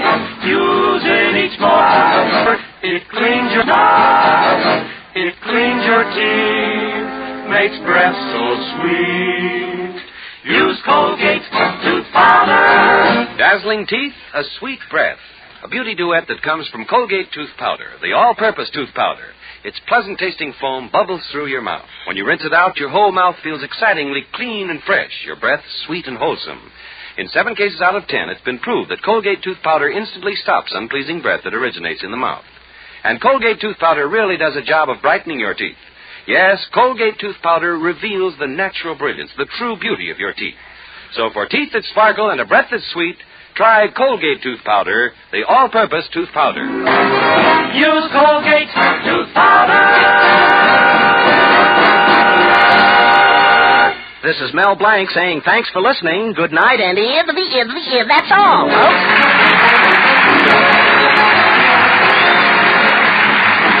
This is Bud Easton reminding you that Colgate tooth powder for a breath that's sweet and teeth that sparkle brings you the Mel Blanc Show every Tuesday at this time.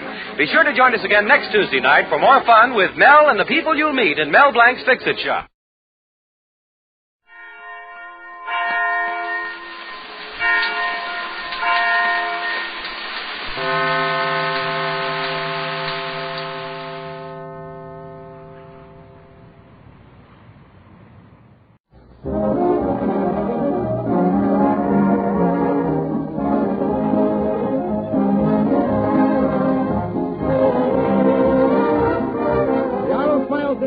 Tonight, folks, 60 minutes of fun and music brought to you by Panatooth Paste and Sal Hepatica. And tonight, a big celebration. Fred Allen's coming back to the old town hall.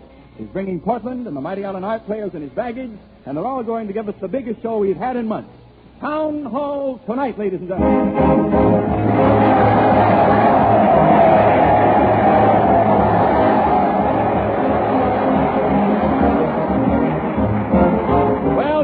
Railroad station, and Fred's train is just about due. He's coming in from Hollywood, you know, where he's just finished making a picture called Thanks a Million for 20th Century Fox. Everybody's here to greet him. Peter Van Steven and the Arpana Troubadours are waiting. An all-star group of amateurs. Say, here comes the train. Aha. Now let's watch for Fred when the train stops. She's flowing. She's stopping. And there he is, lifting Portland Hoff off that train. Look at that crowd. They're giving 3 cheers for Fred Allen.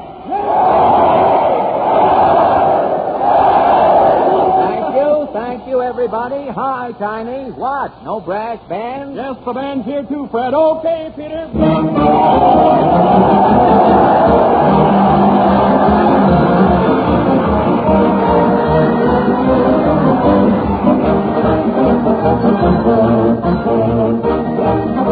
There goes the band of Stars and Stripes Forever as Fred, Portland, and the Mighty Allen art players start the parade from the depot to the old town hall. The friends all around the country are standing by to welcome them home tonight. Folks from coast to coast drop everything to listen. At Washington. England's building battleships, Mr. Secretary. What about the ratio? Ratio? That reminds me. I've got to get my radio fixed. Fred Allen is back. It's town hall tonight.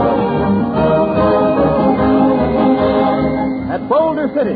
Why did the president speak at Boulder Dam on Tuesday, Father? Why, he wanted to stay in the house Wednesday, daughter. Fred Allen is back at town hall tonight. San Diego, California. Land's sake, guy, the fairground's deserted. Where's all the people? Home listens to their radios, lady. It's town hall tonight.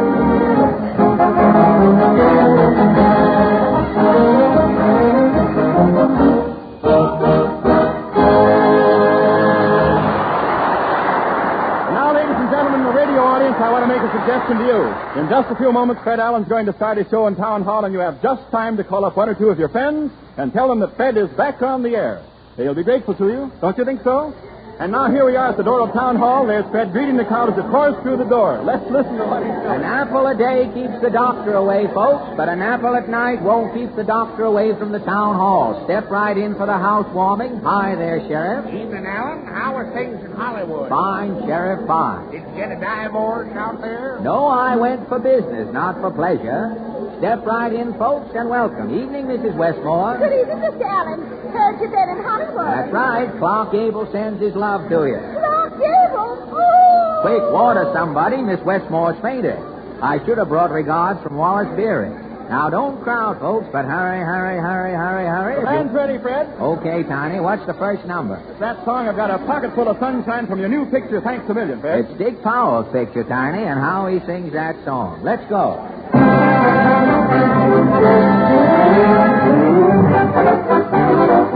I got a pocket full of sunshine and a heart full of songs. And when I see you, all I want to do is pass it along. That may be a little cloudy, but the world can't go wrong. While you've got a pocket full of sunshine and a heart full of songs. Cold winds may blow, but if you raise your voice and sing, somehow I know there's gonna be spring, yes, there's gotta be spring. And so if Sister Trouble finds me, she will never linger long. 'Cause I got a pocket full of sunshine and a heart full of songs.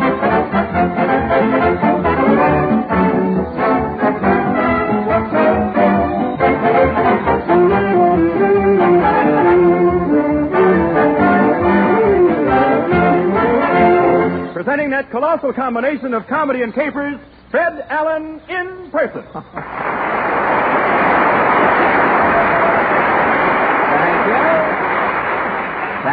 Thank you, and good evening, ladies and gentlemen. Now, before starting the show, I'll read you the Town Hall Bulletin for tonight. Hodge White is calling band practice at the GAR Hall for Friday night. Now, Hodge wants to warn all of you musicians who chew tobacco to be mighty careful where you bail out around the hall.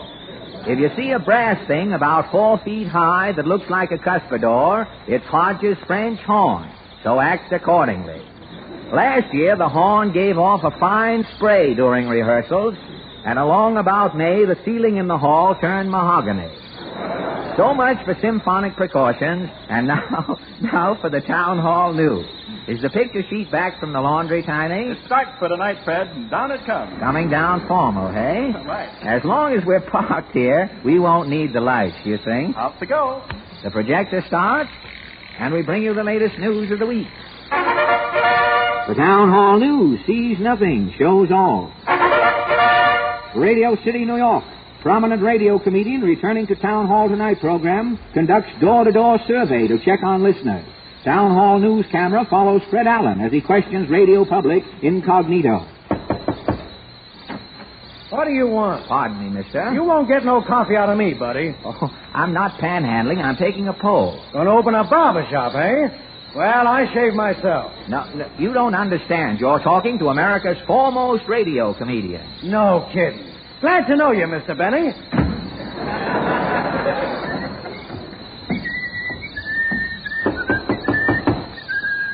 Yes? Excuse me, lady. I'm taking a straw vote. Oh, well, I'm from upstate, and I'm voting for McKinley, as usual.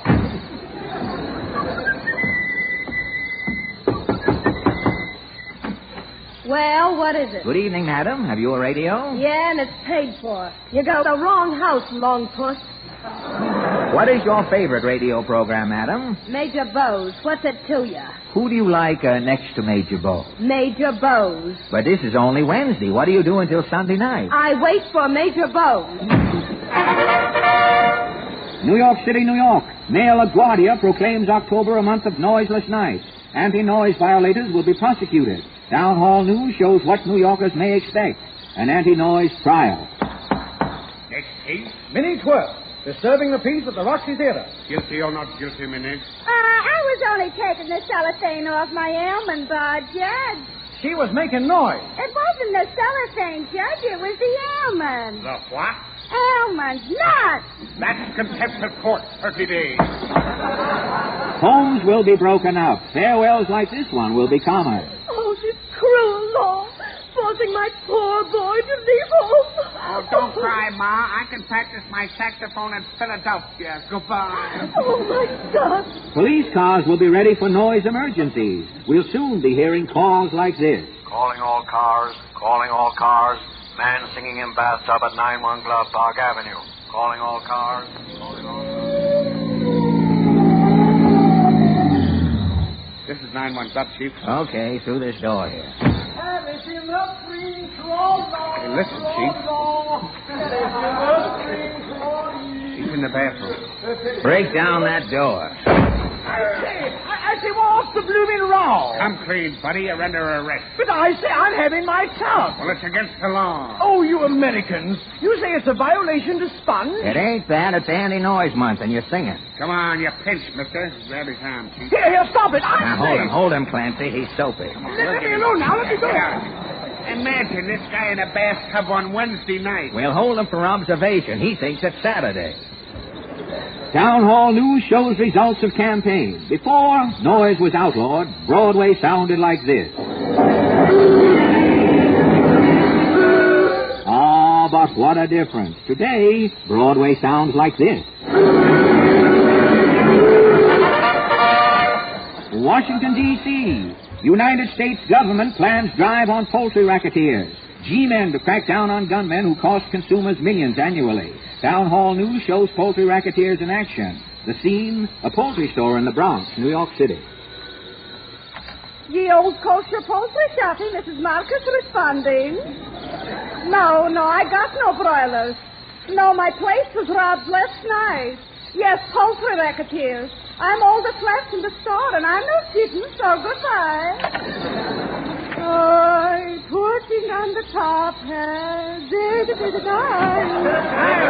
Mrs. Marcus. Well, what can I do for you two gentlemen? Pat down, Ma. This is a shakedown. Make it snappy, doll. Where's your phone? Oi, more racketeers, please. No cracks. Where's your hen? Henge, man. Last night I'm robbed. 32 bullets and agenda. Somebody beat us to it, Butch. I ain't quitting here empty-handed. What's in that safe, Ma?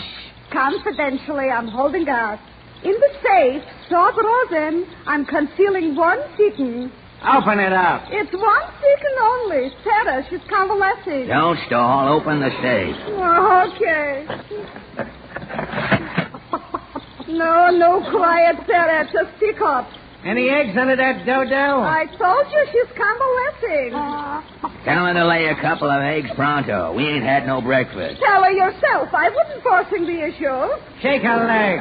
Shake her leg, Sarah. I'll blow your feathers off. Here, put her away the pistol. She's nervous already. Look, I'm counting 3. We're going to get eggs or else. Come on, Sarah. 1. So give, Sarah. 2. 3.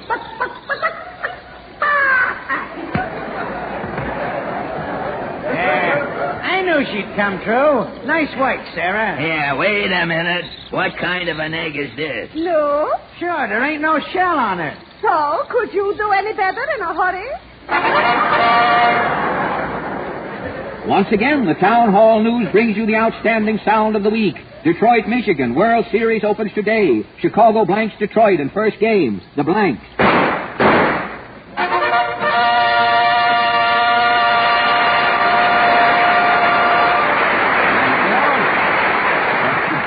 Thank you. And now, Tiny, how about a scene or one of those talking pictures you used to put on before I went away? Not now, Fred. Why, here you are just home with us again, and we're not going to take much time even for Sal Hepatica. No? I simply want to say this, though. Friends, one of the products that makes it possible for us to present Fred Allen in Town Hall tonight is Sal Hepatica, the mineral salt laxative. Now, whenever you need that kind of medicine, we suggest that you take Sal Hepatica. It will cleanse your body of poisonous waste speedily, gently, thoroughly. And that's not all it does. When you have waste in your body, you also have an acid condition throughout your system. And Sal Hepatica is the laxative that also combats the acidity, building up your alkaline reserve so necessary to good health. In other words, Sal Hepatica corrects both troubles. So keep Sal Hepatica in your medicine cabinet. Don't suffer from a half-sick logy condition, sick headache, upset stomach. Take Sal Hepatica and get a head start towards buoyant, alert, normal health in just no time.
Peter Van Steeden and his Ipana Troubadours have just played the Vitalis theme song from the top of your head.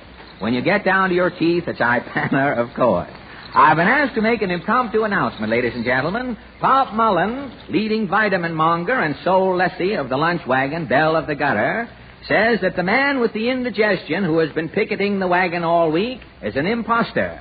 Pop says you can't possibly get gastritis in the wagon because he's cooking with electricity only.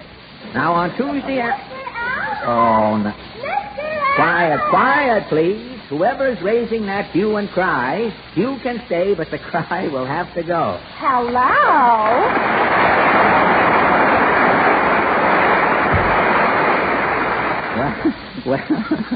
Well, sir, as I live and try to keep these bulldog shoes from snapping at the calves on my legs, if it isn't Portland. Yes, I dreamed last night that you were back from Hollywood. So you came over before you woke up to make sure, huh? Oh, I knew you were coming back. Did a little bird tell you? Oh, I wouldn't hear a bird this soon. Your picture isn't out yet, is it? Couldn't you have welcomed me over the phone? Say, you're lucky I'm alone. Papa wanted to come with me. Oh, I wish he had come. You know, the last time Papa came down here in his dress suit, the smell of camphor cleared up my asthma. Gosh, I wish I could have made the trip to California with you. There's enough confusion in Hollywood without you. I don't care so much about Hollywood. I'd just like to see what's going on around the country. You don't even know what's going on in New York. Did you hear about the Bear Lewis fight? Oh, was there a fight? Well, I'll admit I use the word loosely. A fight is where two people punch each other, isn't it? That's what Papa said. Did he see the altercation? Not exactly. He had a $2 seat. Really? How did he know what was going on? Hear a rumor? No, he took his radio set and tuned in from where he was sitting. Yes, very good. All right, let's drop the whole thing. But Papa felt sorry for Joe Lewis. Lewis won, and your father felt sorry for him? Yes, Papa had to fight a man before he went on his honeymoon, too. Who did Papa have to fight? Mama's father. Oh. I wish you'd do your father a dirty trick for me. You mean go home? Exactly. Oh, no, you don't. Mr. Bowers! Mr. Bowers! Phoney, I always heed a maiden in distress. Now listen, Robert. If I lay my hands on that mail-order suit, you'll blow a tweed fuse.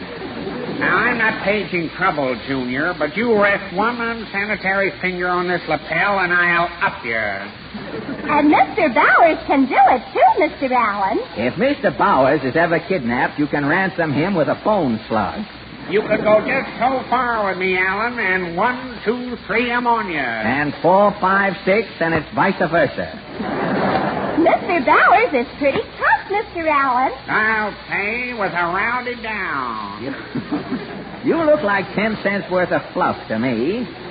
Where I come from, men are men. Is that why you had to leave, Mr. Allen? That was good, Phoney. I wouldn't take that from an octogenarian. Now, look, folks, I just came back tonight. That's what Mr. Bowers came to see you about. Oh, yes, I've been trying to split an infinitive to get a word in edgewise here. Going from the abstract to the concrete, what's on your mind, Mr. Bowers? Mr. Bowers wants to arrange a public welcome for you. Yes, that's my racket, Allen. Fenton C. Bowers, PWA. Don't tell me you're a government project. PWA is Professional Welcome Arranger. Oh. Yes, Mr. Bowers arranges welcomes for people. He should have arranged one for himself before he showed up here. You'll need Mr. Bowers to stir up a welcome, Mr. Allen. Lord, yes. You've got plenty of enemies, brother. You've been on the radio 3 years. Have you any references? Tell him about Frank Buck's welcome, Mr. Bowers. Lord, I tore the town wide open for Buck. Met him up at the dock with a rhinoceros, 2 mongoose, and 400 paid-up elks with teeth akimbo. And what about Admiral Byrd? The Bird welcome was Bowers at his best. I jinked super. And oh, boy, was it noisy. Why, the din was nerve-wracking. At high noon, 3,000 housewives slammed their icebox doors in salute. Are your welcomes expensive, Brother Bowers? They're all prices. For $85, I can give you a fair welcome. 50 Boy Scouts wig wagging. Oh, that would look silly. Boy Scouts wagging their wigs at Mr. Allen. Have you anything semi-rousing for around $15? Lord, you don't expect a raucous hullabaloo for $15. I'd go the whole hog, Mr. Allen. You only come back once. $15 is a lot of drachmas, though. Well, if you want to dog it, I've got a $10 celebration. What's that one, Mr. Bowers? For $10, I rent 2 orphans. They meet you at the plane and recite. Recite what? A verse I wrote for cheapskates. How does it go, Mr. Bowers? Quiet, please. Woodchuck, ermine, partridge, grouse. Welcome, Alan. You're a... I'm a what? For $10, you're no peacock. What you need is a mirror, Mr. Allen. Yes, you can take a good look at it and give 3 rousing cheers for yourself. Why, you... And you, too, and you. Hey, put that in your pipe and inhale. I'm off. I guess I'm off, too, Mr. Allen. There's no doubt about it. Goodbye, Portland. Tally-ho!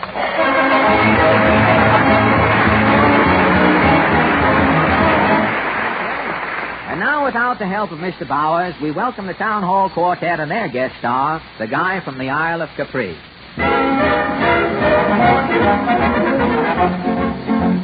There's a guy who's got me full of fear. A knife between his teeth, a ring in each ear. He thinks I'm after his wife, and now he's after my life. He's from the Isle of Capri. With blood in his eye, the guy is chasing me. Wherever I go, I never go slow.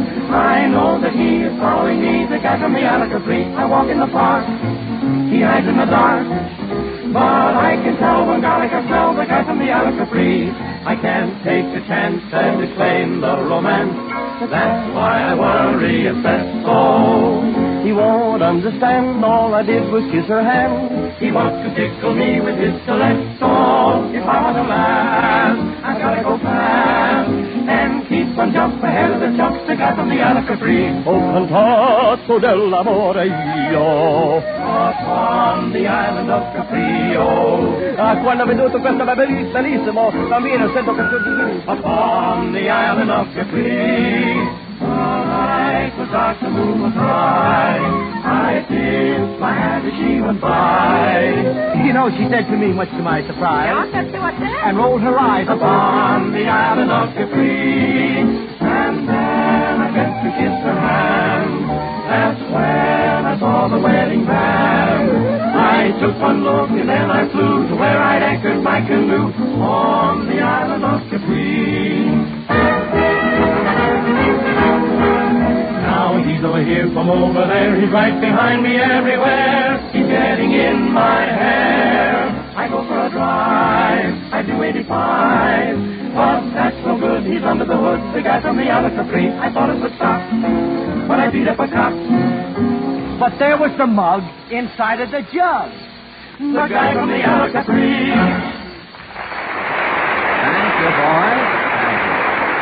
Now, Tiny, I hear you've been doing a good deal of talking while my back was turned this summer. Why, yes, Fred, I have said a word or two now and then. Well, own up. Now, what have you been talking about? Well, a lot of things, but here, I'm going to show one of them to you and to our friends here in the audience. I'll hold it above my head so everybody can see it. You know what this is, friends? Yeah, sure. Of course. Of course, you all recognize it. Now, will this gentleman here in the front row tell us what it is? Why, it's a package of Ipana toothpaste. Right. The famous red and yellow striped box that Ipana toothpaste comes in. I'm going to open this box now just as you would if you were about to start using a new tube of Ipana. First thing I take out's an instructive little folder. Briefly, it tells you why the health of your gums is important, how best to take care of them, why dentists recommend Ipana toothpaste. And furthermore, it urges you to see your dentist regularly. But there's something else in that box, Tiny. Yes, sir, Fred, and here it is. The shining red and yellow tube of Ipana toothpaste. You've noticed what an attractive package it is, from the handy black cap to the black seal at the bottom. But that, of course, is unimportant compared to what the contents of this tube can mean to you. What can it mean? Cleaner teeth. Teeth that are brighter, more sparkling. Healthier gums. Gums that are firmer, more resistant to infection. Surely it's worth your while to use Ipana toothpaste to brush your teeth and massage your gums with it. So why don't you get a tube tonight or tomorrow morning?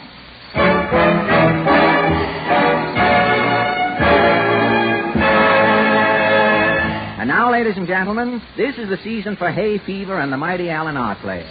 Those two plagues for which science has never found a cure.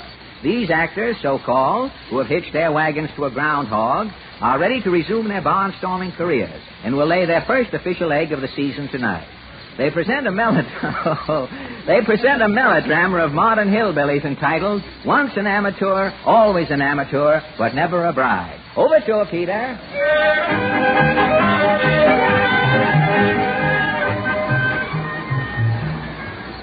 M is for the amateur she gave me. Oh, dang your hair lips, Harry. Can't I sing without you giving me the gong all this? Oh, shut your yap, Paul. You always was a gongette. You always will be a gongette. You always, was a gongette. Well, it ain't nothing to be ashamed of. 4 gongs was invented. Singer like me could pick up a good vegetable dinner after a performance. Well, the gong's more humane for actors than a right tomato. Say, where's them children of ours? Oh, gone hunting, reckon. Hunting? Yep, took their guitars. They're hunting sponsors. Season's open for sponsors. Lord, they're running wild. One got away from me yesterday. Must have been this long. Well, all our young'uns is good boys. All except Pam. He run off to the big city for a national hookup. Oh, Pev's all right. Best sweet potato, and best sweet potato. Never, I hate sweet potatoes that get in my mouth. You see, they confuse me. Oh, he did, Paul. Best, but our Pev is all right. Best sweet potato player in 9 counties. I'd have kicked them big city notions right out of his hide if he hadn't up and kicked me first. But take his shoes off, and Pev's a good boy.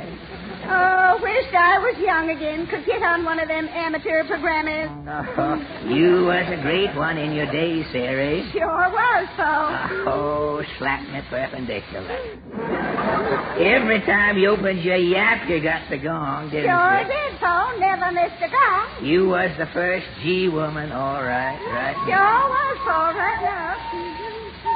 Listen. Huh? There's our Pev. Listen at him. I know. I thought he'd come back with his sweet potato dragon. Oh, ain't nobody can play that yam like our Pev. Hi, Ma. Hi, Pappy. Hi, son. Well, Pev, what's new on relief? Pappy, I come back to tell you I made good in the city. How do you all know you made good? Well, after I played my sweet potato, a fella spoke up and asked me for my autograph. Smooth going, Pev. You give it to him? Yep. I can't write, so I'll give it to him verbal. Middling glad to see you back, son. You hope you're ready to settle down now that you've had your fling. I ain't come home to roost, Pappy. I'm going back to the city and make big money. Money? A son of mine take money? Pev, this family's been amateurs for 3 generations. Me and your ma Chair was amateurs before you. Why, you cut your first tooth on a gong. Sure did, son.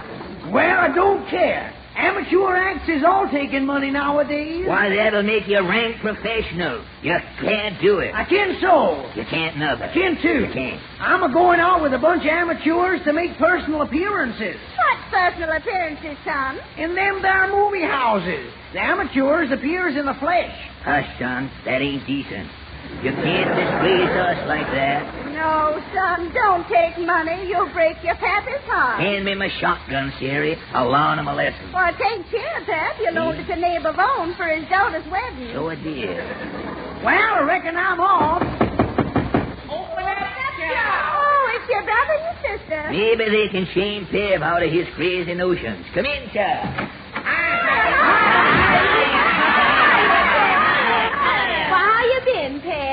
been fine, Hannah. How you been, and you, Luke? We been fine, pal. Listen, Chair Hannah. You too, Chair Luke. Take yourself a couple of chairs, Chair. Take a good look at your brother Pev, Chair, because he's getting out of chair of the house here for good. For good? Yeah. We've been a happy family living here in this little one-room well. Ain't nothing fancy, but the well's operating. But Peb's broke it up now. Where you going, Pev? I'm a-going to make personal appearances. He's a turning trader, that's what. Oh, now, Pep. Get out, son. Haul sweet potato. Hold on, Pev.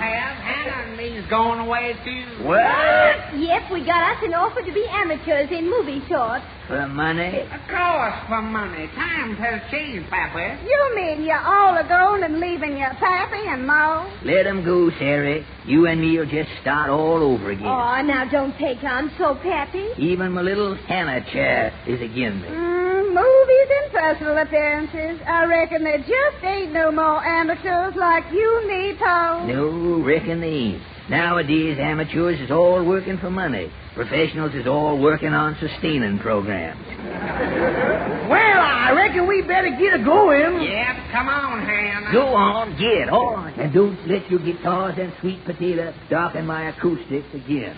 Goodbye, Ma. Well, that's done it, Sarah. Sure has, Paul. You're right back here where we started 20 years ago, come town hall tonight. Sure do. Sure are, Paul. Children's all gone. But I still got you, Paul. You got something there, Sarah. Oh, the children is all turned against us, but I'll always be an amateur to you, won't I, Pappy? Kiss me, Sarah. You sure will, Sarah. Oh, now you kiss me, Paul.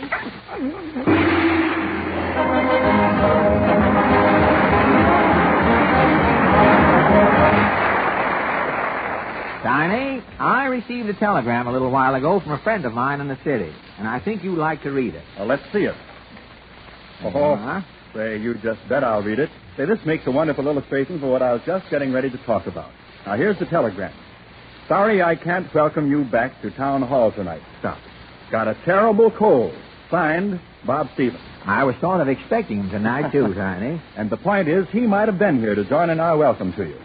Yes, friends, if this man had drunk 2 teaspoonfuls of sal hepatica in a glass of water when he first felt that cold coming on, and then kept on a few days with smaller doses, I'll bet you he'd be okay tonight.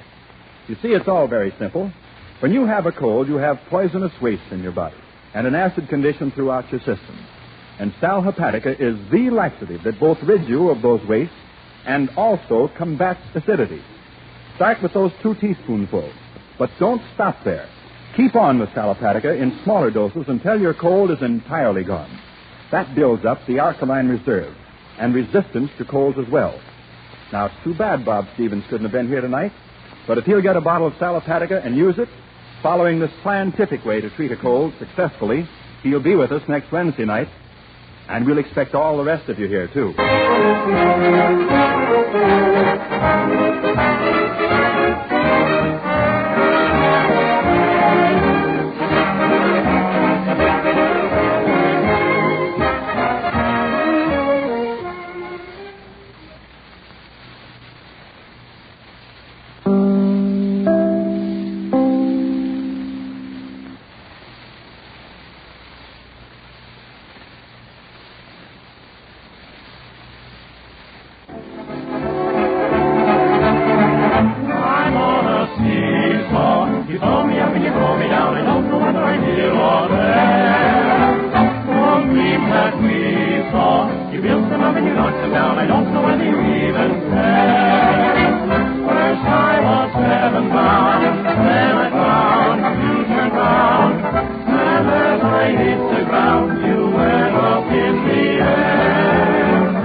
Presents his All-Star Amateur Contest.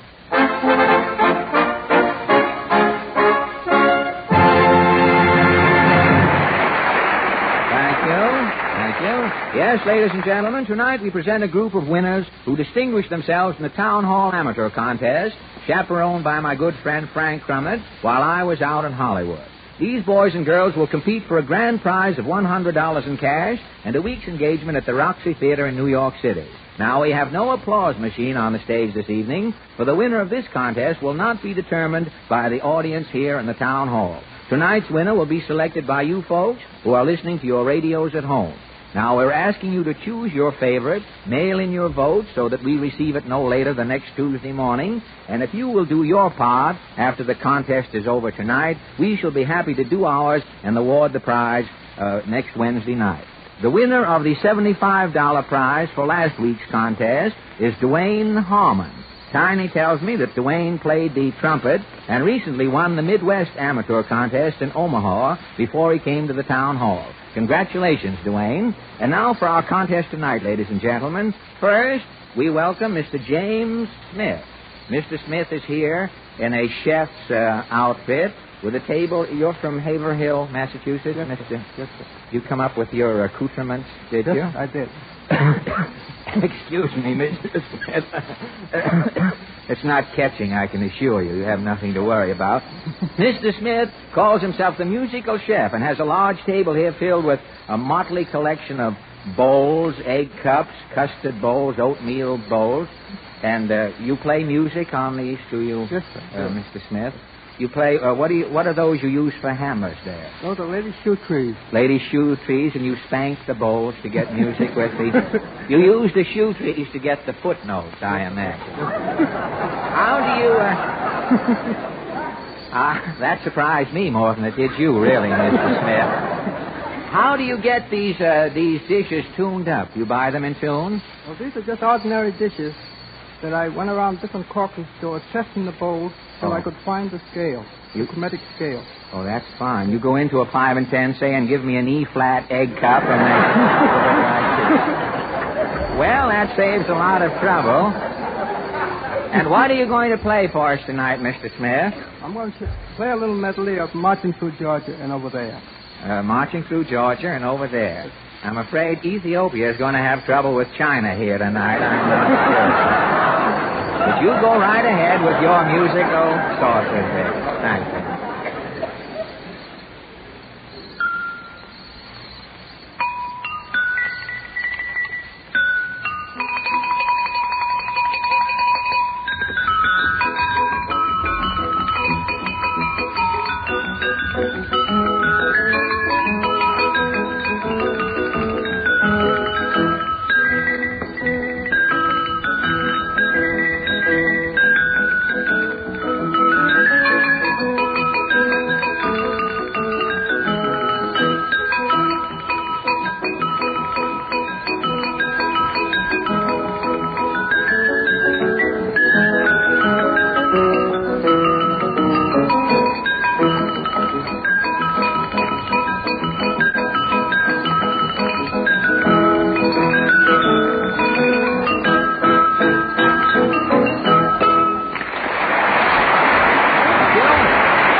Now, ladies and gentlemen, we've come to Miss Marie Phillips. Marie is from Brooklyn, is that right? Yes, sir.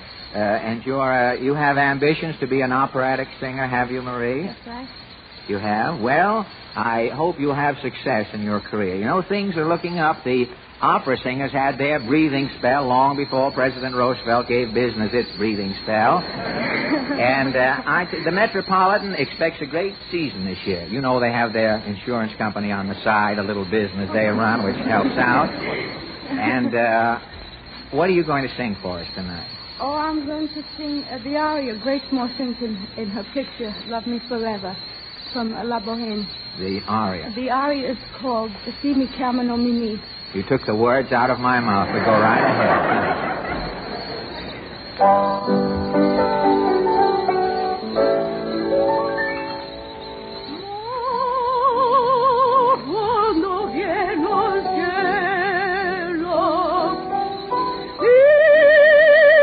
Primo sole mio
Sono le tue vicino che la vien fuori d'ora, un po'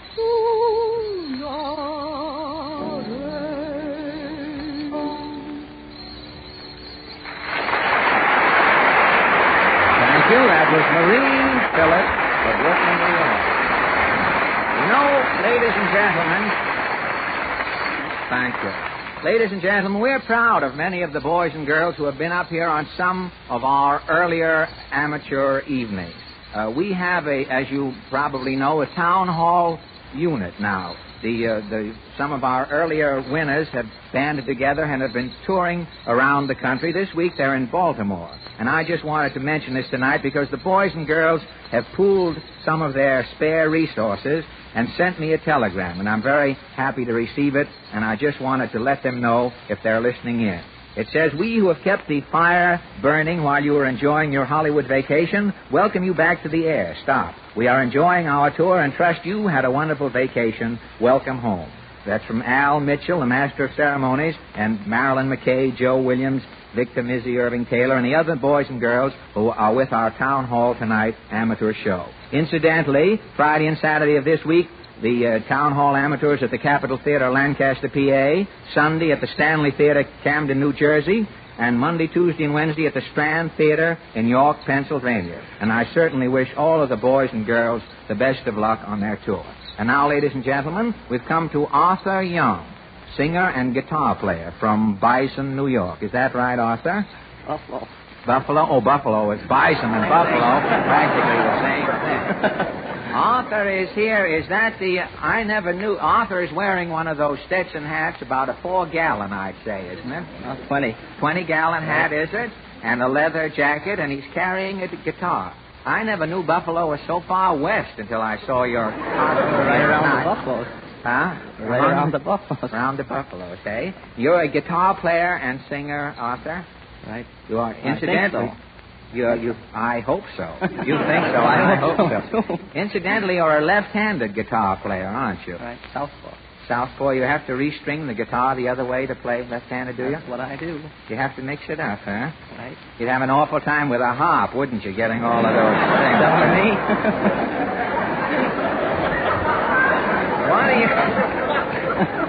What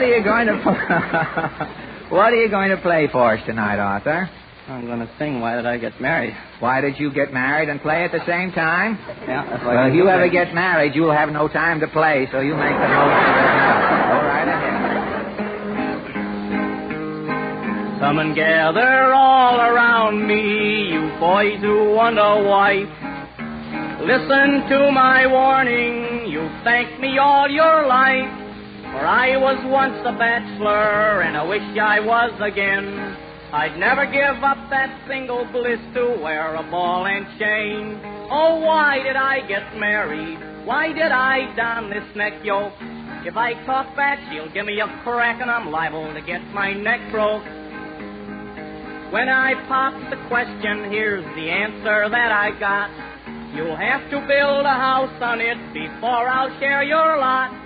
I went to see her father, and he cussed to beat the band. Before I got the old man's foot, I took his daughter's hand. Oh, why did I get married? What can the reason be? Want to see the missing link? Just take a look at me. My wife, she keeps the bank account, but I keep right on working. I have to wear one shirt so long, it looks like an old lace curtain. She's getting fatter every day. She weighs 400 gross. I haven't kissed her now for years 'cause I can't get that close. Oh, why did I get married? Look what I went and done. It cost 3 times as much for 2 to live as cheap as one.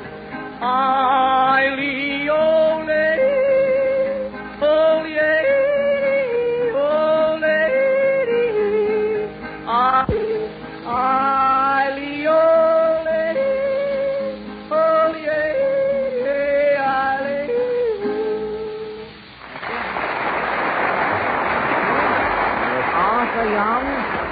Buffalo, New York. And now, ladies and gentlemen, we have a group of boys, six are you boys? The Yugoslavian Tamburica Orchestra. Is that correct? That's correct. I got it all right. Are you the manager of the band, are you? I'm just a spokesman. Just a spokesman, are you? What is your name? David Blowson. David Blowson. Glad to know you. My name's Alan, Mr. Blowson. I've heard of you. Happy to have you up here. You heard Arthur singing there, didn't you? The yodel? Oh, yes, sir. I don't know where he got the lay, but the low comes from Buffalo. That's confusing. Now, what are you boys going to... You have an odd collection of instruments here, haven't you? Why is it no one with a Ukrainian or Slovakian orchestra ever plays a trombone? Why is that? I guess you play a trombone in those little countries that goes over into Italy and have to start more trouble, I imagine. Takes to the string in. What are you going to play for us tonight? We're going to play Repaz Band. Repaz Band. Go right ahead. Thank you.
The Yugoslavian Tamburica Orchestra from New York City. And now, ladies and gentlemen, a very pleasant-looking boy confronts me here.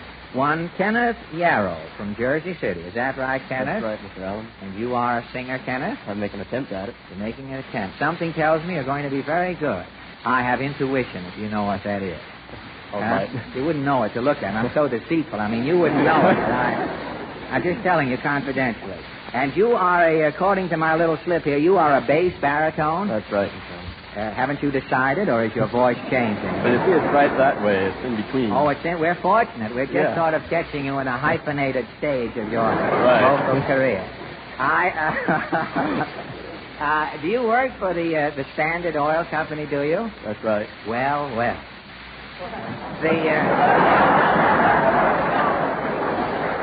I figured it was about time. You know, jokes come back every 7 years, and I figured that one was about due. It's been a good 30 years since anyone dug that up.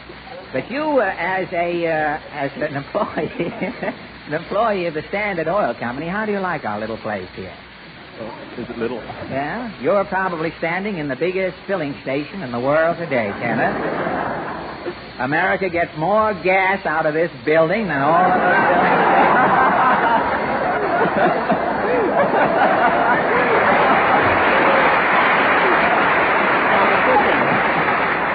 Competition. And you, what are you going to sing for us, Kenneth? Old Man River from the Showboat.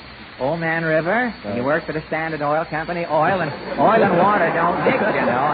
Well, I hope you'll come out all right. Thank you. Thank you. Go right ahead.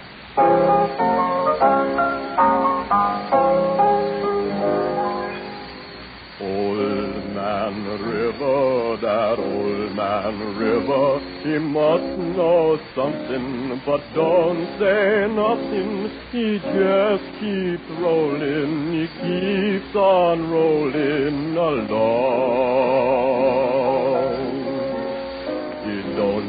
plantators. He don't plant cotton, and them that plants them is soon forgotten. But Old Man River, he just keeps rolling along. You and me, we sweat, we strain, body all aching and racked with pain. Oh, that bud, live up that damn bell. Get a little drunk and you land in jail. I get weary and sick of trying. I'm tired of living and scared of dying. But Old Man River, he just keeps rolling along.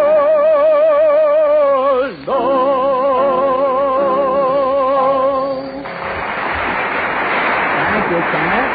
That was Kenneth Yarrow from Jersey City, singing Old Man River, and very good, too.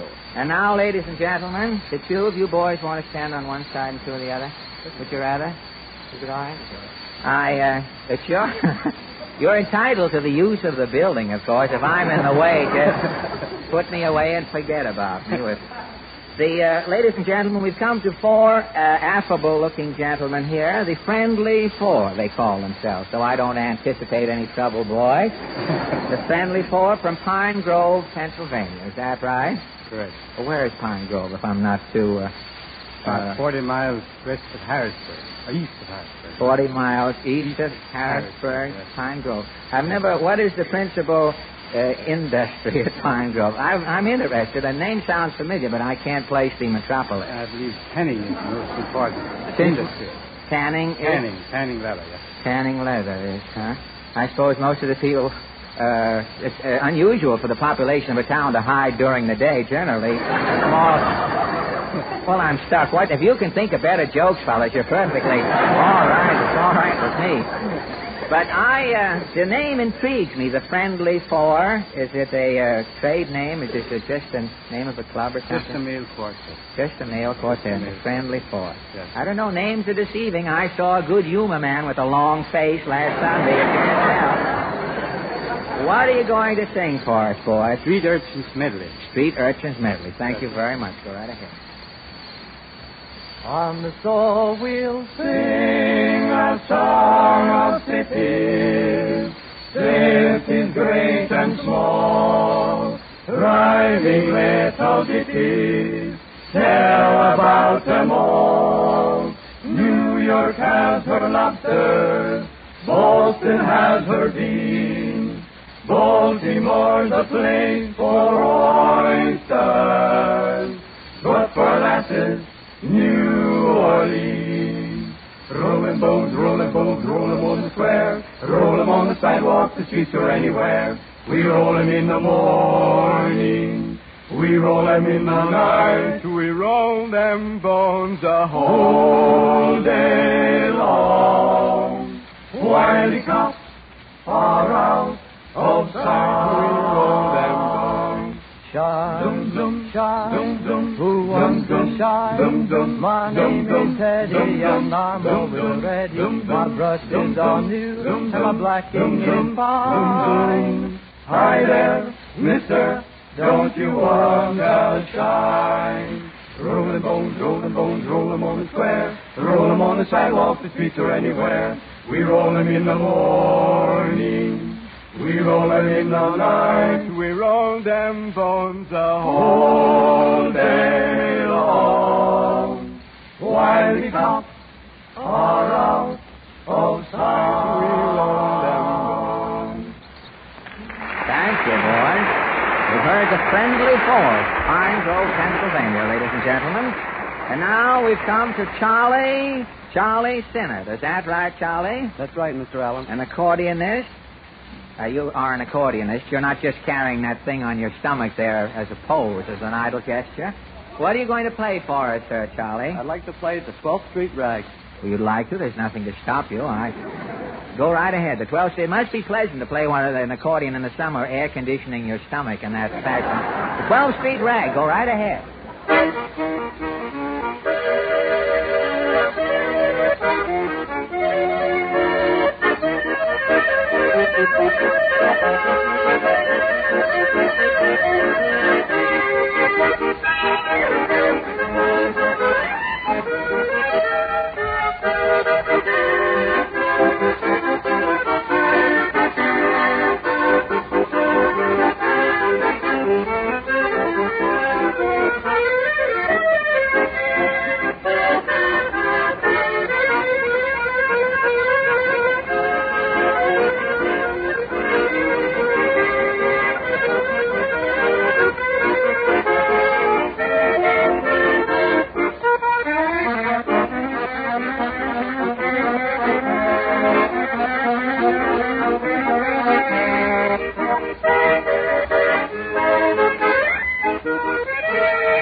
We were very fortunate with Charlie. Charlie was playing the 12th Street rag and got up around 4th Street and found out that he hadn't unbuttoned the accordion. We just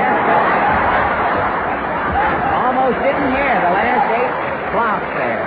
And now, ladies and gentlemen, that ends tonight's All-Star Amateur Contest. And please don't forget that we want all of you who have heard our amateurs at home tonight to help us select the winner of our $100 grand prize and the week's engagement at the Roxy Theater. It is your contest, ladies and gentlemen, and your votes alone will decide who wins. All you have to do is to vote for your favorite, is to send a postcard or a letter to me, Fred Allen, small capitals, in care of the station to which you are now listening. All votes must be in not later than next Tuesday morning, if you will, please. And now, Tiny, I know you in Portland always like to have the last word, so what is yours tonight? Well, just one parting suggestion to our audience, Fred.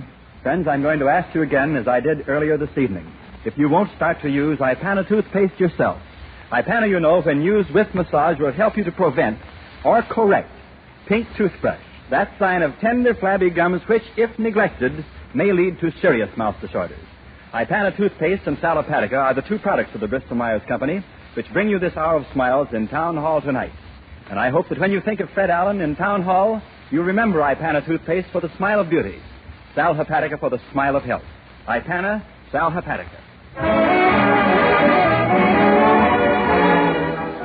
This is Fred Allen, ladies and gentlemen, saying good night to you and you and you. And don't forget, next Wednesday evening, we'll all be back waiting to greet you with our amateur contest and another hour of smiles in the old town hall. Good night. This is the National Broadcasting Company.